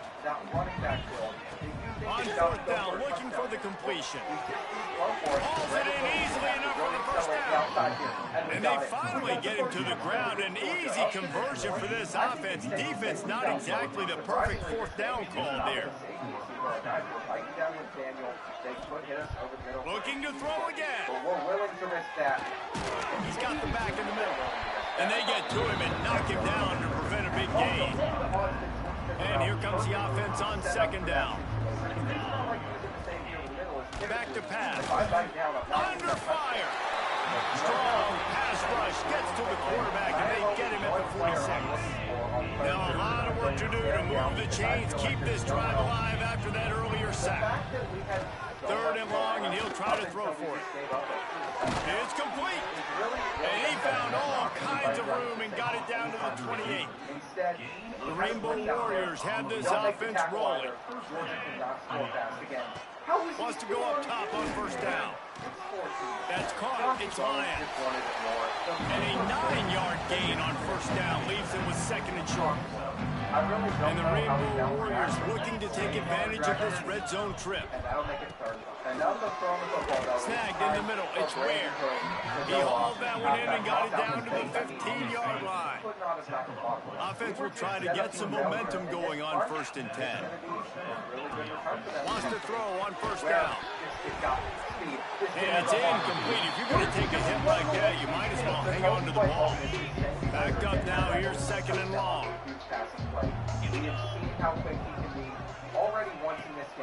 The give on the outside. And maybe he'll get back to the line of scrimmage, but no more than that. They've methodically worked the ball down the field. 11th play of the drive coming up, but this one 3rd and long. Into the end zone. And he can't quite make the connection as he was trying to pay off this red zone opportunity. Down in the 4th quarter, it's too late for empty possessions. They'll go for it on 4th down. He'll try to throw and pick up the 1st down. Oh my goodness, he's not even close to the 1st down marker, and they'll have to give up the football. They spun that wheel of fortune on 4th down and come up bankrupt. I really think Miguel could even come away with an interception if they tried. Trying to burn this defensive back. Catch inside the 25. And they're going to score again. Yet another touchdown as they just added their total. And how about this squad, man? Looking good again. I feel like we say this week in and week out, just continuing to remain undefeated. Whatever it takes, offense, defense, special teams, they have been a good unit, and that's why their ranking is so high. And let's check in with Kevin Connors in the studio. Kevin? All right, guys, a little update on what else is happening in college football this weekend. Rutgers is currently working from behind, but how many times have we said that and then witnessed something special happen? This time of year, you just never know. They're trailing by just 4 to Old Dominion. We'll keep you updated on things in a game that could alter the balance of power in the Sun Belt. Fellas? Oh, and how about that? I know Kevin and those guys will be keeping an eye on it for us. Solid pickup of 4 on 1st down. It's 2nd and 6. Everybody else, we're going to make Gunner Stockton beat it. Right back to him on the ground. They finally wrestle down the senior, but not before he picks up some valuable ground. They'll snap this one from the 32. It's 1st down. He'll keep it himself. Stopped in the backfield. He's going to lose 3 yards on the play. The Rainbow Warriors have put themselves in dire straits after that last play. It's 2nd and a mile. They'll send the back in motion. They've softened them up with a run. Now to throw it. Makes the catch. It's Gonzalez. They're able to get him stopped just shy of the 1st down marker. And the Rainbow Warriors come to the ball trying to pick up this 3rd and short. They'll try to bully their way for the 1st. There he goes. The 30. He's at the 20. And he'll take it in for the touchdown. It won't have much impact on the outcome of the game, but it is a fabulous parting gift, a consolation prize, if you will. Yeah, good for them. They put together a drive. They got a touchdown. It's been a bad day. I mean, this is a day they're going to want to forget they're getting destroyed, but at least you get some positive vibes. Maybe finish this game on a little bit of a high note, a little bit. And he takes this from inside the 5.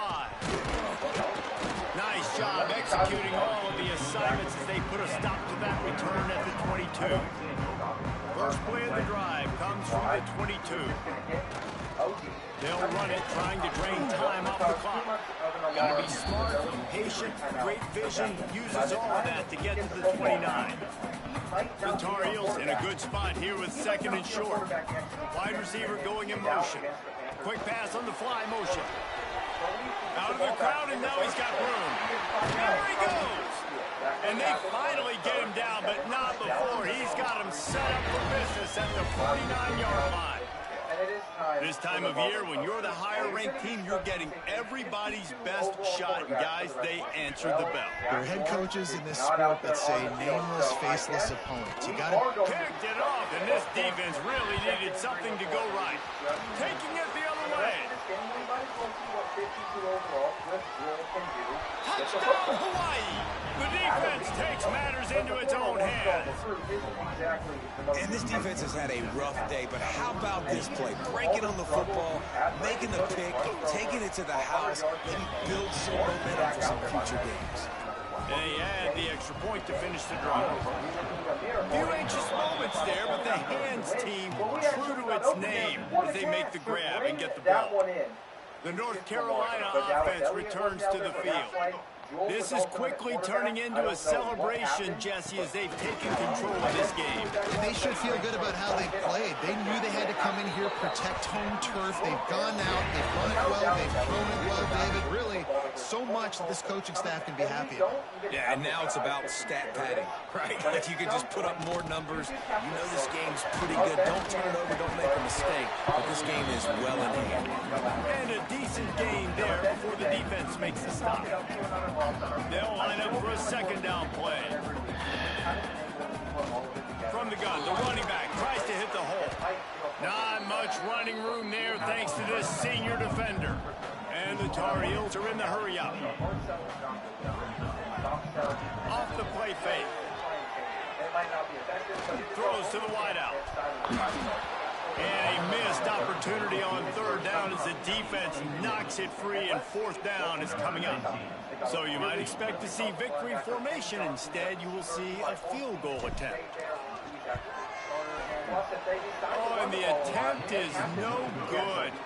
Guys, they didn't get the field goal there, but still a 22-point lead to work with. They'll christen this drive from the 28-yard line. They'll start this drive going to the air. Catch in the middle, it's Booth. Offense uses a timeout, 17 seconds left on the clock. They'll put it in play from the 41 on 1st down. To the air on 1st down. Intercepted, big play, stops the drive. That's the way this defense wanted to wrap it up. Make a play themselves, finish off the game, and the offense can kneel it out from here. We have one again, and we're going to let Brandon Hood take the next carry. If you haven't picked up on Lopez to pass. Oh, they're after him. And the quarterback will take a sack back at the 36. It didn't feel like the worst idea in the world. This might be going out there where they are going to stick with the bubble. I know both of these teams were ranked, guys, but it really seemed as if they weren't on the same level in this game. I think that was a pretty good statement game for these guys. I mean, you're ranked higher, you're more talented. A lot of people point to this game, possible upset, 2 really good teams. Jesse, they made it clear. There's only one really good team. It was them. They were the favorite, and they just made a point. You're right. Not all ranked teams are created equal. One of these teams is a college football playoff contender. The other simply is not. And that demonstrated itself today. The higher-ranked team is a team with national championship aspirations. They've got so much talent. They look good today. We'll put the wrap on things from here. For David Pollack and Jesse Palmer, I'm Reese Davis. You've been watching another another presentation of EA Sports College Football. I really think we could pull off the window. I have faith in this roster to do it. Mainly, I have faith in Brandon Hood there. We just can't get third inches because one of these days Pittsburgh is going to stop it, and that'll be really frustrating. I just think it makes sense to stay out there and goal line for one more run though, just because we didn't have that car. Go for a big touchdown in the pass. Except there just lost us 7 yards. And we're not getting much of that. This halfback throw is an awful decision as well. I don't like the look of it. But here we go. We didn't know it. At least we should get a better punt this time around, especially if this one takes it down. It did. Not very far though. Almost through the entire first quarter. Nobody having success on offense yet. And that's the second time they've looked underneath there. And so far, each coverage has been okay. Get touchdowns to the outside. It felt like we were there with Kyle Martin. And this is it. This is that third down stop. Once again, we're going to spread our defensive line. Hopefully, have them generate some pressure. There's no way that this one squat. Great play. That is back-to-back drives where we have stopped Pittsburgh. It is our offense that really has to get things going. Maybe we get some blocks here. Come on, Joe. I know he only has like 85 speed, but just imagine if he had more. He'd be a better returner. And that's actually made me consider why we don't have Matthew back there as our returner. Because he is the fastest guy on our offense. In fact, I'm pretty sure he's 1 speed faster than Brandon Hood, who's already at 92. Though he has 10 rushes for 5 yards in this game. It's the worst that we've run the football. Yet we're surprisingly still in it. Somebody else is going to have to step up. And we know who those somebodies are. It's Dallas Elliott and it's OG. OG's going to be blocking for us on the starting one, which he helps us enough on. We're going to go back to Brandon Hood for a few more. But at some point, we do need to pull out a pass. And the curl route can't be caught. With it raining as hard as it is, I don't even know if this is field goal range for us. We're waiting underneath. We're going to put it straight in the line of these hands this time. And the drive against the Panthers is going to continue. Mask is actually coming around for this jet touch pass, which means our fastest player has the ball in his hands. He's not that fast. And if Pittsburgh sends the dogs here, we're in some trouble. I had a quick read, planned out, and strong. The fact that we could execute for more than a field goal that doesn't even go the distance. Are you kidding me, Abrams? I know it's raining. What went wrong there? I have to analyze this one. Was it the hold? It might have been the hold. I mean, did he hit a puddle? What could have possibly caused this ball as a college kicker to go nowhere near? It doesn't even make sense. Now Pittsburgh's just going to take all of them. So far, they haven't even picked up a first down in this game, but they're sure getting it here. And we had them. We had the Panthers where we wanted them. It felt like we were going to just post our way into the end zone. They're going for a deep play. Eli Holstein decides to run. I really can't tell how comfortable he is back there, though. Looks like he's going to keep it. Oh, that's bogus as hell. I beat the brakes off Hawaii. So he scrambles for so much. How is this kid still on his feet? Maybe they're not going to be able to hit a field goal either, though. That's something we got to consider. They could be just as bad as us